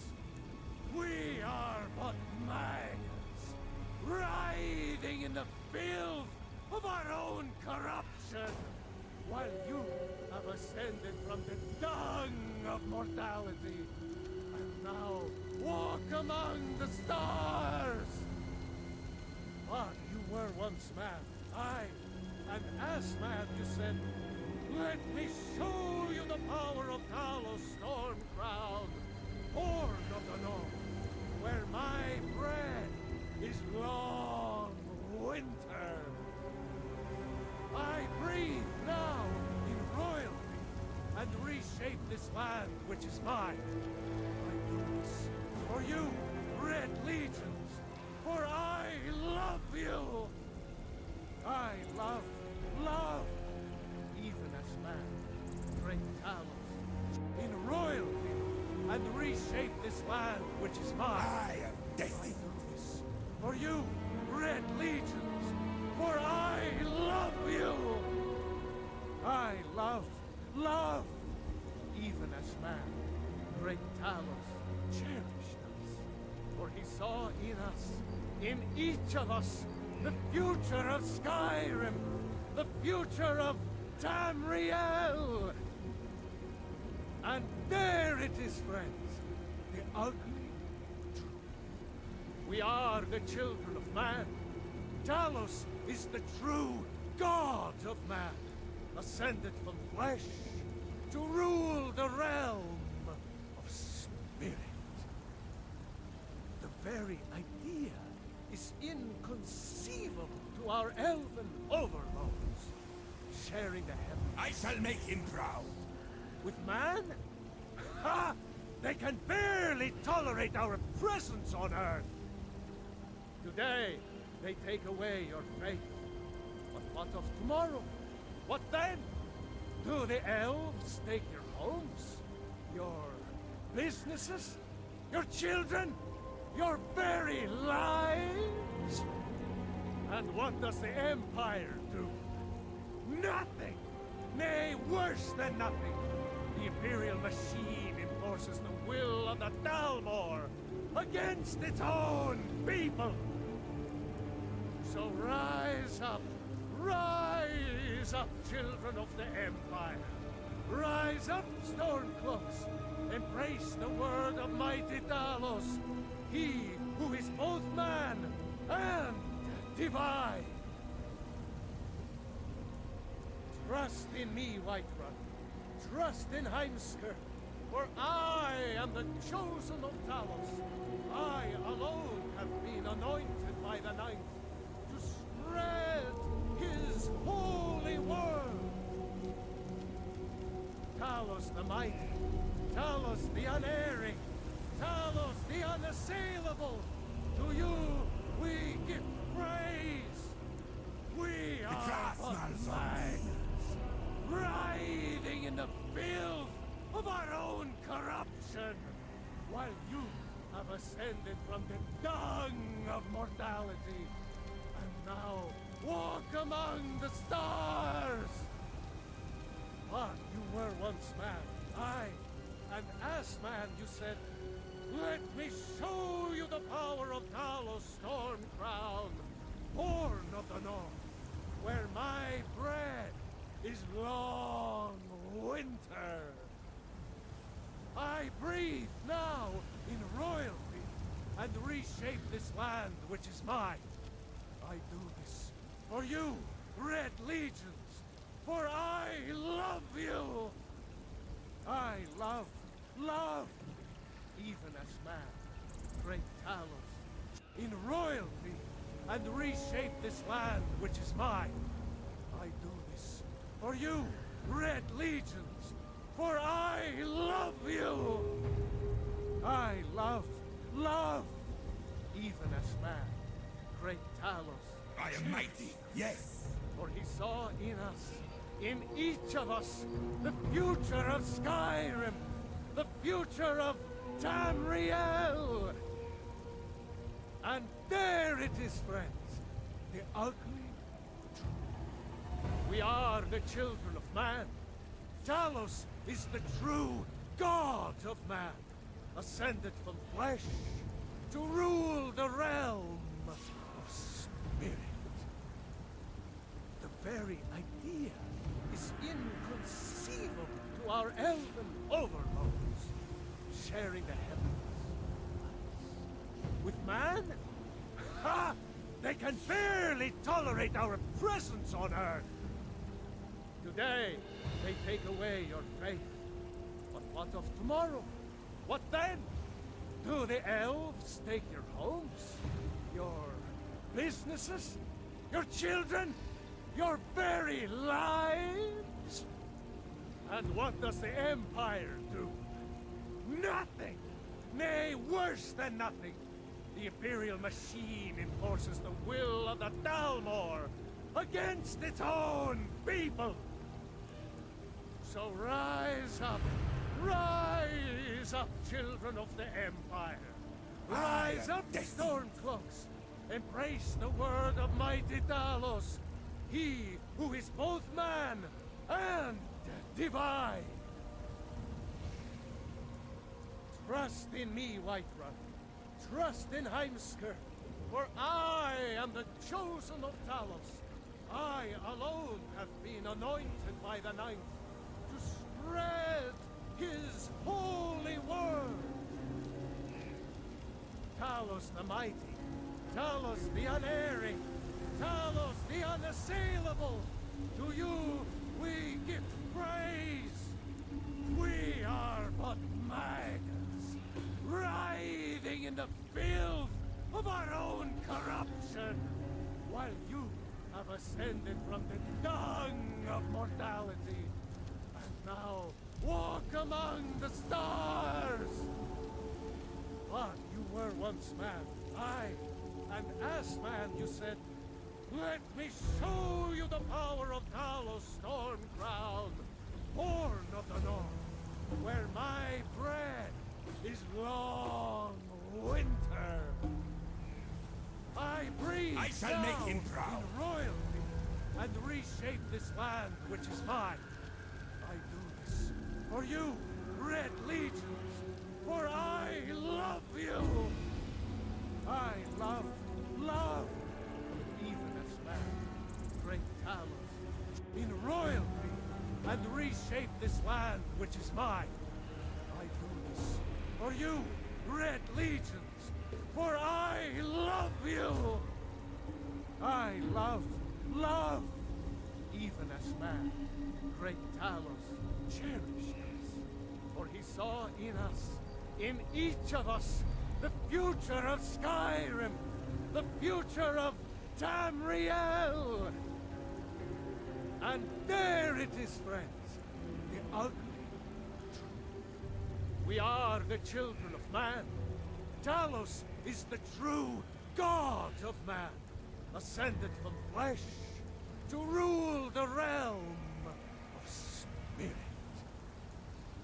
The very idea is inconceivable to our elven overlords, sharing the heavens. With man? Ha! They can barely tolerate our presence on Earth! Betrayal smells on me! Today, they take away your faith. But what of tomorrow? What then? Do the elves take your homes? Your businesses? Your children? Your very lives? And what does the Empire do? Nothing! Nay, worse than nothing! The Imperial machine enforces the will of the Dalmor against its own people! So rise up, children of the Empire! Rise up, Stormcloaks!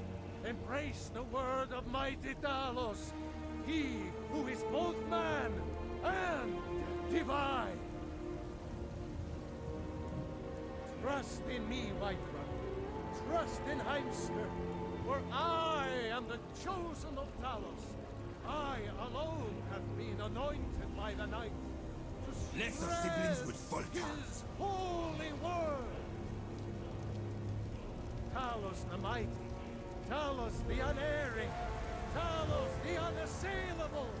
To you we give praise. We are but maggots, writhing in the filth of our own corruption, while you have ascended from the dung of mortality, and now walk among the stars. But you were once man, aye, and as man you said, let me show you the power of Talos Stormcrown, born of the north, where my bread is long winter. I breathe now in royalty and reshape this land which is mine. I do this for you, Red Legions, for I love you. I love, even as man, great Talos, in royalty and reshape this land which is mine. I do this for you, Red Legions, for I love you. I love, even as man, great Talos cherished us, for he saw in us, in each of us, the future of Skyrim, the future of Tamriel. And there it is, friends, the ugly truth.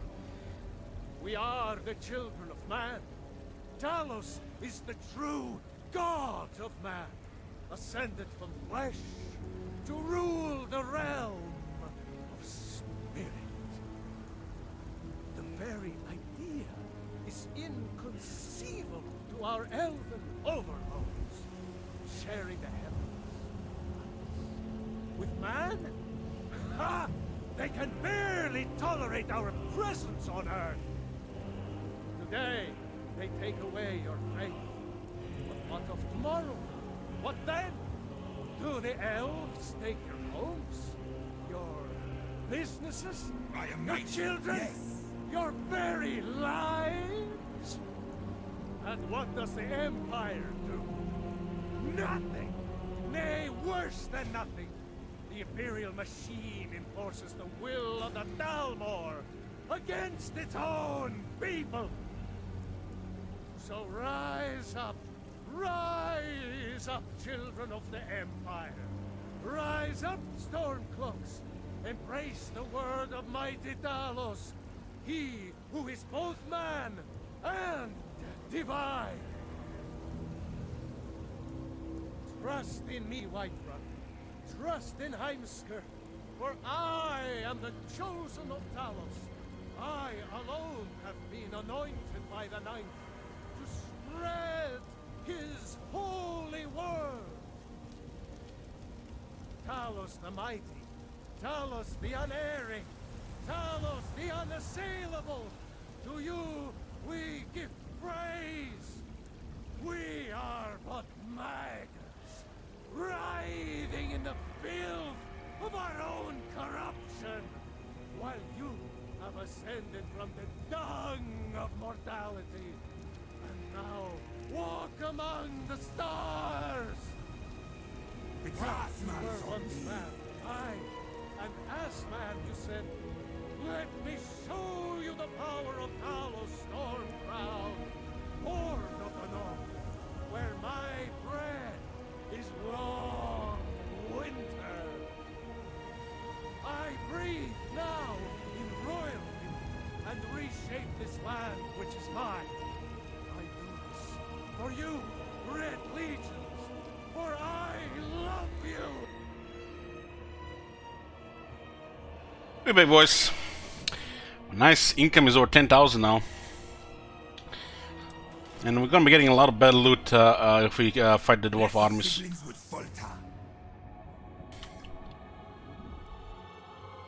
And this is 3 turns, huh? You find me in an accepting mood. 3 turns. I have them every 1,000. Next sovereign, move! Sirs, attend! What kind of military can we expect here? I had 1 settlement this whole time. 2 scorpions. I have 2 sharp, 1 sharp great bow, 1 a hero titan. As 1 set of regular infantry. That's it. Public order building, yeah. There's a carrion too.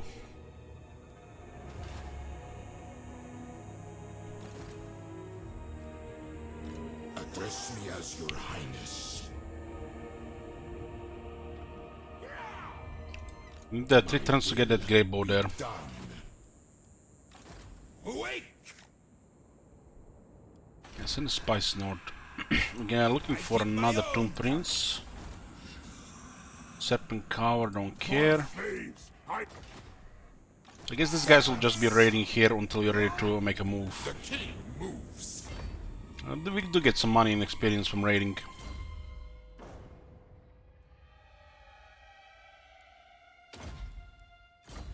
This Necrotic is almost rank 20. Priest king of greatest dynasty. Okay, that's it for those armies there. There's a dwarf army in Donkaras. Cetra has it in range. I am destined.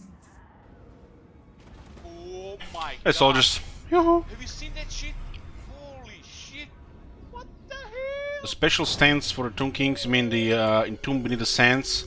It's basically in camp stance, but instead of getting leadership and melee defense, you get vanguard deployment on the units. I think most of them get it. And send availability, which can be activated to give one unit at 1 stock. So it's a little bit of a in-camp stance with some tactical options.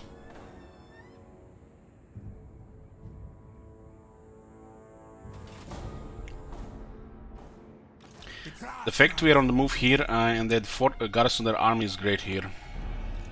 I serve king and patriarch. We should have some advantage here, especially if these guys continue to push into the Clan Morse territory. Does look like this area might have a couple of armies, and this area might have some as well. When we compare military strength, we rank 6 and the dwarves are rank 4. And we just met Reichland. Oh, look at this. Rank 1 Reichland, rank 3 year 10, rank 4 Karazakarak. This action does not have my consent. It doesn't look like everything is going his way, but he's looking pretty good. No allies at this time, it's strange. But should not be allying other empire factions anyways, because of the, you know, empire system. But not allied even with some other people.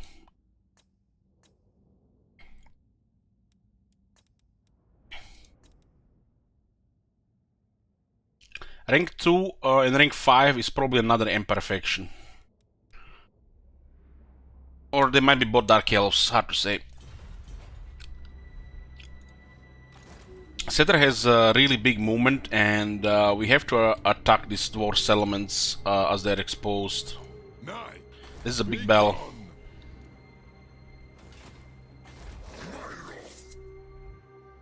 We have to fight the dwarves in a way where we never get into the position where we have to deal with more than 2 or 3 armies at once.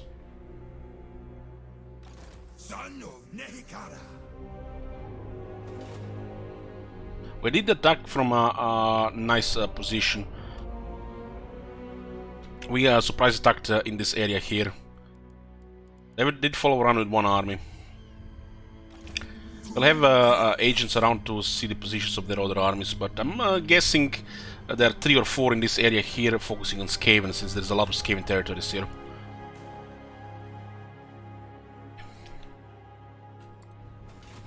Clan Morse is slowly recovering military, but they lost a lot of settlements.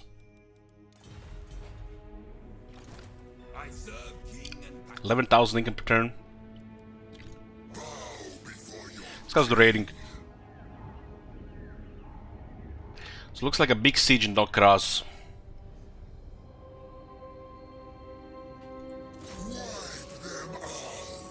How the wins here?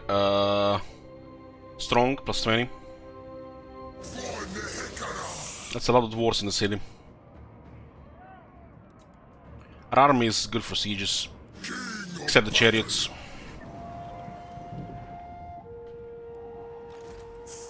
We should send a 3rd casket to help. This area is surrounded by border princes, so we should not need to be worried about attack from the dwarves. The border princes control Varenka Hills as well. We'll be we really need another Tomb Prince here. Maybe we just get any so we get some more vision. The border princes are massive, and it's a matter of time before they attack us because they attack the dwarves.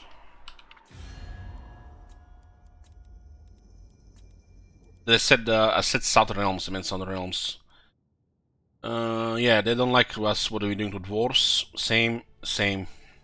So border prince probably going to be attacking first. They have 12, 16 settlements combined. This is one of those campaigns where the Southern Realms, Estalia, Telia, and border princes are strong.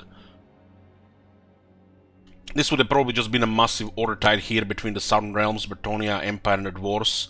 But we are the unknown factor here. You're not really part of the order tide. We do what we want. Cesar can't join the order tide easily. We should have just forced Clan Morse and would have easily joined the order tide, and still got all the things we need. Would have been a very easy thing to do.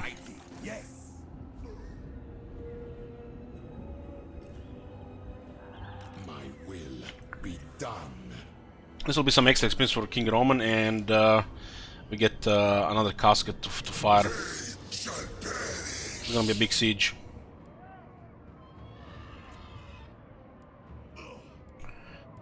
Two cannons, 3 cannons, and 1 bolt thrower, 1 grush thrower. Those cannons get good angles, they can do a lot of damage. Those cannons can kill half our infantry on the wall.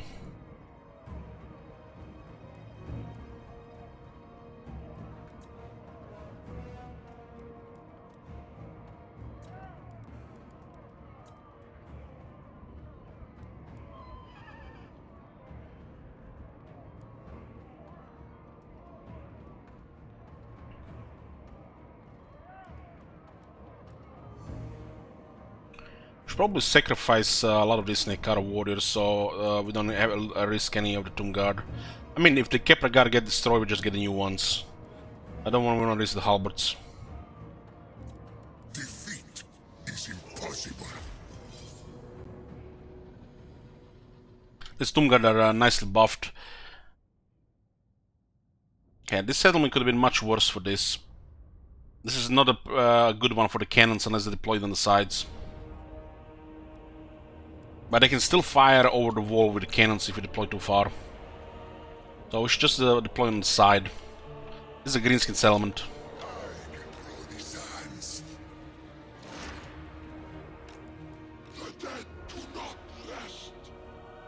We could also use caskets to shoot the center. It's hard to miss and guarantee damage. And the role of the sharply grab bow in a battle like this is to destroy towers.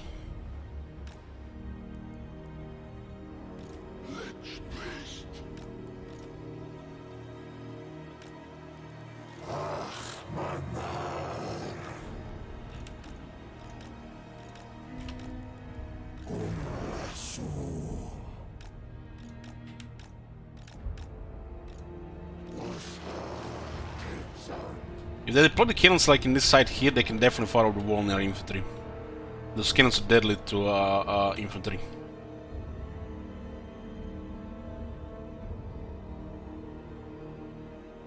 We'll deploy a massive army in front of the walls and get rid of the towers, and then we'll be emptying caskets into critical points while we slowly send infantry to take the walls. We have enough magic to give our army a lot of toughness. This is just the first big battle against the dwarves. We had just a couple of... we've just taken a couple of small settlements from them until now. But this is the first big battle.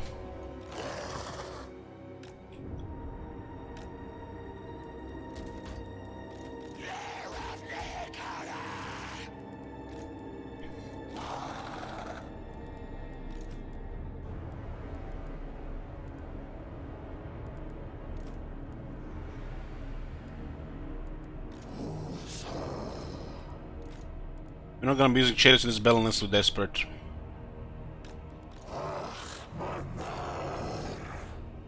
You can't really charge inside a city, and most of the damage from the chariot come from the charge. So then they basically just have a glorified anti-infantry unit that barely has any movement.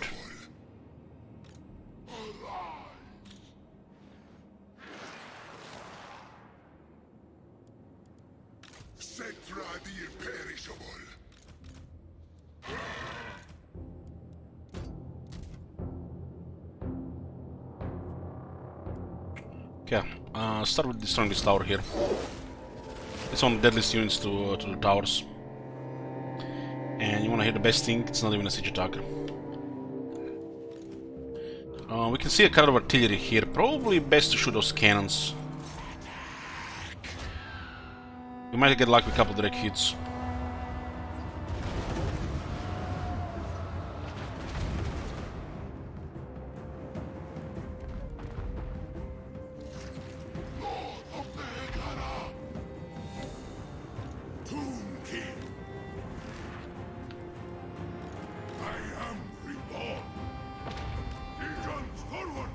So, the cannons, it's all good here.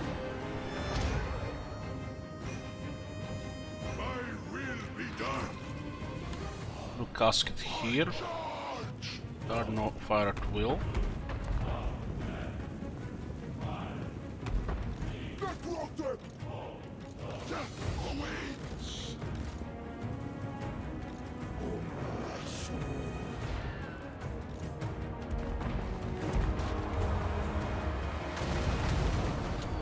Probably that nothing gonna happen there.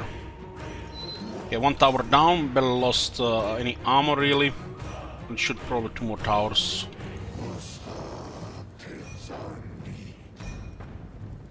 Caskets are the bane of the dwarves.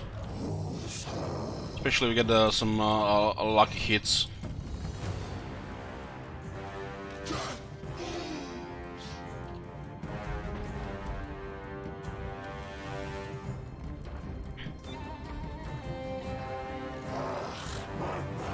These guys can feed their own souls. And we can use these guys for the grinder.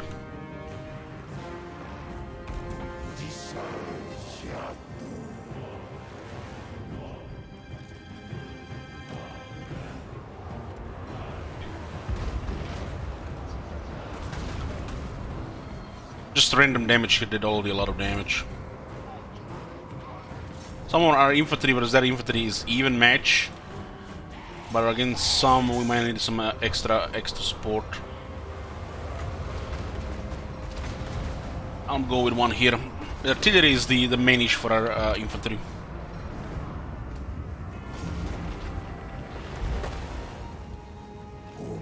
Looks like artillery has been hitting our tomb guard. Let's drop a buff here and a heal. Do as I say.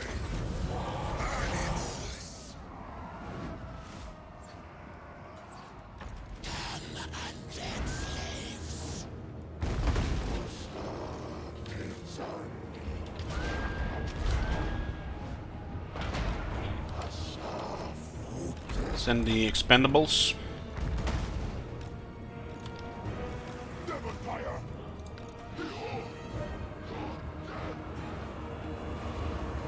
Cannons, cannons, cannons. We did a lot of damage there.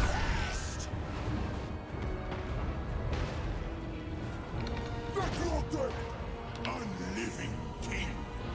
So that is resurrect here.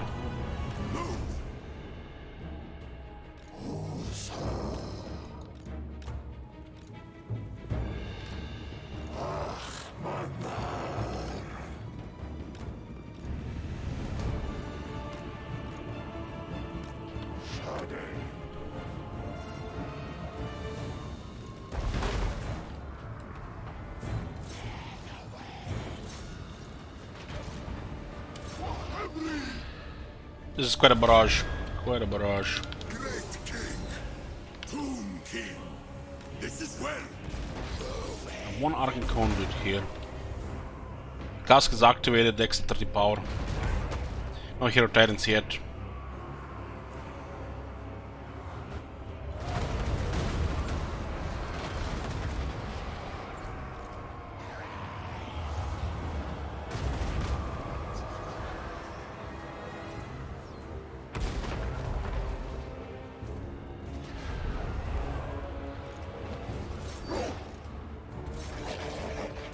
At 138 currently for the Random Souls.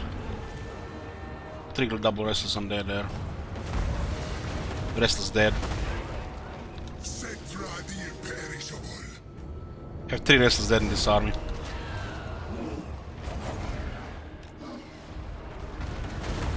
Nice, one of the artillery just shattered. Not the right one though. Oh, those direct hits, beautiful. I forgot about the third tower for a bit. I got as a second Animal Souls there. A massive army here. Some of the infantry got targeted here, like this one lost 50 soldiers to the artillery. The garage tower is almost empty. We could have just exposed the characters, but doesn't really matter.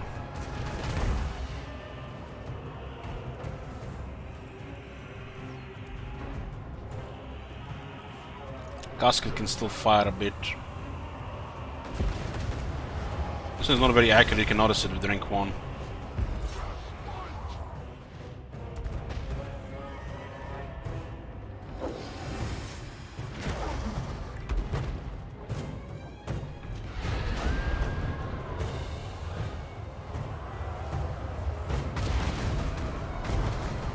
One casket is empty. It still provides power to the army, but on that point just basically in the back. It's empty artillery. The garage tower did 10,000 damage. We'll send these guys first. They're all gonna die, and then we'll send a tomb guard. There's still a lot of damage here to mitigate. Nice Alan.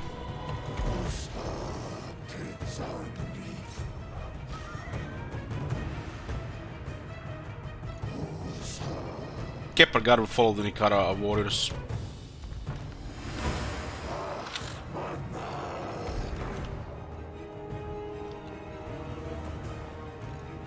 Carry on, Lord.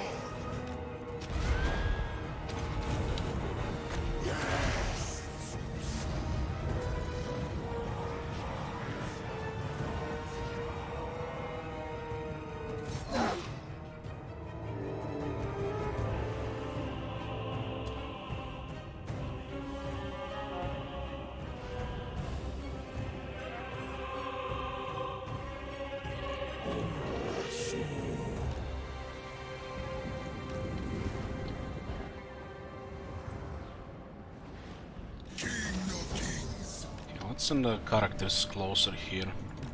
They provide pretty good buffs.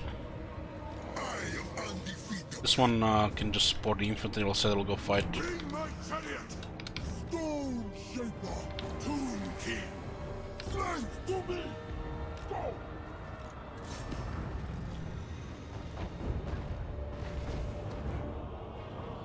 Come undead slaves! Getting a second tier of Tomb Realm of Souls, it's 4 times the rest is dead. Send the halberds closer here.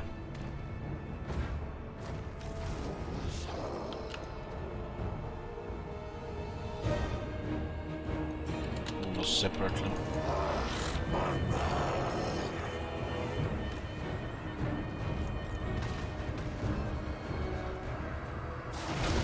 I need to get in now.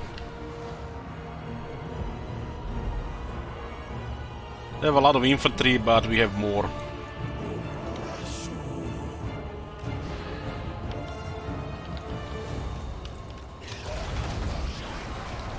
Okay, let's start the grinder.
Still want a cask with some armor.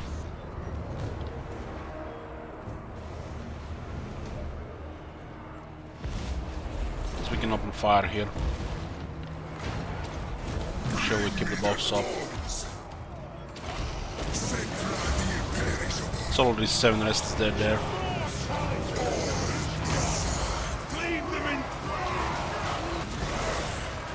Cedar surrounded by infantry, how it should be.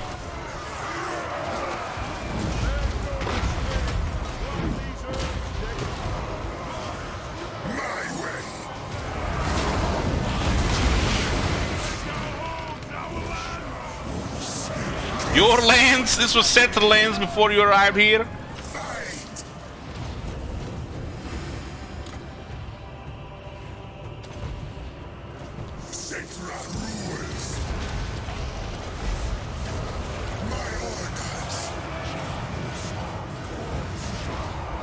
Some of the right units to find her.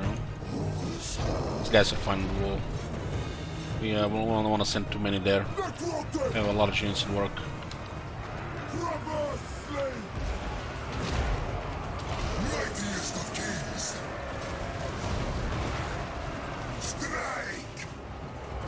Artillery is getting collapsed there. And we're taking the wall now.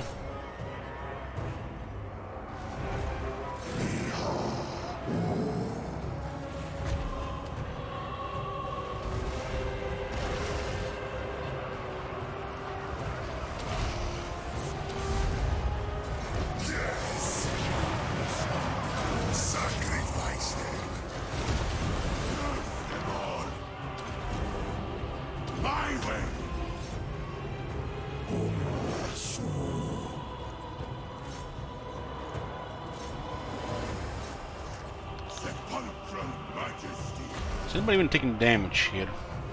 Not really.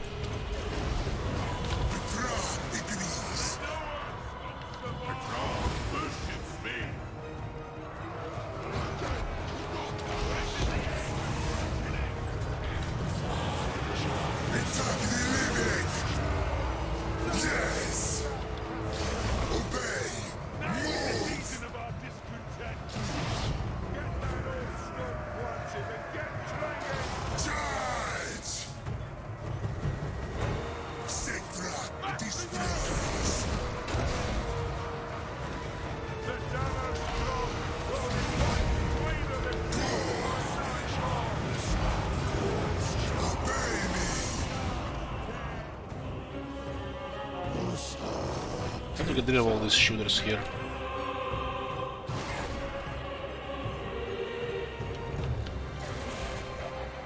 So they can become indestructible because we send the unit on top.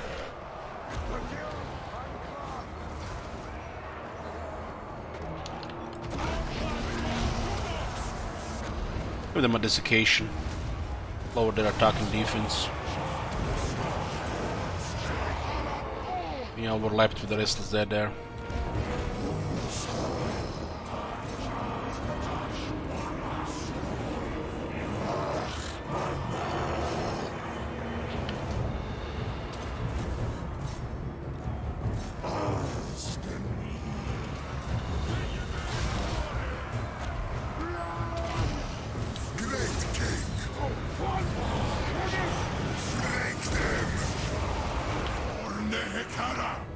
Attack the living!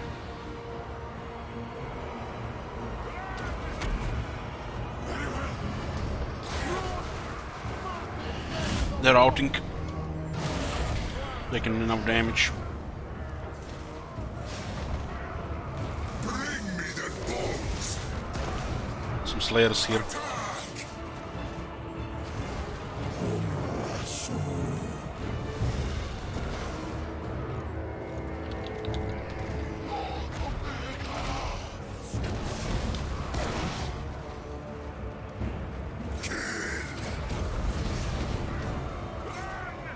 Cetra the imperishable. King of Khemri. Cetra destroys.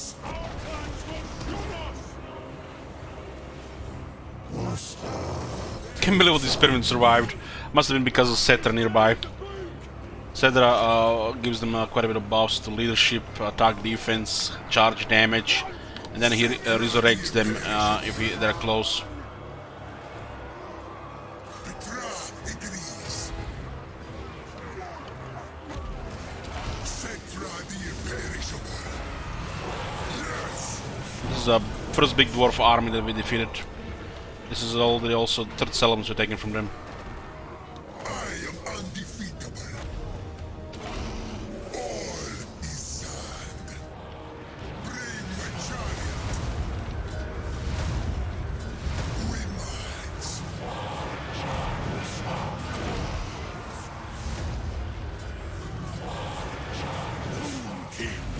I have no rival! Cetra the imperishable.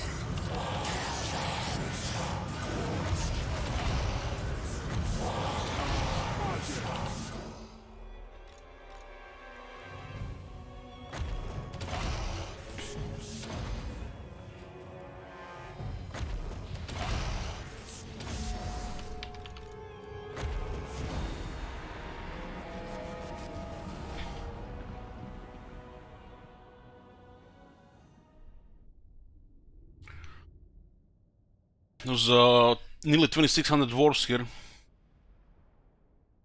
Like most of the damage you're taking was from the artillery unit.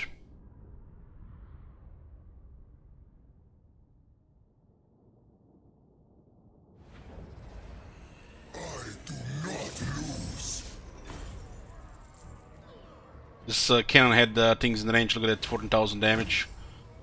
And another 12,000 damage. How far casualties were from their artillery in a siege battle?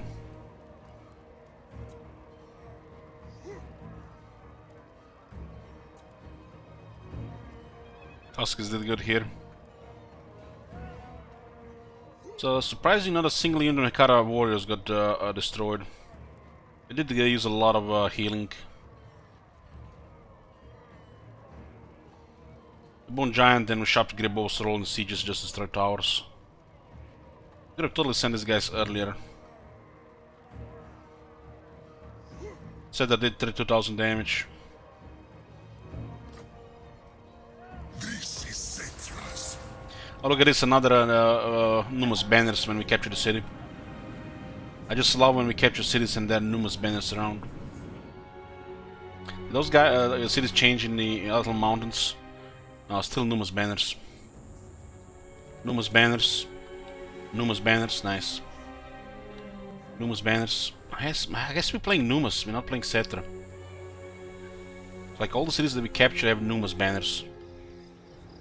Maybe it's a lore thing.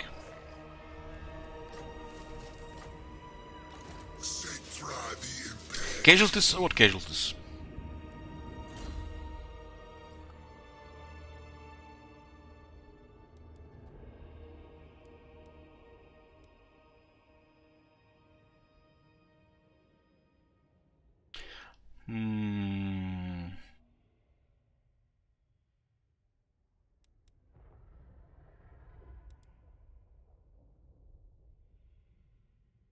The only good thing left here is 20% damage. That is useful. As you can see, the set hasn't been taking a lot of damage at all anymore. But doing more damage is always good. 5 to 6, 7, 8, 9, 40. You're telling me we can get damage and Arcane Conduit? Shut the fuck up, game. No way.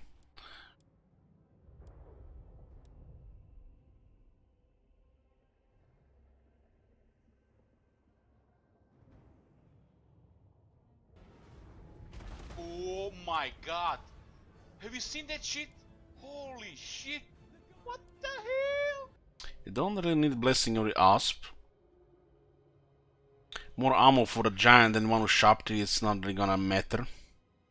I don't really need a third point message at 3, so just need 5 points to unlock and reanimate. Definitely don't need the Dune Rider. It's not really worth it because you have to take these skills here. The only good skill here is damage. Because Cedar already has very crazy toughness.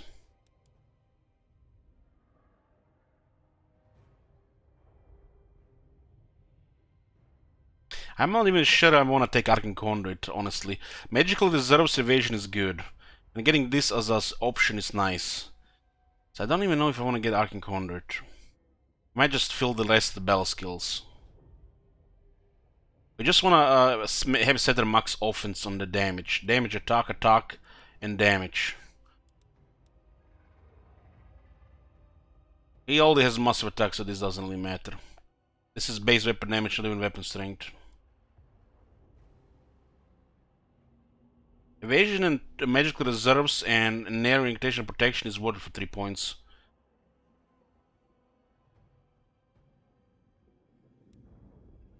I'm starting to think that this 2 points definitely better to get 2 here and just this one for a situational.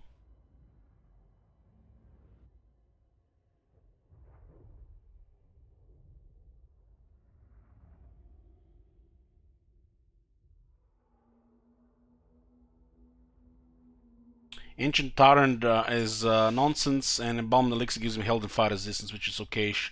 This two are okayish. Most of the damage he'll take is from missiles and magic in general.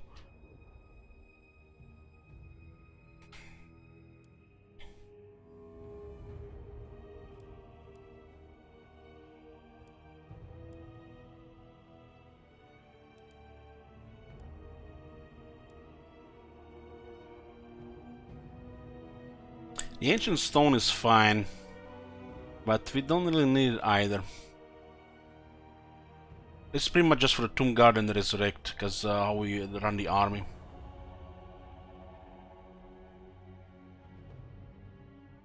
I think we just get Arcane Conduit and Woundmaker. More magic is better than anything here. 20% more damage on Chariot, which has a super offense, is very good.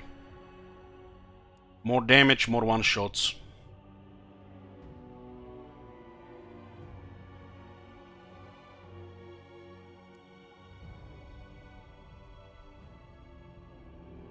Devastating charge is nonsense. This is where the damage is.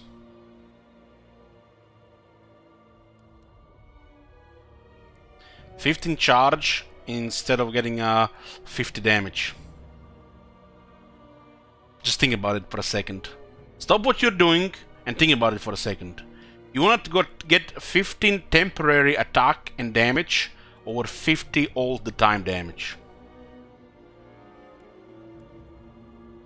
There is a 0 missing here somewhere.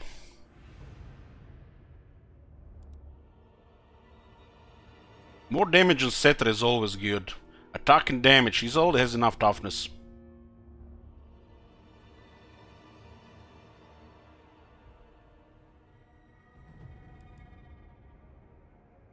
This is a crazy amount of damage for a high attack chariot.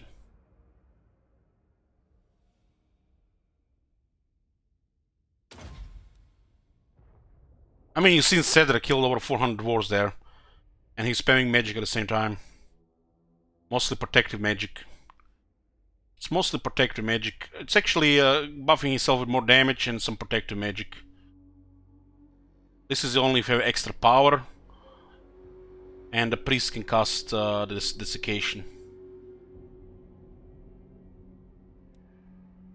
You tend to prefer speed and damage over charge bonus. In this area here, you get armor and damage if you want to unlock Desert Strike. This one does give some hit points, so it's worth considering. It does have only 120 armor. I guess this one is better value, so you get this, but he's already very fast. These points are overkill other than the Woundmaker. You played Cetra in pretty much every way, and I feel like the fact that you can spam magic and deal massive damage at the same time, it's the way to go. Cetra is probably worth 6 units, unless you put a bunch of statues in his army, which is kind of pointless. Put the statues in other armies. Like the damage dealer statues, the Necro Sphinxes, War Sphinxes, and the Sharp the Great Bows.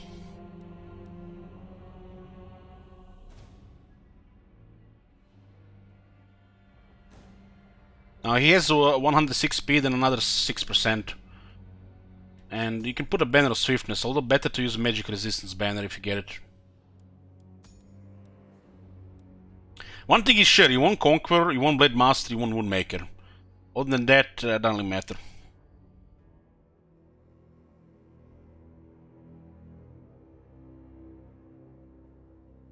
If you just go Cetra with the Restless Dead and nothing else, then you can go Desert Strike.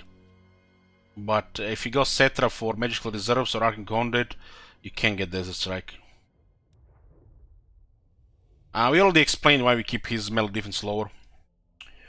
It's because of the Scorpion armor eventually. Have you seen this battle right now? Have you seen how he ended? Fighting Slayers, Great Weapon units and everything in between. Lord hitting him at the same time.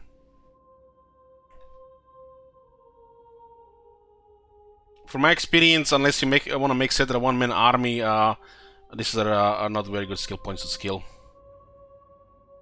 You just want to stack damage and attack. Scorpion armor will give you all the toughness you need. And you want Cetra to drop to half health. If Cetra is not dropping to half health, he's too tanky. I think once we remove the Crown and Hikara for that other thing, it'll get even more damage. Cetra can pretty much double damage with other item. We've shown this in the past. This item is crazy on Cetra. And then you put the Scorpion armor, and you always want to get Cetra drop to 50% health in every battle.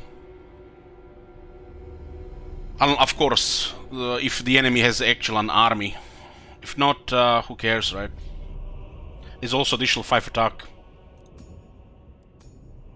This is additional 9 attack. Jesus. The day of awakening. So Cetra will have 88 attack, huh?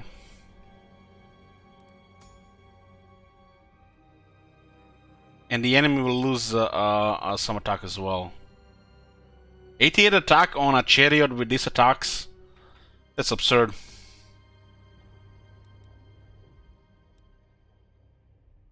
Makes the charge pointless. So this could be as well as 0, it will not matter at all. Cetra the imperishable. Yoo-hoo! Thank you, RuneScape. Oh my god. Have you seen that shit? Holy shit. What the hell? I alone shall restore Nehekara.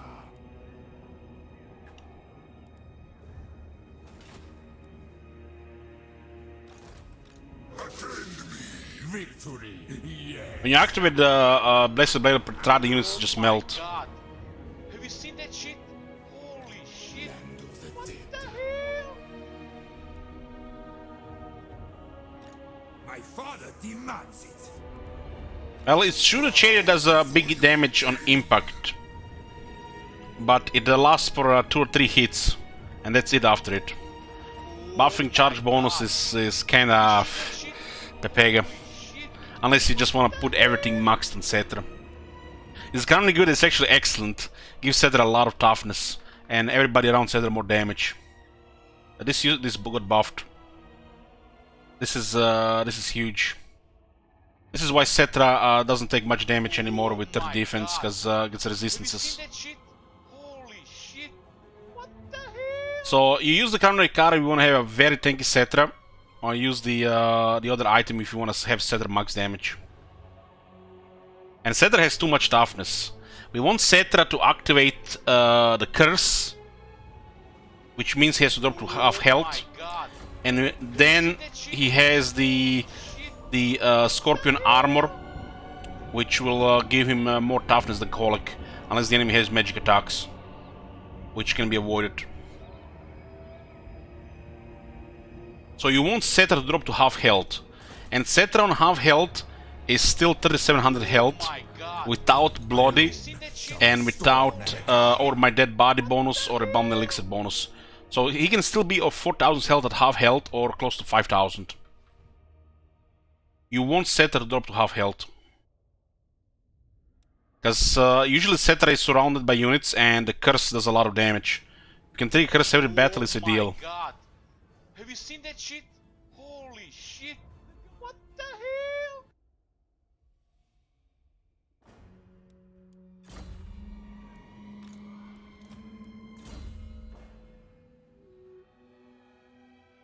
We got immortality here. I guess we can start getting some buffs for the statues around Bikatama. My God. Have No you seen items, that huh? shit? Holy shit! What the hell? My will be So needs 3 more ranks for immortality. I reign. Should stay in the Barak War for a second. March. Oh my God. Have you seen that shit? Holy shit! The charge values for a single entity should be higher, but the multiplayer exists, so it's probably not gonna happen.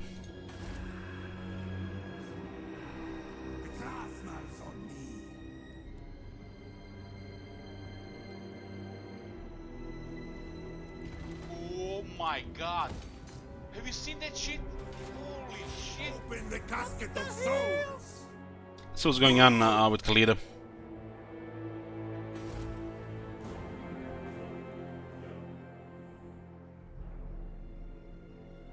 He built a monstrous building instead of resource, huh?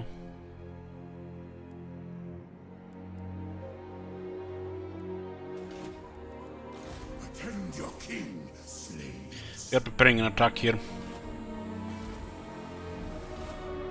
My dynasty reigns supreme. This is for the pyramid.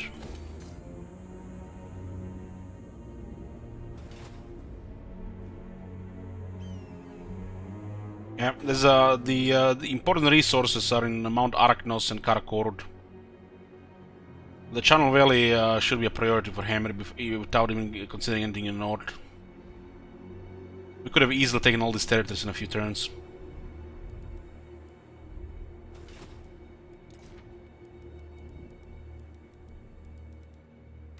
I deem it. Might be getting I think the Tomb Kings don't get obsidian here. And we really need the card obsidian. With card obsidian we can get the good items. So? Tyrion. Where the Norskas come? Grind will Marauders or winter too. They don't have any card obsidian. Really, our only option is Karakorud.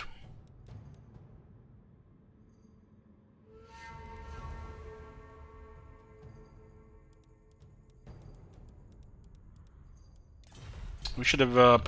We're not gonna get any cool stuff unless we go to war with our ally, Clan Morse. These 3 settlements are critical to Khemri. if you want to have the late game stuff.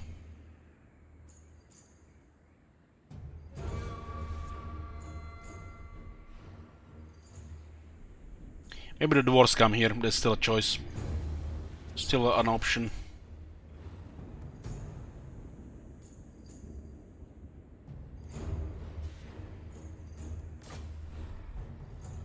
What about Teclis? Ooh, Teclis could have it, yeah.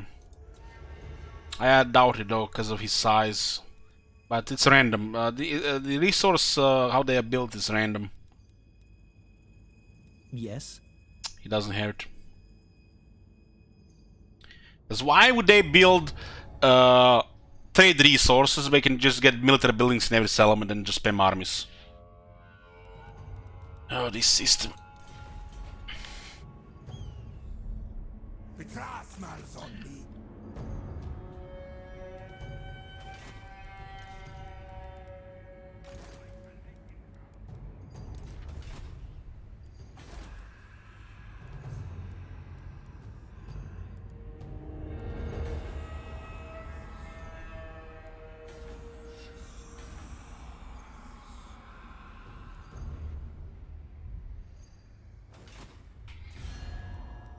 Who calls?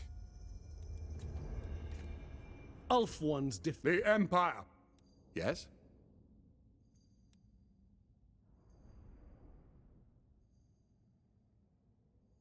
So? Somebody has cut obsidian here. What? It looks like the dwarves are training it. Aye. And the dwarves are the only ones that have it.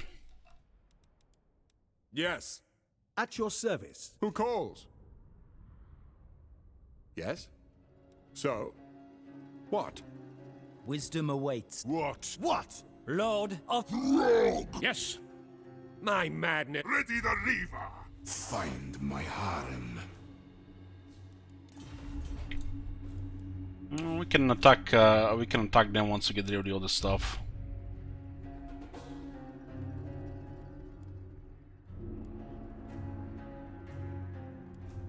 Now the dwarves get the card obsidian from a landmark, which is probably not available to Tomb Kings because of, you know, oversights. Like a lot of landmarks is not between the factions. Goddamn Skaven didn't build a card obsidian, that sucks. Just bad RNG here. The resource settlement, resource buildings for the AI are absolute garbage. Especially for the Skaven. There may be just like one or two that were building. And the AI does things random more than anything else. Not all factions get bonuses from resource buildings. For Tomb Kings is even worse. We just need the resources for the mortuary cult. I am destined. Citra does not serve.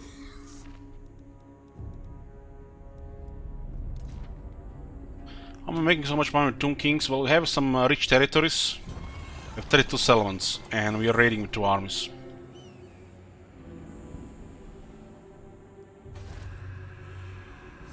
We prioritize economy everywhere.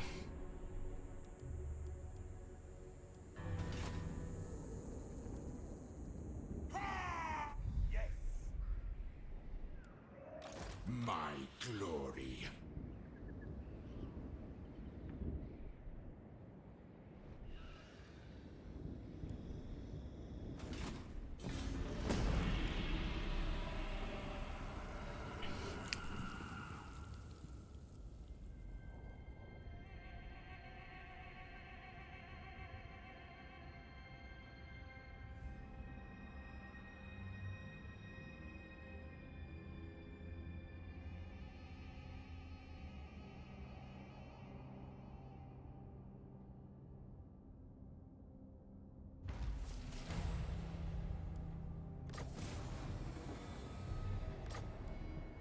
The Empire. It's actually pretty good attrition. Not sure where they are going though. Lesser siblings would fall. The Empire. They might be making a move on us or on Clan Morse.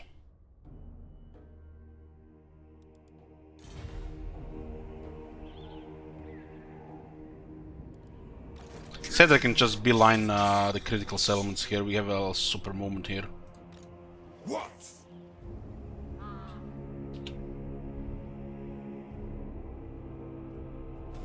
Should be crippling dwarves from the south, not from the north.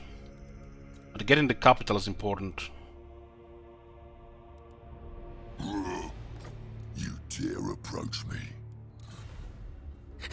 Quick! I do not care about dead things. Speak if you...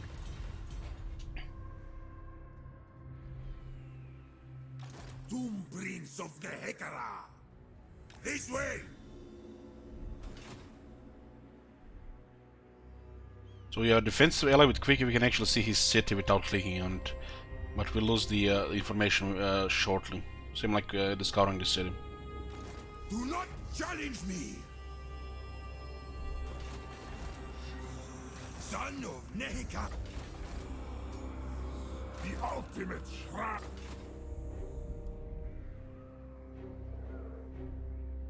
Betra smells on me!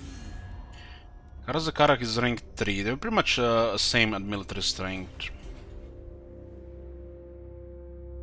It looks like there's some military here, here, and here. And destroy one of their only armies here. There could be a one on the move, but we should definitely hit hard on Karazakarak, take the capital. Without the capital, they lose at least one army. Without having more information, we might get hit by two armies and get ugly. But it's very hard to defeat Cetra with two armies.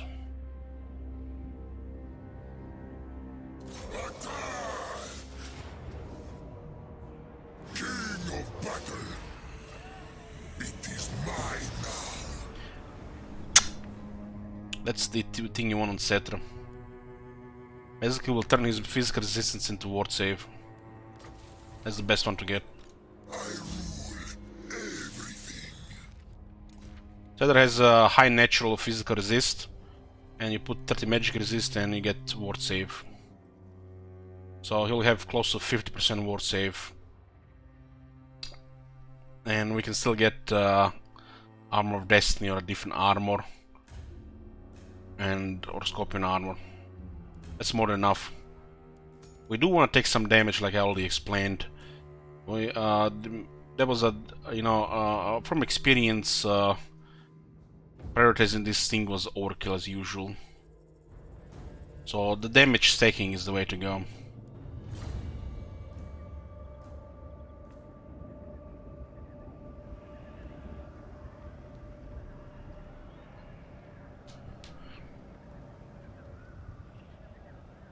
Well, physical resistance protects you against fire, manual. And you have magical resistance protects you against magical fire. It's the same as ward save. So having both physical and magical in the same amount equals ward save. The fire damage is a modifier. My dynasty. You either take extra fire damage or you don't. Or you resist it. In most situations, fire is not good.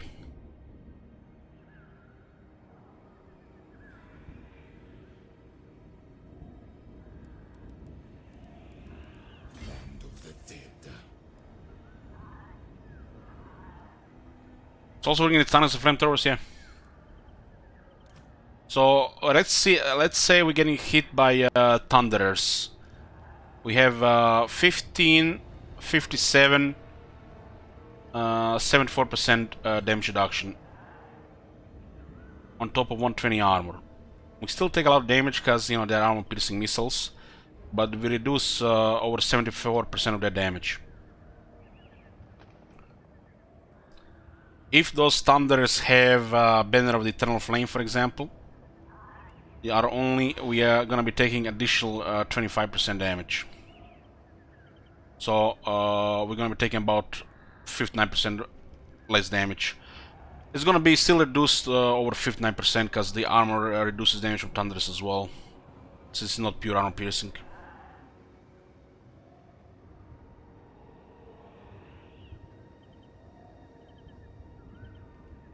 Cedra has massive physical resist, especially get some other stuff. So you want to have magic resist like banner traits or just pure ward save. You want to have a combination of both. And if they can hit you later, the only thing they can actually deal damage to you if it's just counter magic and armor piercing at the same time. Chariot is large and it's exposed to a lot of melee attackers, but we keep melee defense at 35 from the evasion, so we don't just mitigate all damage. Because eventually we might want to use the curse or the scorpion armor, so just killing melee defense is a waste. Speaking from experience for the setter. Unless you want to make him a one-man army. Immortality and power. Which is not recommended, really.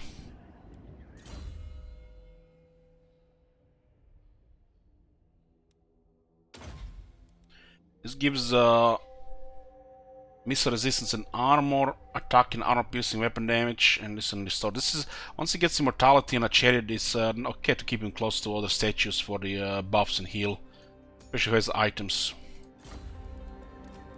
Served me in life, now death. Okay, I got a steed here.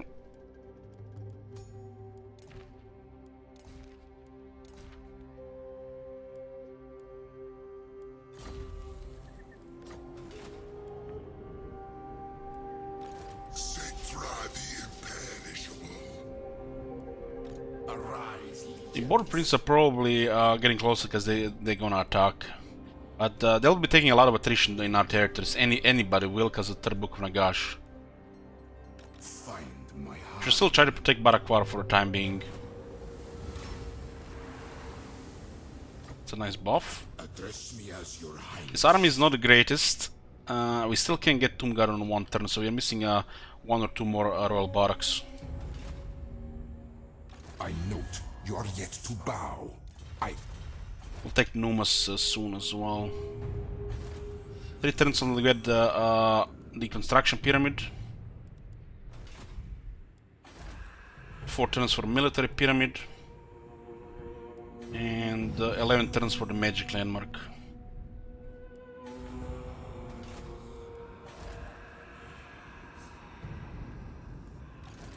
With this item here and the pyramid, you pretty much turn all of the setter's physical resistance into ward save. And then you pretty much just need campaigner. And if you kind of want to solo a whole army, you want to pretty much get all of this. But it's kind of seems silly unless you get a Sword of Cain as well. The chariot does massive damage to infantry, but it will take some time to kill large units, which you can kill as well. Priest King.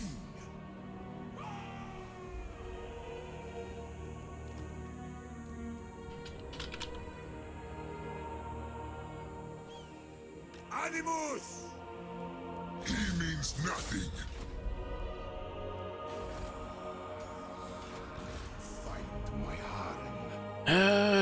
2 turns here. Done.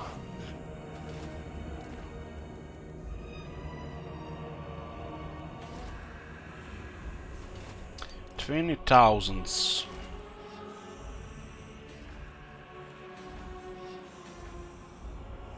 Would be the best to put this money. We're getting more royal barracks out. We can get a good shit here. Get a Wisdom of the 5th Dynasty for another army capacity, so I guess we can get another army train.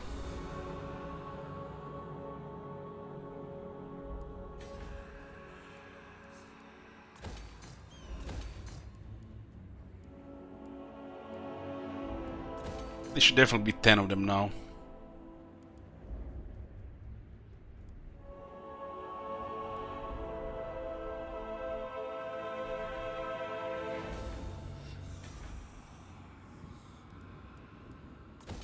want the city fortified because it's protecting a pyramid. The Karak zone could attack Luxor, so I guess we'll fortify it. We don't need to fortify the resort here. Probably another royal barracks.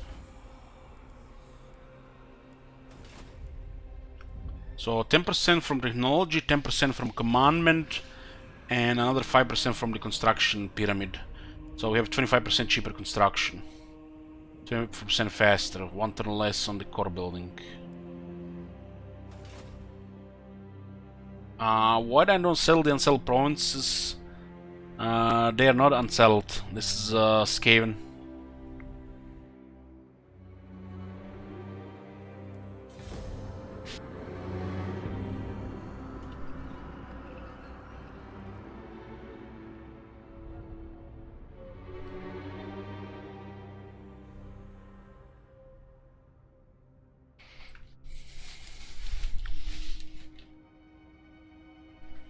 We are allied with the Clan Morse, and they control a lot of lands.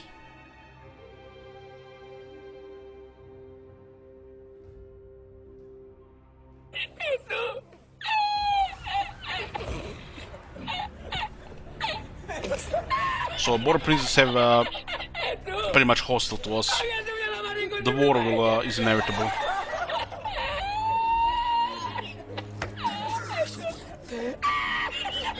We can attack Karazakarak out of Barak Dawazak.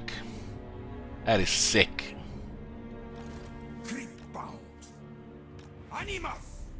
What dwarves? Where are your armies? Is there nobody here to meet Cetra? Only one average army?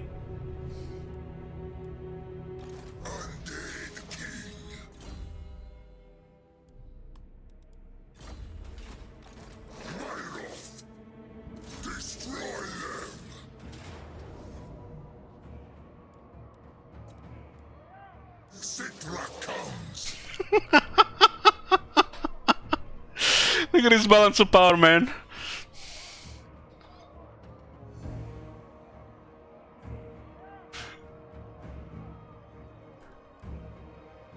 Glory for Khemri!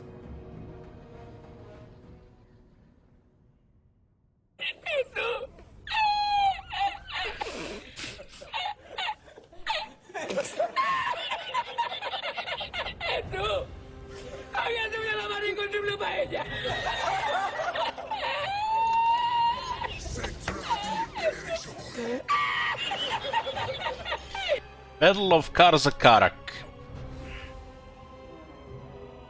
We do have enough artillery to destroy their towers. So that's how we're gonna initiate the battle. Destroying 3 towers, nuking Cascade of Souls, infantry attacking the wall, and then the grinder at the door.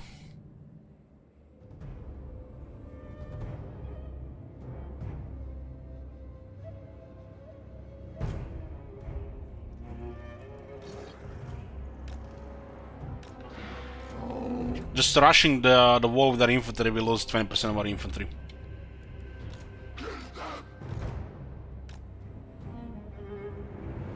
Cedric can tank this towers on the right. And we'll have Necrotect. Actually, not the Necrotect, the Filemont tank the left one. We can repair it. We have tower destroyers here.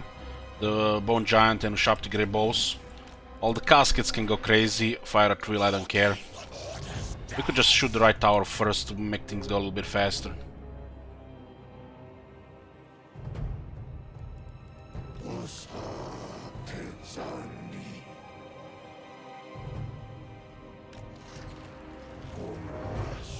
We'll definitely send this Kepler guard a little bit sooner in, see them how they are against better infantry. But with these buffs, pretty crazy. The wars do have 25% reduction though. This thing even has regeneration, by the way. And it gets Restless Dead as well. And Realm of Souls.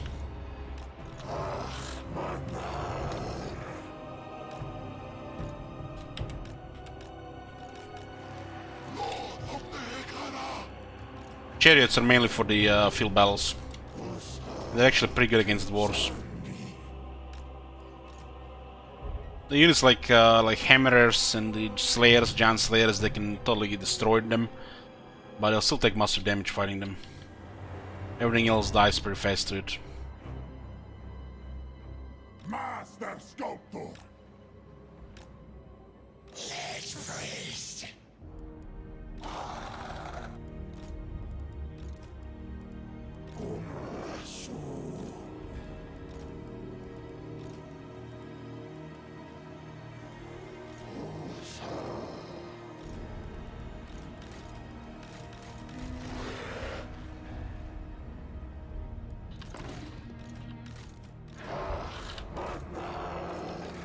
Put them in the groups so the unit cards don't move around.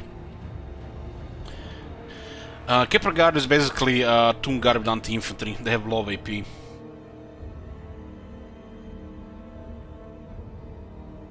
They're very tanky and they do kill most of the infantry with ease. The dwarves are a little bit tougher because they resist the magic attacks. 25% less damage. But they're a nice target for Jaff's Incantation of Curse Blades. We have 2 of them in the army. Okay, no fire at will. Guard mode, shoot that, and shoot that. This is a Battle of Karzakarak. This is the dwarves' best garrison here. Cedar has almost max movement possible in the game, so we can just go from settlement to settlement, attack whatever we want. Dwarves cannot keep up with us. We also surprise them from the top with the Barak War and Settlement Tower. Destroyed all one of their armies in third settlement. The rest of their armies are busy elsewhere. They're fighting all the three more factions, I think. What is it, 2?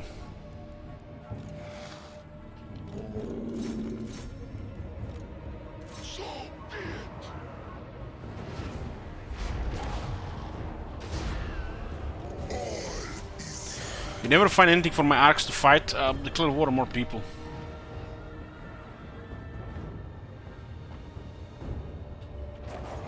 Or better, declare war on everybody. I'm guarantee you're gonna be fighting enemies all the time.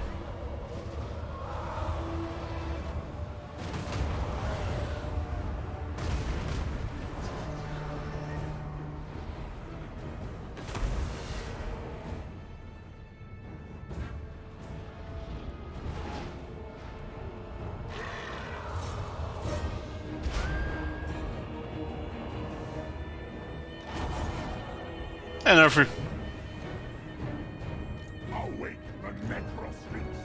Nerfy, you liking the Cedar campaign?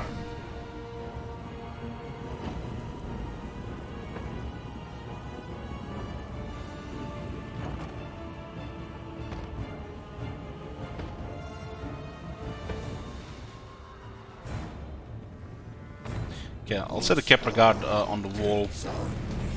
We'll go like this. Even if they get destroyed, we get the new ones, but I'm curious about the performance. They're max buffed.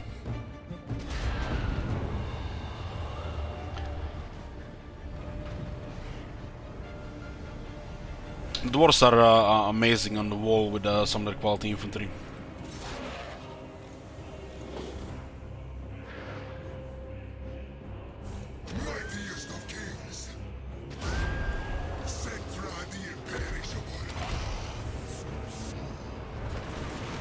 Look at this, they deployed actually pretty nice here.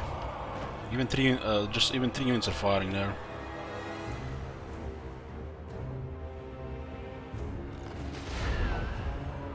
We'll bridge this one.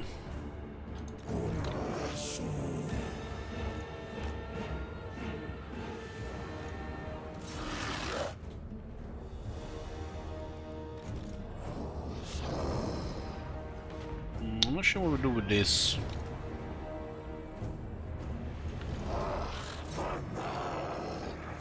I'll just send them on the other door, hopefully we don't forget about them.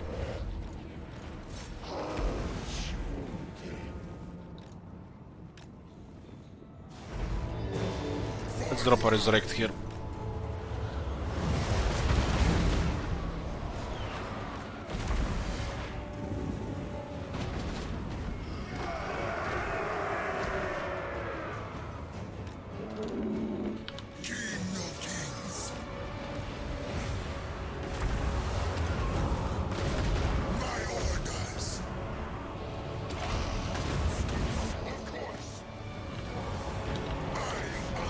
we have hammers, iron breakers, iron breakers, iron breakers. Strike! Do as I say. My way. Barely touching 2200 damage.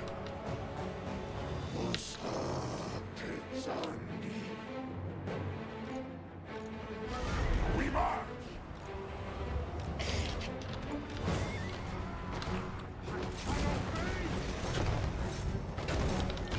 Bring me their bones.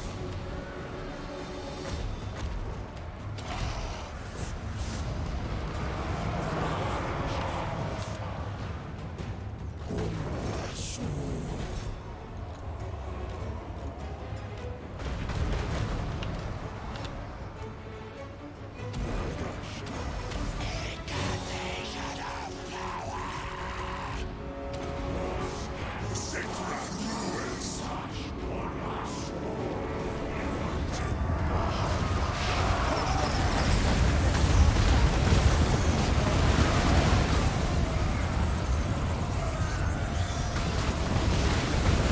rules. Hey, Doggo. Have you seen that shit? Holy shit! What the hell? Citra the Imperium. Look at that guy, man. What's happened to him, man? Where's the hell gone? Fucking with the wrong lord here.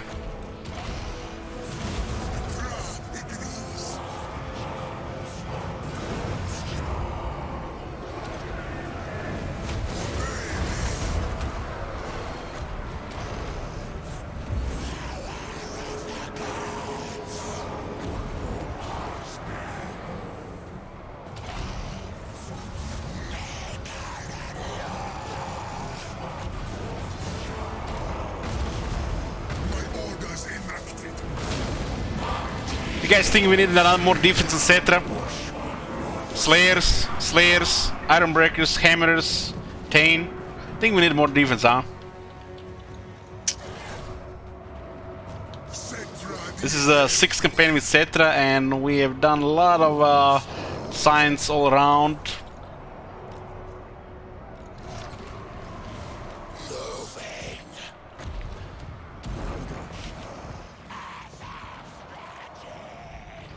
This hammer is meant to protect that shit. Necropet! Legion, forward! I move!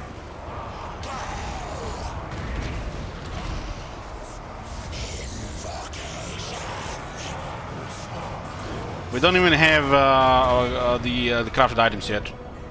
We don't have the materials to craft them.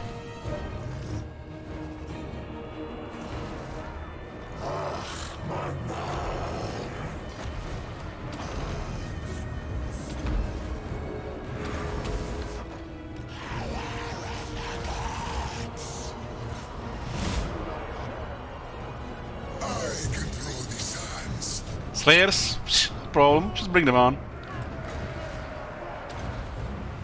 Citra the Imperishable.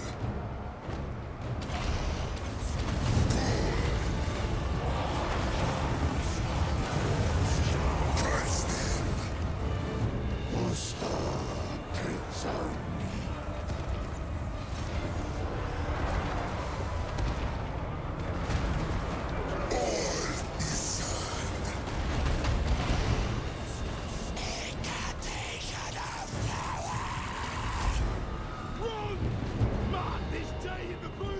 We in the book!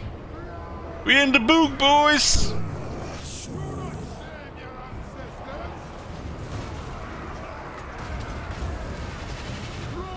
Great King. Yes. We didn't even get the first tier of Realm of Souls.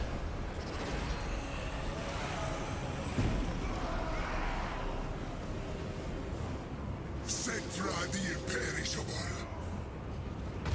Bring my chariot. Undead slaves. My orders. Asaf.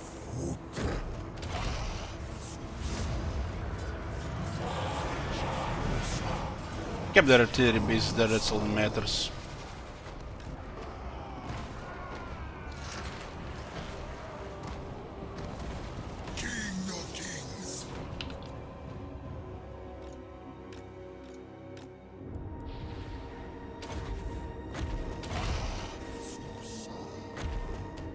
Ah, Susa!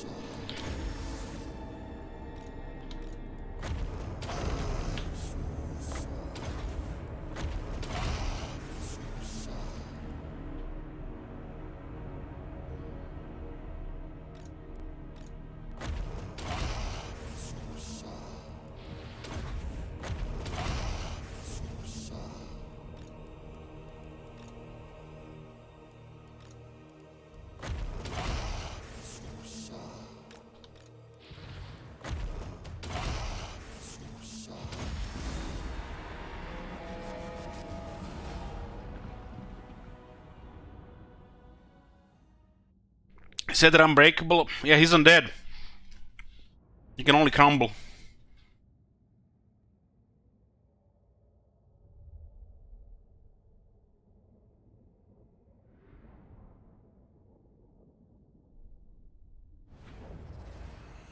There was never any doubt.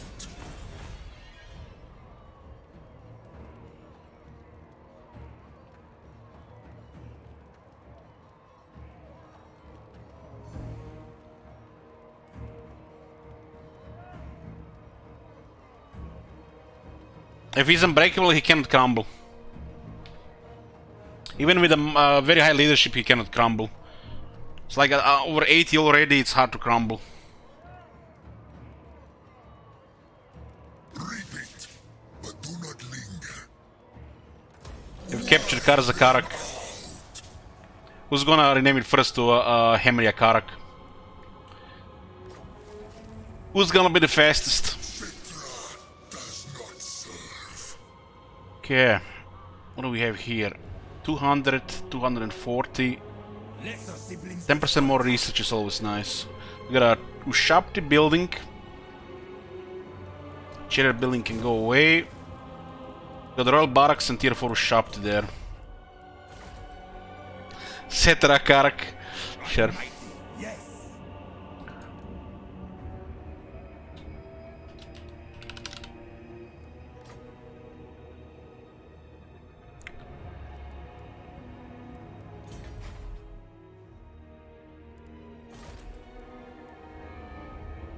I'll queue this next turn.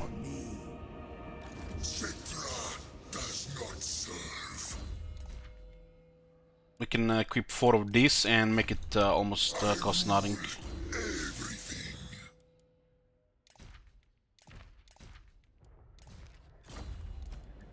Save several thousands. A good servant. Loyal, as all should be.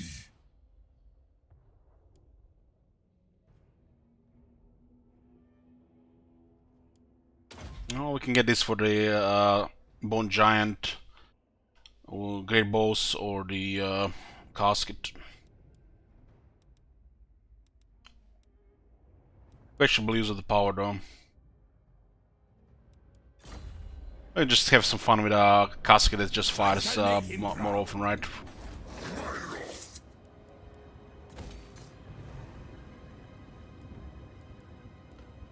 I am destined.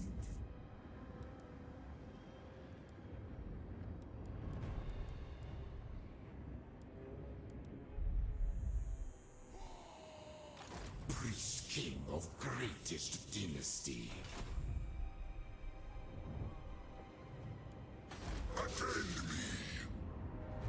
It's not worth building royal barracks in the mountains, Gatama. Lesser siblings would falter. Actually, it's not even worth building anything in the fort slot. Like Atala Mountains, this whole campaign.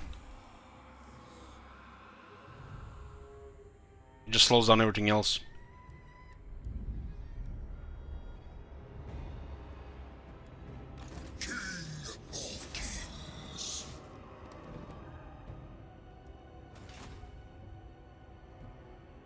Petra smiles on me. I shall make